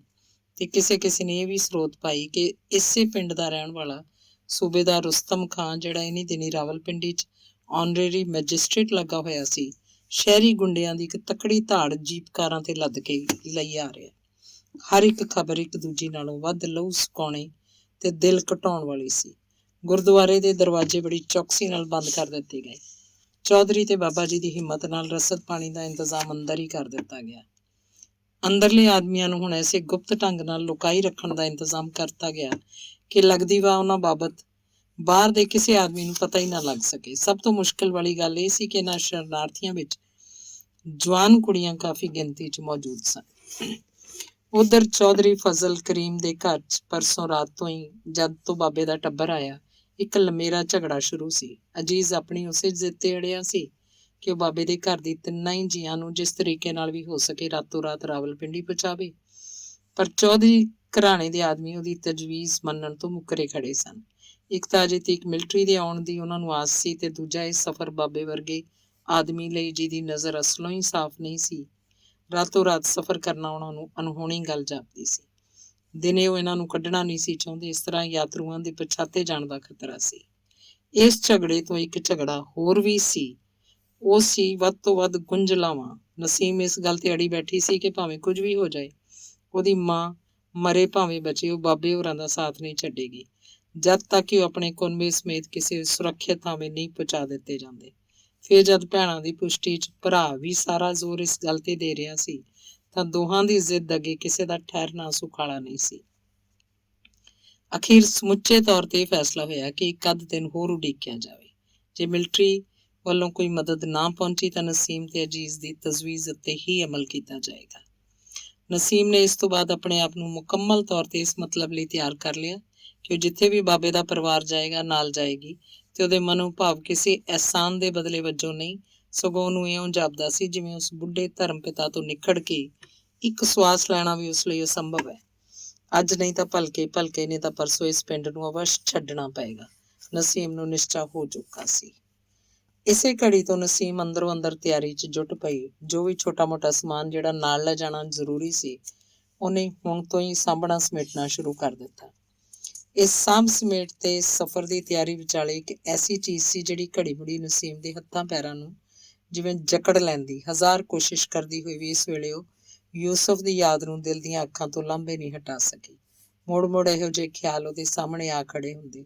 ਉਹਦਾ ਅੱਜ ਤੱਕ ਕੋਈ ਪਤਾ ਨਹੀਂ ਲੱਗਾ। ਇਹੋ ਜਿਹੀਆਂ ਸੋਚਾਂ ਸੋਚਦਿਆਂ ਨਸੀਮ ਨੂੰ ਇੱਕ ਅਨੋਖੀ ਜਿਹੀ ਵਿਉਂਤ ਸੁੱਝੀ। ਕਿਹਾ ਨਹੀਂ ਜਾ ਸਕਦਾ ਕਿ ਉਹਦਾ ਝੱਲਪਣਾ ਸੀ ਜਾਂ ਅਕਲਮੰਦੀ। ਉਹ ਝਟਪਟ ਘਰ ਦੀ ਪਿਛਲੀ ਕੋਠੜੀ 'ਚ ਜਾ ਵੜੀ। ਕਾਗਜ਼ ਦੁਆਤ ਕੱਢ ਕੇ ਉਹਨੇ ਇੱਕ ਚਿੱਠੀ ਲਿਖਣੀ ਸ਼ੁਰੂ ਕੀਤੀ। ਲਿਖ ਚੁੱਕਣ ਤੋਂ ਬਾਅਦ ਉਹਨੇ ਕੈਂਚੀ ਨਾਲ ਕਾਗਜ਼ ਕੱਟ ਕੇ ਇੱਕ ਲਿਫਾਫਾ ਜਿਹਾ ਬਣਾਇਆ। ਉਸ 'ਚ ਚਿੱਠੀ ਬੰਦ ਕੀਤੀ। ਫਿਰ ਫਲਾਈ ਦੀ ਗੂੰਦ ਕਿਤੋਂ ਲੱਭ ਕੇ ਉਹਨੂੰ ਚੰਗੀ ਤਰ੍ਹਾਂ ਜੋੜ ਦਿੱਤਾ। ਪਿੰਡ 'ਚ ਭਾਵੇਂ ਉਹਦੀਆਂ ਅਨੇਕਾਂ ਸਹੇਲੀਆਂ ਸਨ, ਪਰ ਸਭ ਤੋਂ ਵੱਧ ਭਰੋਸਾ ਉਹਦਾ ਇੱਕ ਅਰਾਈਆਂ ਦੀ ਕੁੜੀ ਜੀਵਾਂ ਤੇ ਸੀ। ਦੋਵਾਂ ਕੁੜੀਆਂ ਦੇ ਡੂੰਘੇ ਤੋਂ ਡੂੰਘੇ ਰਾਜ਼ ਵੀ ਆਪੋ ਵਿੱਚ ਸਾਂਝੇ ਸਨ। ਨਾਲੇ ਜੀਵਾਂ ਦਾ ਦੂਰੋਂ ਪਾਰੋਂ ਯੂਸਫ ਨਾਲ ਕੁਝ ਭੈਣ ਭਰਾ ਦਾ ਰਿਸ਼ਤਾ ਵੀ ਸੀ। ਸੋ ਇਹ ਬੰਦ ਲਿਫਾਫਾ ਨਸੀਮ ਨੇ ਉਸੇ ਕੁੜੀ ਦੇ ਹਵਾਲੇ ਕੀਤਾ ਤੇ ਉਹਨੂੰ ਦਰਦ ਭਰੀ ਆਵਾਜ਼ 'ਚ ਕਹਿਣ ਲੱਗੀ, ਜੀਵਾ ਮੈਂ ਤੇ ਹੁਣ ਜਾ ਰਹੀ ਹਾਂ, ਜੇ ਕਦੀ ਕਿਸਮਤ ਨੇ ਮੋੜਿਆ ਤਾਂ ਮੁੜ ਆਵਾਂਗੀ, ਪਰ ਤੂੰ ਇਹ ਮੇਰਾ ਕੰਮ ਜ਼ਰੂਰ ਕਰਨਾ ਹੋਏਗਾ। ਕਦੀ ਜੇ ਯੂਸਫ ਆਇਆ ਤਾਂ ਇਹ ਚਿੱਠੀ ਉਹਨੂੰ ਪਹੁੰਚਾ ਦੇ, ਪਰ ਤੇਰਾ ਮੇਰਾ ਅੱਲਾ ਜਾਮਨ ਏ ਜੇ ਇਹਦਾ ਭੇਤ ਕਿਸੇ ਹੋਰ ਨੂੰ ਦੱਸੇ। ਇਸ ਕੰਮ ਨੂੰ ਜੀਵਾਂ ਦੇ ਜਿੰਮੇ ਲਾ ਕੇ ਨਸੀਮ ਨੇ ਅਨੁਭਵ ਕੀਤਾ ਜਿਵੇਂ ਉਹਦੇ ਦਿਲ ਤੋਂ ਕੋਈ ਬੋਝ ਉਤਰ ਗਿਆ ਹੋਵੇ। ਤੇ ਬਾਬਾ, ਉਹ ਤਾਂ ਕੁਝ ਇਸ ਤਰ੍ਹਾਂ ਦਾ ਬਣ ਗਿਆ ਸੀ ਜਿਵੇਂ ਨਾ ਉਹਨੂੰ ਕਿਸੇ ਗੱਲ ਦਾ ਹਰਖ ਹੈ ਨਾ ਸੋਗ, ਬਸ ਉਹਦੀ ਜ਼ਬਾਨੋਂ ਹਰ ਵੇਲੇ ਗੁਰਬਾਣੀ ਦੀਆਂ ਤੁਕਾਂ ਸੁਣਾਈ ਦਿੰਦੀਆਂ ਸਨ। ਰੱਖੇ ਰੱਖਣ ਹਾਰ ਆਪ ਵਾਰਿਅਨ, ਗੁਰ ਕੀ ਪੈਰੀ ਪਾਏ ਕਾਜ ਸਵਾਰਿਅਨ, ਹੁਆ ਆਪ ਦਿਆਲ ਮਨੋ ਨਾ ਵਿਸਾਰਿਅਨ, ਸਾਧ ਜਨਾ ਕੇ ਸੰਗ ਭਵ ਜਲ ਤਾਰਿਅਨ। ਤੇ ਜਾਂ ਫਿਰ ਤੁਕਾਂ, ਰਾਮ ਰਾਮ ਕਹਿਤ ਰਹੋ ਧਰੇ, ਰਹੋ ਮਨ ਧੀਰ, ਕਾਰਜ ਸਭ ਸਵਾਰੇਂਗੇ ਸ੍ਰੀ ਰਾਮ ਚੰਦਰ ਰਘੁਬੀਰ। ਮਾਨੋ ਸਾਰੀ ਦੁਨੀਆ ਤੇ ਉਹਦੇ ਸਾਰੇ ਝਮੇਲਿਆਂ ਤੋਂ ਬਾਬੇ ਦੀ ਆਤਮਾ ਉਚੇਰੀ ਹੋ ਕੇ ਕਿਸੇ ਹੋਰ ਮੰਡਲ 'ਚ ਜਾ ਵਸੀ ਸੀ। ਪਰ ਇਸ ਅਨੋਖੇ ਕਿਸਮ ਦੇ ਤਿਆਗ ਦੀ ਹੁੰਦਿਆਂ ਵੀ ਇੱਕ ਗੱਲ ਬਾਬੇ ਦੀ ਅਚੰਭੇ ਨਾਲ ਵੇਖੀ ਗਈ। ਛੋਟੀ ਜਿਹੀ ਪੁਰਾਣੇ ਜ਼ਮਾਨੇ ਦੀ ਕਟਾਰ ਜਿਹਦਾ ਮਿਆਨੂੰ ਉਖੜਿਆ ਹੋਇਆ ਸੀ, ਕਈਆਂ ਘੰਟਿਆਂ ਦੀ ਮਿਹਨਤ ਨਾਲ ਪੱਥਰਾਂ ਉੱਤੇ ਤੇਜ਼ ਕਰਨ ਤੋਂ ਬਾਅਦ ਉਹਨੇ ਧੋਤੀ ਦੀ ਡੱਬ 'ਚ ਦੇ ਲਈ ਸੀ। ਸੂਰਜ ਅਸਤ ਹੋਣ ਤੋਂ ਬਾਅਦ ਰਾਤ ਪਈ ਗੁਰਦੁਆਰੇ ਦੇ ਖਤਰਮੇ ਘਰਾਂ ਦੇ ਆਸ-ਪਾਸ ਜਿਹੜੇ ਲੁੱਗਮ ਲੁੱਗੇ ਸਨ, ਪਹਿਰਾ ਕੱਲ ਨਾਲੋਂ ਵੀ ਬਹੁਤਾ ਕਰੜਾ ਕਰ ਦਿੱਤਾ ਗਿਆ। 60-70 ਆਦਮੀ ਸਾਰੀ ਰਾਤ ਲਈ ਮੁਕਰਰ ਕਰ ਦਿੱਤੇ ਗਏ। ਇਹ ਰਾਤ ਵੀ ਸੁੱਖ ਸਾਂਦੀ ਲੰਘ ਗਈ। ਸਭ ਅਫਵਾਹਾਂ ਨਿਰਮੂਲ ਸਾਬਤ ਹੋਈਆਂ। ਸਭਨਾਂ ਨੂੰ ਇਹ ਪ੍ਰਤੀਤ ਹੋਣ ਲੱਗਾ ਜਿਵੇਂ ਆਈ ਹੋਈ ਮੁਸੀਬਤ ਦੀਆਂ ਘੜੀਆਂ ਟਲ ਗਈਆਂ। ਫਿਰ ਵੀ ਗੁਰਦੁਆਰੇ ਦੇ ਬੂਹੇ ਉਸੇ ਮਜ਼ਬੂਤੀ ਨਾਲ ਬੰਦ ਰਹੇ। ਦਿਨ ਚੜ੍ਹਦਿਆਂ ਪਿੰਡ ਵਿੱਚੋਂ ਇੱਕ ਦੋ ਉੱਪਰੇ ਆਦਮੀ ਲੰਘਦੇ ਵੇਖੇ ਗਏ, ਜਿਨ੍ਹਾਂ ਦੀ ਚਾਲ ਢਾਲ ਤੇ ਤੱਕਣੀ ਝਾਕਣੀ ਤੋਂ ਕੁਝ ਸ਼ੱਕ ਪੈਂਦਾ ਸੀ, ਜਿਵੇਂ ਸੂਹਾਂ ਲੈ ਰਹੇ ਹੋ। ਪੁੱਛਣ ਤੇ ਉਹਨਾਂ ਕੁਝ ਨਾ ਕੁਝ ਜਵਾਬ ਦੇ ਕੇ ਪਿੰਡ ਵਾਲਿਆਂ ਦੀ ਤਸੱਲੀ ਕਰਾਉਣ ਦੀ ਕਾਫੀ ਕੋਸ਼ਿਸ਼ ਕੀਤੀ, ਪਰ ਸਭ ਦਾਲ 'ਚ ਕਾਲਾ ਕਾਲਾ ਕੁਝ ਦਿਖਾਈ ਦੇਣ ਲੱਗ ਪਿਆ। ਸਾਰਾ ਪਿੰਡ ਅੱਗੇ ਨਾਲੋਂ ਵੀ ਚੁਕੰਨਾ ਹੋ ਗਿਆ। ਸ਼ਾਮਾਂ ਪਈਆਂ। ਉਧਰ ਸੂਰਜ ਆਕਾਸ਼ 'ਚ ਰਾਹ ਭਾ ਭਟਕਦੀ ਛੱਡ ਕੇ ਪਿੱਛੋਂ ਦੀ ਨੁਕਰੇ ਮੂੰਹ ਲੁਕਾਉਣ ਦੀ ਤਿਆਰੀ ਕਰ ਰਿਹਾ ਸੀ ਤੇ ਇੱਧਰ ਲਾਗਲੇ ਪਿੰਡੋਂ ਹੋਲੀਆਂ ਵਿੱਚੋਂ ਧੂਏ ਦੇ ਬੱਦਲ ਉੱਠਦੇ ਦਿਖਾਈ ਦੇਣ ਲੱਗੇ। ਲੋਕੀ ਕੋਠਿਆਂ ਤੇ ਚੜ ਕੇ ਧੜਕਦੇ ਦਿਲਾਂ ਨਾਲ ਇਸ ਹਿਰਦੇ ਵੇਦਕ ਨਜ਼ਾਰੇ ਨੂੰ ਵੇਖ ਰਹੇ ਸਨ। ਬਹੁਤੇ ਲੋਕਾਂ ਦੇ ਮੂੰਹੋਂ ਇਹੋ ਸੁਣਾਈ ਦਿੰਦਾ ਸੀ, ਮੁਨਸ਼ੀ ਅਬਦੁਲ ਰਹਿਮਾਨ ਤੇ ਉਹਦੀ ਪਾਰਟੀ ਹੀ ਹੋਲੀਆਂ ਦੇ ਖਤਰਮੇ ਹਿੱਸੇ ਨੂੰ ਲੁੱਟ ਕੇ ਸਾੜ ਰਹੇ ਨੇ। ਨਸੀਮ ਦਾ ਦਿਲ ਘਟਦਾ ਜਾ ਰਿਹਾ ਸੀ ਤੇ ਮਰਨਊ ਮਾਂ ਦੀ ਤਮੀਰਦਾਰੀ 'ਚ ਰੁੱਝੀ ਹੋਈ ਕੁੜੀ ਦੇ ਦਿਲ ਨੂੰ ਕੇਵਲ ਇੱਕੋ ਚੀਜ਼ ਕਿਸੇ ਗੈਬੀ ਹੱਥ ਦਾ ਰੂਪ ਬਣ ਕੇ ਠੱਲਾ ਦੇ ਰਹੀ ਸੀ। ਉਹੀ ਉਦਣ ਵਾਲੇ ਉਸ ਫਕੀਰ ਦੇ ਗਾਏ ਹੋਏ ਕੁਝ ਫਿਕਰੇ, ਜਿਨ੍ਹਾਂ ਨੂੰ ਉਹਦੀ ਜ਼ਬਾਨ, ਉਹਦਾ ਦਿਲ ਤੇ ਉਹਦੇ ਰੋਮ ਰੋਮ ਇਕਸੁਰ ਹੋ ਕੇ ਗਾ ਰਿਹਾ ਸੀ। ਅੱਲਾ ਹੀ ਅੱਲਾ ਕਰਿਆ ਕਰ ਤੇ ਠੰਡੇ ਦਮ ਨਾ ਭਰਿਆ ਕਰ। ਸੰਧਿਆ ਤੋਂ ਬਾਅਦ ਰਾਤ ਪਈ, ਜਿਹਦਾ ਇੱਕ ਇੱਕ ਪਲ ਅੱਜ ਫੇਰ ਕੋਈ ਨਾ ਕੋਈ ਨਵੀਂ ਦਿਲ ਢਾਊ ਕਨਸੋ ਲੈ ਰਿਹਾ ਸੀ। ਮਾਨੋ ਮੌਤ ਦੇ ਅਥਾਹ ਸਮੁੰਦਰ ਵਿਚਾਲੇ ਖੱਤਰੀਆਂ ਦੀ ਇਹ ਛੋਟੀ ਜਿਹੀ ਜਮਾਤ ਇੱਕ ਲਹਿਰ ਆ ਕੇ ਹਮੇਸ਼ਾ ਲਈ ਖਤਮ ਕਰ ਜਾਏ। ਜਿਉਂ ਹੀ ਬਾਹਰੋਂ ਕੋਈ ਆਵਾਜ਼ ਆਉਂਦੀ, ਉਹ ਢੇਰੀ ਪਿੰਡ 'ਚੋਂ ਧੂੰਆਂ ਨਿਕਲਣ ਲੱਗ ਪਿਆ। ਲਹਿੰਦੇ ਹੋਏ ਗੋਲੀ ਚੱਲਣ ਦੀ ਆਵਾਜ਼ ਆਈ। ਬੂਟੇ ਸ਼ਾਹ ਆਪਣੇ ਦੂਹਰੇ ਸੰਮਾਂ ਵਾਲੀ ਡਾਂਗ ਸੰਭਾਲੀ ਭੱਜ ਕੇ ਕੋਠੇ ਤੇ ਜਾ ਚੜ੍ਹਦਾ। ਅਜ਼ੀਜ਼ ਨੇ ਇੱਕ ਪੁਰਾਣੀ ਕੁਹਾੜੀ ਦਾ ਮੂੰਹ ਪੱਥਰ ਤੇ ਘਸਾ ਕੇ ਤੇਜ਼ ਕਰ ਲਿਆ ਸੀ, ਜਿਸ 'ਚੋਂ ਛੋਟਾ ਦਸਤਾ ਕੱਢ ਕੇ ਉਹਨੇ ਇੱਕ ਨਿੱਗਰ ਬਾਂਸ ਦੀ ਲੰਮੀ ਡਾਂਗ ਦੇ ਸਿਰੇ ਤੇ ਫਿੱਟ ਕਰਤਾ ਸੀ। ਨਸੀਮ ਦੀ ਹਾਲਤ ਇਸ ਵੇਲੇ ਨੀਮ ਪਾਗਲਾਂ ਵਰਗੀ ਸੀ। ਉਹ ਕਾਰਨ ਹੀ ਅੰਦਰੋਂ ਬਾਹਰ, ਬਾਹਰੋਂ ਅੰਦਰ ਤੁਰੀ ਫਿਰਦੀ ਸੀ। ਉਹਦੇ ਹੋਠਾਂ ਦੀ ਤਰਾਵਟ ਖੁਸ਼ਕੀ 'ਚ ਬਦਲਦੀ ਜਾ ਰਹੀ ਸੀ। ਗਲਾ ਉਹਦਾ ਇੰਨਾ ਖੁਸ਼ਕ ਸੀ ਕਿ ਆਪਣਾ ਥੁੱਕ ਲੰਘਾਉਣਾ ਵੀ ਉਹਨੂੰ ਮੁਸ਼ਕਿਲ ਜਾਪਦਾ ਸੀ। ਇਹਨਾਂ ਸਾਰਿਆਂ 'ਚ ਇੱਕ ਬਾਬਾ ਹੀ ਸੀ, ਜਿਹੜਾ ਬਿਨਾਂ ਕਿਸੇ ਉਚੇਰੀ ਹਿਲ-ਜੁਲ ਤੋਂ, ਬਿਨਾਂ ਕੁਝ ਘਬਰਾਹਟ ਤੋਂ ਰਜਾਈ ਦੀ ਬੁੱਕਲ 'ਚ ਬੈਠਾ ਉੱਚੀ ਉੱਚੀ ਲੰਮੀ ਹੇਕ 'ਚ ਗਾ ਰਿਹਾ ਸੀ। ਰੱਖੇ ਰੱਖਣ ਹਾਰ ਆਪ ਵਾਰਿਅਨ, ਗੁਰ ਕੀ ਪੈਰੀ ਪਾਈ ਕਾਜ ਸਵਾਰਿਅਨ। ਹਰ ਪਾਸੇ ਡਰ ਤੇ ਸਹਿਮ ਛਾਇਆ ਸੀ। ਜਿੱਧਰ ਨਜ਼ਰ ਫੇਰੋ ਮੌਤ ਦੇ ਭਿਆਨਕ ਪਰਛਾਵੇਂ ਦਿਖਾਈ ਦੇ ਰਹੇ ਸਨ। ਸੁਗਰਾ ਜੀ ਦਾ ਮੰਜਾ ਬਾਬੇ ਦੇ ਲਾਗੇ ਹੀ ਸੀ। ਘੜੀ ਮੁੜੀ ਡਰੀ ਹੋਈ ਆਵਾਜ਼ 'ਚ ਉਹਨੂੰ ਪੁੱਛਦੀ, ਭਾਈਆ ਜੀ ਕੀ ਬਣੇਗਾ? ਤੇ ਅੱਗੋਂ ਠਰਮੀ ਭਰੀ ਆਵਾਜ਼ 'ਚ ਇੰਨਾ ਹੀ ਕਹਿ ਕੇ ਕਿ ਰੱਬ ਦਾ ਧਿਆਨ ਕਰ ਕਮਲੀਏ, ਛੱਡ ਫਿਕਰਾਂ ਨੂੰ, ਫੇਰ ਉਹੀ ਰੱਖੇ ਰੱਖਣ ਹਾਰ ਹੇਕ ਸ਼ੁਰੂ ਕਰ ਦਿੰਦਾ। ਰਾਤ ਦੇ ਠੰਡੇ ਤੇ ਨਿਰਦਈ ਪਲ ਜਿਉਂ-ਜਿਉਂ ਬੀਤਦੇ ਜਾਂਦੇ, ਖਤਰੇ ਦੀ ਸੰਭਾਵਨਾ ਨੇੜੇ ਤੋਂ ਨੇੜੇ ਚਲੀ ਆ ਰਹੀ ਸੀ। ਚੌਧਰੀ ਤੇ ਪਿੰਡ ਦੇ ਦਿਲ ਗੁਰਦੇ ਵਾਲੇ ਹੋਰ 10-12 ਮੁਸਲਮਾਨ ਹੱਥਾਂ 'ਚ 6 ਫੁੱਟੀਆਂ ਡਾਂਗਾਂ ਫੜੀ ਖਤਰਮੇ ਮਹੱਲੇ ਵੱਲ ਚੱਕਰ ਕੱਟਦੇ ਹੋਏ ਮੁੜ ਬਾਬੇ ਪਾਸ ਆ ਕੇ ਬਾਰੋ ਵਾਰੀ ਸਭਨਾਂ ਨੂੰ ਕਹਿੰਦੇ, ਦਿਲ ਨਾ ਛੱਡਣਾ, ਦਿਲ ਤਕੜੇ ਰੱਖਣੇ, ਸਾਨੂੰ ਮਾਰ ਕੇ ਹੀ ਕੋਈ ਤੁਹਾਡੇ ਵੱਲ ਆਏਗਾ। ਸਾਰੇ ਪਾਸੇ ਖੌਫਨਾਕ ਜਿਹਾ ਸन्नाटा ਛਾਇਆ ਸੀ। ਸਭਨਾਂ ਦੀਆਂ ਅੱਖਾਂ ਟੱਡੀਆਂ ਸਨ ਤੇ ਕੰਨ ਖੜੇ ਸਨ। ਜ਼ਰਾ ਜਿੰਨਾ ਕੋਈ ਖੜਾਕ ਹੁੰਦਾ, ਇਸ ਘਰ ਦੇ 6 ਬੰਦੇ ਭਾਵੇਂ ਚੌਧਰੀ ਦੇ ਘਰ ਅੱਗ ਅੱਜ ਅੱਗੇ ਰੋਜ਼ ਨਾਲੋਂ ਦੂਣਾ ਪਹਿਰਾ ਸੀ। ਤਰਬਕ ਉੱਠਦੇ। ਅਜੀਜ਼ ਨੇ ਵਿਹੜੇ ਦਾ ਬੂਹਾ ਜਾਣ ਕੇ ਖੁੱਲਾ ਛੱਡਿਆ ਸੀ ਤਾਂ ਜੋ ਗਸ਼ਤ ਲਾਉਣ ਵਾਲੇ ਆਉਂਦੇ ਜਾਂਦੇ ਗੱਭਰੂ ਜੋ ਵੀ ਕੋਈ ਨਵੀਂ ਖਬਰ ਹੋਵੇ ਸੁਣਾਉਂਦੇ ਰਹਿਣ। ਅੰਦਰ ਸੋਫੇ 'ਚ ਜਿਵੇਂ ਪਰਛਾਵੇਂ ਹੁੰਦੇ ਹਨ, ਸਭ ਆਪੋ ਆਪਣੇ ਮੰਜਿਆਂ ਤੇ ਬੁੱਤ ਬਣੇ ਬੈਠੇ ਸਨ। ਅਜੀਜ਼ ਤੇ ਬੂਟੇ ਸ਼ਾਹ, ਜਿਹੜੇ ਆਪੋ ਆਪਣੀ ਡਾਂਗ ਤੇ ਕੁਹਾੜੀ ਫੜੀ ਵਿਹੜੇ 'ਚ ਦੋ ਤਿੰਨਾਂ ਹੋਰ ਗੱਭਰੂਆਂ ਸਮੇਤ ਡਟੇ ਸਨ, ਘੜੀ ਮੁੜੀ ਤੇ ਵਾਰੋ ਵਾਰੀ ਸਭਨਾਂ ਨੂੰ ਸੰਬੋਧਨ ਕਰਕੇ ਆਖਦੇ, ਸੌਂ ਜਾਓ ਬਾਪੂ ਜੀ। ਸੀਮਾ, ਤੂੰ ਬੈਠੀ ਬੈਠੀ ਥੱਕ ਜਾਏਂਗੀ। ਮਾਂ, ਇੱਕ ਅੱਧ ਠੌਂਕਾ ਲਾ ਲੈ ਤੂੰ ਵੀ। ਭਾਬੀ, ਕਿਹੜੀਆਂ ਸੋਚਾਂ 'ਚ ਡੁੱਬੀ ਹੋਈ ਐ, ਅੱਲਾ ਖੈਰ ਕਰੇਗਾ। ਪਰ ਕੀ ਸੌਂ ਜਾਣਾ ਕਿਸੇ ਦੇ ਵੱਸ ਦੀ ਗੱਲ ਸੀ? ਉਧਰ ਬਾਬਾ ਨਿਰੰਤਰ ਉਹੀ ਤੁਕਾਂ ਰੱਖੇ ਰੱਖਣਹਾਰ ਰਟਦਾ ਹੋਇਆ ਵਾਰੋ ਵਾਰੀ ਸਭਨਾਂ ਨੂੰ ਕਹਿੰਦਾ, ਸ਼ੁਗਰਾ ਬੀਬੀ, ਅੱਲਾ ਨੂੰ ਯਾਦ ਕਰ, ਰੁਕਮਣੇ ਰਾਮ ਦਾ ਭਜਨ ਕਰ ਕੁੜੀਏ। ਨਸੀਮ ਕਿਸੇ ਵੇਲੇ ਵੀ ਪੂਰੇ 5-10 ਮਿੰਟ ਮੰਜੇ ਤੇ ਨਹੀਂ ਸੀ ਟਿਕਦੀ। ਜਿਉਂ ਹੀ ਬਾਹਰੋਂ ਕਿਸੇ ਦੇ ਕੁਸਰ ਮੁਸਰ ਜਾਂ ਕਿਸੇ ਮਾੜੇ ਜਿਹੇ ਖੜਾਕ ਦੀ ਆਵਾਜ਼ ਸੁਣਦੀ, ਇੱਕੋ ਛਲਾਂਗ ਮਾਰ ਕੇ ਵਿਹੜੇ 'ਚ ਜਾ ਪਹੁੰਚਦੀ ਤੇ ਬਾਹਰੋਂ ਆਈ ਕਿਸੇ ਵੀ ਆਦਮੀ ਜਿਹੜਾ ਅਜੀਜ਼ ਜਾਂ ਬੂਟੇ ਸ਼ਾਹ ਨਾਲ ਗੱਲਾਂ ਕਰ ਰਿਹਾ ਹੁੰਦਾ, ਉਹਦੇ ਮੋਢੇ ਕੋਲ ਜਾ ਖੜੋਂਦੀ। ਇਸੇ ਹਾਲਤ ਵਿੱਚ ਰਾਤ ਦੇ 10 ਵੱਜ ਗਏ। ਅਜ਼ੀਜ਼ ਤੇ ਬੂਟੇ ਸ਼ਾਹ ਆਪਣੇ ਬਾਕੀ ਸਾਥੀਆਂ ਸਣੇ ਬਰਾਬਰ ਆਪੋ ਆਪਣੇ ਹਥਿਆਰ ਸੰਭਾਲੀ ਵਿਹੜੇ 'ਚ ਚੱਕਰ ਕੱਟ ਰਹੇ ਸਨ ਕਿ ਬਾਹਰੋਂ ਕੋਈ ਕਹਿੰਦਾ ਸੁਣਾਈ ਦਿੱਤਾ। ਚੜ੍ਹਦੇ ਵੱਲੋਂ ਕੁਝ ਰੌਲੇ ਦੀ ਆਵਾਜ਼ ਤੇ ਸਾਰੇ ਜਣੇ ਭੱਜ ਕੇ ਬਾਹਰ ਗਲੀ 'ਚ ਜਾ ਖੜੋਤੇ। ਗੱਲ ਕਰਨ ਵਾਲਾ ਆਪਣਾ ਇੱਕ ਹੋਰ ਸਾਥੀ ਨੂੰ ਪੁੱਛ ਰਿਹਾ ਸੀ, ਭਲਾ ਸੁਣ ਕਾ ਕਰਮ ਦੀ ਨਾ, ਤੈਨੂੰ ਵੀ ਕੁਝ ਸੁਣੀਂਦਾ ਏ ਕਿ ਐਵੇਂ ਭਰਮ ਹੀ ਮੈਨੂੰ? ਉਹਦੇ ਸਾਥੀ ਨੇ ਤੇ ਨਾਲ ਹੀ ਅਜੀਜ਼ ਨੇ ਬੂਟੇ ਸ਼ਾਹ ਨੇ ਵੀ ਕੰਨਾਂ ਪਿੱਛੇ ਹੱਥ ਰੱਖ ਕੇ ਸੁਣਨ ਦੀ ਕੋਸ਼ਿਸ਼ ਕੀਤੀ। ਐਵੇਂ ਮੱਖੀ ਦੀ ਭਿਣਕ ਜਿੰਨੀ ਆਵਾਜ਼ ਦਾ ਹੀ ਉਹਨਾਂ ਨੂੰ ਭਰਮ ਪਿਆ। ਚਲੋ ਖਾਂ ਕੋਠੇ ਤੇ ਚੜ੍ਹ ਕੇ ਸੁਣੀਏ ਜ਼ਰਾ, ਇੱਕ ਨੇ ਕਿਹਾ ਤੇ ਝਾਟੀ ਬਾਕੀ ਸਾਰੇ ਅੰਦਰ ਵਿਹੜੇ 'ਚ ਪਹੁੰਚ ਕੇ ਦਬਾ ਦਬ ਪੌੜੀਆਂ ਚੜ੍ਹ ਗਏ ਤੇ ਉਹਨਾਂ ਦੇ ਮਗਰ ਹੀ ਨਸੀਮ ਵੀ। ਕੀ ਗੱਲ ਸੀ? ਅਜੀਜ਼ ਪੁੱਛਦੀ ਹੋਈ ਛੱਤ ਤੇ ਜਾ ਚੜੀ। ਕੁਝ ਨਹੀਂ ਕੁੜੇ, ਅਜੀਜ਼ ਨੇ ਘੁਰਕੀ ਦਿੱਤੀ। ਜਾ ਖਾਂ, ਬਹੁਤ ਜਾ ਕੇ ਤੂੰ ਰਮਾਨ ਨਾਲ। ਰੌਲੇ ਦੀ ਆਵਾਜ਼ ਅੱਧ ਸਾਫ਼ ਜਿਹੀ ਸੁਣਾਈ ਦੇ ਰਹੀ ਸੀ। ਚੜ੍ਹਦੇ ਬੰਨਿਓ ਜਿਹਦਾ ਸਾਰਿਆਂ ਨੂੰ ਯਕੀਨ ਹੋ ਗਿਆ, ਸਾਰੇ ਦਿਲ ਧੱਕ ਧੱਕ ਵੱਜਣ ਲੱਗ ਪਏ। ਉਹ ਵੇਖੋ ਨਾ ਭਾਜੀ, ਨਸੀਮ ਨੇ ਬੂਟੇ ਸ਼ਾਹ ਦਾ ਮੋਢਾ ਫੜ ਕੇ ਆਪਣੀ ਉਂਗਲ ਦੀ ਸੇਧ ਵੱਲ ਉਹਨੂੰ ਧੱਕਾਂਦਿਆਂ ਗਿਆ। ਉਹ ਪਿੱਪਲ ਦੇ ਪਿਛਲੇ ਪਾਸਿਓਂ ਕੁਝ ਚਾਨਣ ਨਹੀਂ ਨਜ਼ਰੀ ਆਉਂਦਾ? ਸਾਰੇ ਉਸ ਪਿੱਪਲ ਦੀ ਸੇਧ ਵੱਲ ਝੁੱਕ ਗਏ। ਹੈ ਤੇ ਸਹੀ ਕੁਝ, ਬੂਟੇ ਸ਼ਾਹ ਨੇ ਆਪਣੇ ਆਪ 'ਚ ਕਿਹਾ। ਸਹੀ ਦੀ ਕੀ ਗੱਲ ਕਰਨਾ ਹੈ ਬੂਟੇ ਸ਼ਾਹ? ਕਰਮਦੀਨ ਨੇ ਯਕੀਨੀ ਲਹਿਜੇ 'ਚ ਕਿਹਾ। ਉਹ ਵੇਖਣ ਟਿਮਕਣਾ ਜੇ ਹਿਲਦਾ ਨਹੀਂ ਪਿਆ।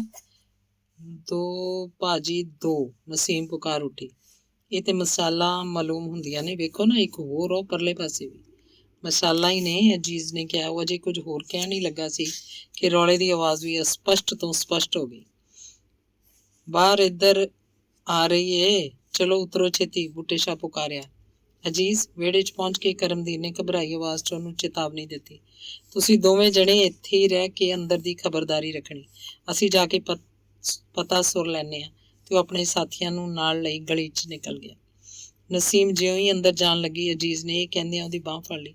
ਰੌਲਾ ਨਾ ਪਾਈ, ਅੰਦਰ ਜਾ ਕੇ, ਸੁਣੀ? ਅੱਛਾ ਕਹਿ ਕੇ ਨਸੀਮ ਅੰਦਰ ਚਲੀ ਗਈ। ਬੂਟੇ ਸ਼ਾਹ ਨੇ ਆਪਣੀ ਡਾਂਗ, ਅਜੀਜ਼ ਨੇ ਆਪਣੀ ਲੰਮੇ ਦਸਤੇ ਵਾਲੀ ਕੁਹਾੜੀ ਚੰਗੀ ਤਰ੍ਹਾਂ ਸਾਂਭ ਲਈ। ਭਾਜੀ, ਅਜੀਜ਼ ਨੇ ਉੱਚੇ ਸਾਹ ਲੈਂਦਿਆਂ ਕਿਹਾ, ਮੇਰੀ ਸਲਾਹ ਹੈ ਸਾਰਿਆਂ ਨੂੰ ਕਹੀਏ ਸੋਫੇ 'ਚ ਉੱਠ ਕੇ ਪਿਛਲੀ ਕੋਠੀ 'ਚ ਹੋ ਜਾਣ, ਟਰੰਕ ਵੀ ਉੱਥੇ ਹੀ ਪਏ ਨੇ, ਅਜੇ ਕੀ ਲੋੜ ਏ? ਬੂਟੇ ਸ਼ਾਹ ਨੇ ਹਾਲੇ ਕਿਸੇ ਏਡੇ ਭਾਰੀ ਖਤਰੇ ਦੀ ਸੰਭਾਵਨਾ ਨਾ ਸਮਝਦਿਆਂ ਕਿਹਾ। ਅਜੀਜ਼ ਚੁੱਪ ਹੋ ਗਿਆ। ਤਾਂ ਹੀ ਬਾਹਰੋਂ ਇੱਕ ਹੋਰ ਉੱਚੀ ਸਾਰੀ ਘਬਰਾਈ ਜੀ ਆਵਾਜ਼ ਸੁਣਾਈ ਦਿੱਤੀ। ਇਹ ਕਹਿੰਦਾ ਹੋਇਆ ਕੋਈ ਭੱਜਾ ਆ ਰਿਹਾ ਸੀ, ਵਾਰ ਆ ਗਈ ਜੇ ਲੋਕੋ, ਖਬਰਦਾਰ ਹੋ ਜਾਓ, ਬੜੀ ਭਾਰੀ ਵਾਰ, ਖੱਤਰੀਆਂ ਦੇ ਘਰਾਂ ਦੁਆਲੇ ਘੇਰਾ ਪਾ ਲਓ ਡਟ ਕੇ, ਨਾਲੇ ਗੁਰਦੁਆਰੇ ਦੇ ਚੁਫੇਰੇ ਵੀ। ਸ਼ਾਬਾਸ਼ੇ, ਮਰਦ ਦਿਓ ਪੁੱਤਰੋ, ਮਰ ਜਾਣਾ, ਪਰ ਕਿਸੇ ਨੂੰ ਖੱਤਰੀਆਂ ਦੇ ਮਹੱਲੇ ਵੱਲ ਤੱਕਣ ਨਾ ਦੇਣਾ। ਨਸੀਮ ਭੱਜੀ ਆਈ, ਜਿਹਨੂੰ ਵੇਖਦਿਆਂ ਬੂਟੇ ਸ਼ਾਹ ਕੜ ਗਿਆ। ਤੂੰ ਕੀ ਕੁੜੀਏ ਤਾਣਾ ਪਿੱਟਾ ਲਾਇਆ ਹੋਇਆ? ਜਾ ਖਾਂ, ਬਹੁ ਅੰਦਰ ਜਾ ਕੇ, ਕਿੰਨੀ ਵਾਰੀ ਤੈਨੂੰ ਕਿਹਾ? ਨਸੀਮ ਦਬਕ ਕੇ ਪਿੱਛੇ ਹਟ ਗਈ। ਜਾਂਦੀ ਹੋਈ ਨੂੰ ਫੇਰ ਬੂਟੇ ਸ਼ਾਹ ਨੇ ਆਵਾਜ਼ ਦਿੱਤੀ, ਸਭਨਾਂ ਨੂੰ ਕਹੋ ਪਿਛਲੀ ਕੋਠੜੀ 'ਚ ਚਲੇ ਜਾਣ। ਅਜੀਜ਼ ਦੀ ਤਜਵੀਜ਼ ਉਹਨੂੰ ਪਸੰਦ ਆ ਗਈ ਸੀ। ਜਿਉਂ ਹੀ ਨਸੀਮ ਮੁੜਨ ਲੱਗੀ, ਬੂਟੇ ਸ਼ਾਹ ਨੇ ਫੇਰ ਬੁਲਾਇਆ। ਕੋਠੜੀ ਦੀ ਪਿਛਲੀ ਵਾਰੀ ਖੋਲ ਛੱਡੀ ਜੇ ਮਤੇ ਨੱਸਣਾ ਭੱਜਣਾ ਪੈ ਜਾਏ। ਅੱਛਾ ਕਹਿ ਕੇ ਨਸੀਮ ਡੋਲਦੀਆਂ ਲੱਤਾਂ ਨਾਲ ਅੰਦਰ ਚਲੀ ਗਈ। ਰੌਲਾ ਪੈਰੋਂ ਪੈਰ ਵੱਧਦਾ ਆ ਰਿਹਾ ਸੀ। ਵਿੱਚ ਬੰਦੂਕਾਂ ਦੇ ਫਾਇਰ ਹੋਣ ਦੀ ਆਵਾਜ਼ ਸੁਣਾਈ ਦਿੰਦੀ। ਤੂੰ ਇੱਥੇ ਹੀ ਠਹਿਰ, ਬੂਟੇ ਸ਼ਾਹ ਨੇ ਅਜੀਜ਼ ਨੂੰ ਕਿਹਾ। ਮੈਂ ਜ਼ਰਾ ਕੋਠੇ ਤੇ ਜਾ ਕੇ ਫੇਰ ਇੱਕ ਝਾਤੀ ਮਾਰ ਆਵਾਂ। ਤੇ ਉਹ ਪੌੜੀਆਂ ਵੱਲ ਤੁਰ ਪਿਆ। ਪਿੱਛੋਂ ਅਜੀਜ਼ ਪੁਕਾਰਿਆ, ਬਨੇਰੇ ਤੋਂ ਉੱਚਾ ਸਿਰ ਨਾ ਕੱਢਣਾ ਭਾਜੀ, ਫਾਇਰ ਹੋਣ ਡਏ ਜੇ। ਜਿਉਂ ਹੀ ਅਜੀਜ਼ ਨੇ ਦਗੜ ਪਿਛਲੀ ਪੈਰੀ ਬੂਟੇ ਸ਼ਾਹ ਨੂੰ ਉਤਰਦਿਆਂ ਤੱਕਿਆ, ਉਹਨੂੰ ਸਮਝਣ 'ਚ ਢਿੱਲ ਨਾ ਲੱਗੀ ਕਿ ਖਤਰੇ ਦੀ ਆਖਰੀ ਘੰਟੀ। ਬੜੀ ਤਗੜੀ ਵਾਰ ਆ ਰਹੀ ਹੈ ਅਜੀਜ਼, ਬੂਟੇ ਸ਼ਾਹ ਨੇ ਉਹਦੇ ਲਾਗੇ ਆਉਂਦਿਆਂ ਕਿਹਾ। ਕੋਈ ਪਰਵਾਹ ਨਾ ਕਰੋ ਭਾਜੀ, ਆਉਣ ਦਿਓ। ਅਜੀਜ਼ ਨੇ ਪੂਰੀ ਦਲੇਰੀ ਨਾਲ ਕਿਹਾ, ਭਾਵੇਂ ਕਿ ਅੰਦਰੋਂ ਕਾਫੀ ਡਰ ਮਹਿਸੂਸ ਕਰ ਰਿਹਾ ਸੀ। ਬਾਹਰ ਆ ਪਹੁੰਚੀ, ਜੇ ਹੁਸ਼ਿਆਰ ਰਹਿਣਾ ਲੋਕੋ।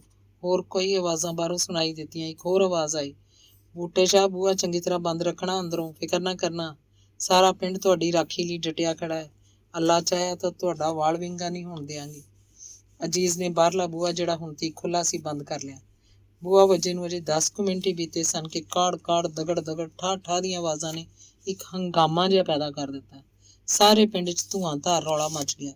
ਹਨੇਰੀ ਰਾਤ 'ਚ ਕੋਈ ਪਤਾ ਨਹੀਂ ਸੀ ਲੱਗਦਾ ਕਿੱਥੇ ਕੀ ਹੋ ਰਿਹਾ, ਪਰ ਕਈ ਕਿਸਮ ਦੀਆਂ ਰਲੀਆਂ ਮਿਲੀਆਂ ਆਵਾਜ਼ਾਂ ਦੱਸਦੀਆਂ ਸਨ ਕਿ ਬਾਹਰ ਪਿੰਡ ਵਿੱਚ ਆ ਪੁੱਜੀਏ ਤੇ ਉਹਨੇ ਮਕਰੂ ਕੰਮ ਸ਼ੁਰੂ ਕਰ ਦਿੱਤਾ, ਖਤਰਮੇ ਮਹੱਲੇ ਨੂੰ ਲੁੱਟਣ ਤੇ ਸਾੜਨ ਦਾ। ਦੋਵੇਂ ਗੱਭਰੂ ਗਲੀ ਵੱਲ ਕੰਨ ਲਾਈ ਇਸ ਉਡੀਕ 'ਚ ਖੜੇ ਰਹੇ ਕਿ ਫਿਰ ਕੋਈ ਗਸ਼ਤ ਕਰਦਾ ਹੋਇਆ ਬੰਦਾ ਲੰਘੇ, ਉਸ ਪਾਸੋਂ ਹਾਲ ਹਵਾਲ ਮਾਲੂਮ ਕੀਤਾ ਜਾਏ। ਪਰ ਚੋਖਾ ਉਡੀਕਣ ਤੇ ਵੀ ਮੁੜ ਇਸ ਪਾਸਿਓਂ ਕੋਈ ਨਹੀਂ ਲੰਘਿਆ। ਇਸ ਵੇਲੇ ਬੰਦੂਕ ਦੇ 4-5 ਇਕੱਠੇ ਫਾਇਰ ਸੁਣਾਈ ਦਿੱਤੇ।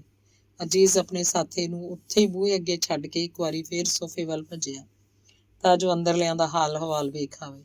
ਨਸੀਮ ਨੂੰ ਉਹਨੇ ਸੋਫੇ ਦੀ ਦਹਲੀਜ਼ ਨਾਲ ਲੱਗੀ ਤੱਕਿਆ। ਬਾਕੀ ਸਾਰੇ ਪਿਛਲੀ ਕੋਠੜੀ 'ਚ ਜਾ ਚੁੱਕੇ ਸਨ। ਸੁਗਰਾ ਵੀ ਉਸੇ ਕੋਠੜੀ 'ਚ ਇੱਕ ਮੰਜੇ ਤੇ ਅੱਧ-ਹੋਸ਼ੀ ਦੀ ਹਾਲਤ 'ਚ ਪਈ ਸੀ, ਜਿਹਦੀ ਨਬਜ਼ ਬਾਬੇ ਦੇ ਹੱਥ ਸੀ। ਤੂੰ ਇੱਥੇ ਸਿਰ ਮੁੰਨਾਣ ਨੂੰ ਘੜੋਤੀ ਹੈ, ਅਜੀਜ਼ ਨੇ ਚਿੱਥੀ ਆਵਾਜ਼ 'ਚ ਕਿਹਾ। ਜਾ ਜਾ ਉਹਨਾਂ ਸਭਨਾਂ ਕੋਲ ਬਹੁ। ਨਸੀਮ ਡਰ ਕੇ ਅੰਦਰ ਚਲੀ ਗਈ ਤੇ ਅਜੀਜ਼ ਮੁੜ ਬਾਹਰ ਆ ਕੇ ਆਪਣੇ ਸਾਥੀਆਂ ਕੋਲ ਜਾ ਖੜੋਤਾ। ਰੌਲਾ ਤੇਜ਼ ਹੁੰਦਾ ਗਿਆ। ਇਸ ਰੌਲੇ ਨੂੰ ਕਾੜ ਕਾੜ ਬੂਹੇ ਭੱਜਣ ਦੀਆਂ ਆਵਾਜ਼ਾਂ ਨੇ ਹੋਰ ਵੀ ਅਸਹਿ ਬਣਾ ਦਿੱਤਾ। ਦੋਵਾਂ ਨੂੰ ਯਕੀਨ ਹੋ ਗਿਆ ਕਿ ਬੂਹੇ ਕਿਸੇ ਹੋਰ ਦੇ ਨਹੀਂ, ਭਾਨੇ ਸ਼ਾਹ ਦੇ ਹੀ ਭੰਨੇ ਜਾ ਰਹੇ ਨੇ, ਤੇ ਜਾ ਗੁਲਾਬ ਸਿੰਘਾਣੀ ਧਰਮਸ਼ਾਲ ਦੇ। ਧੰਨਵਾਦ।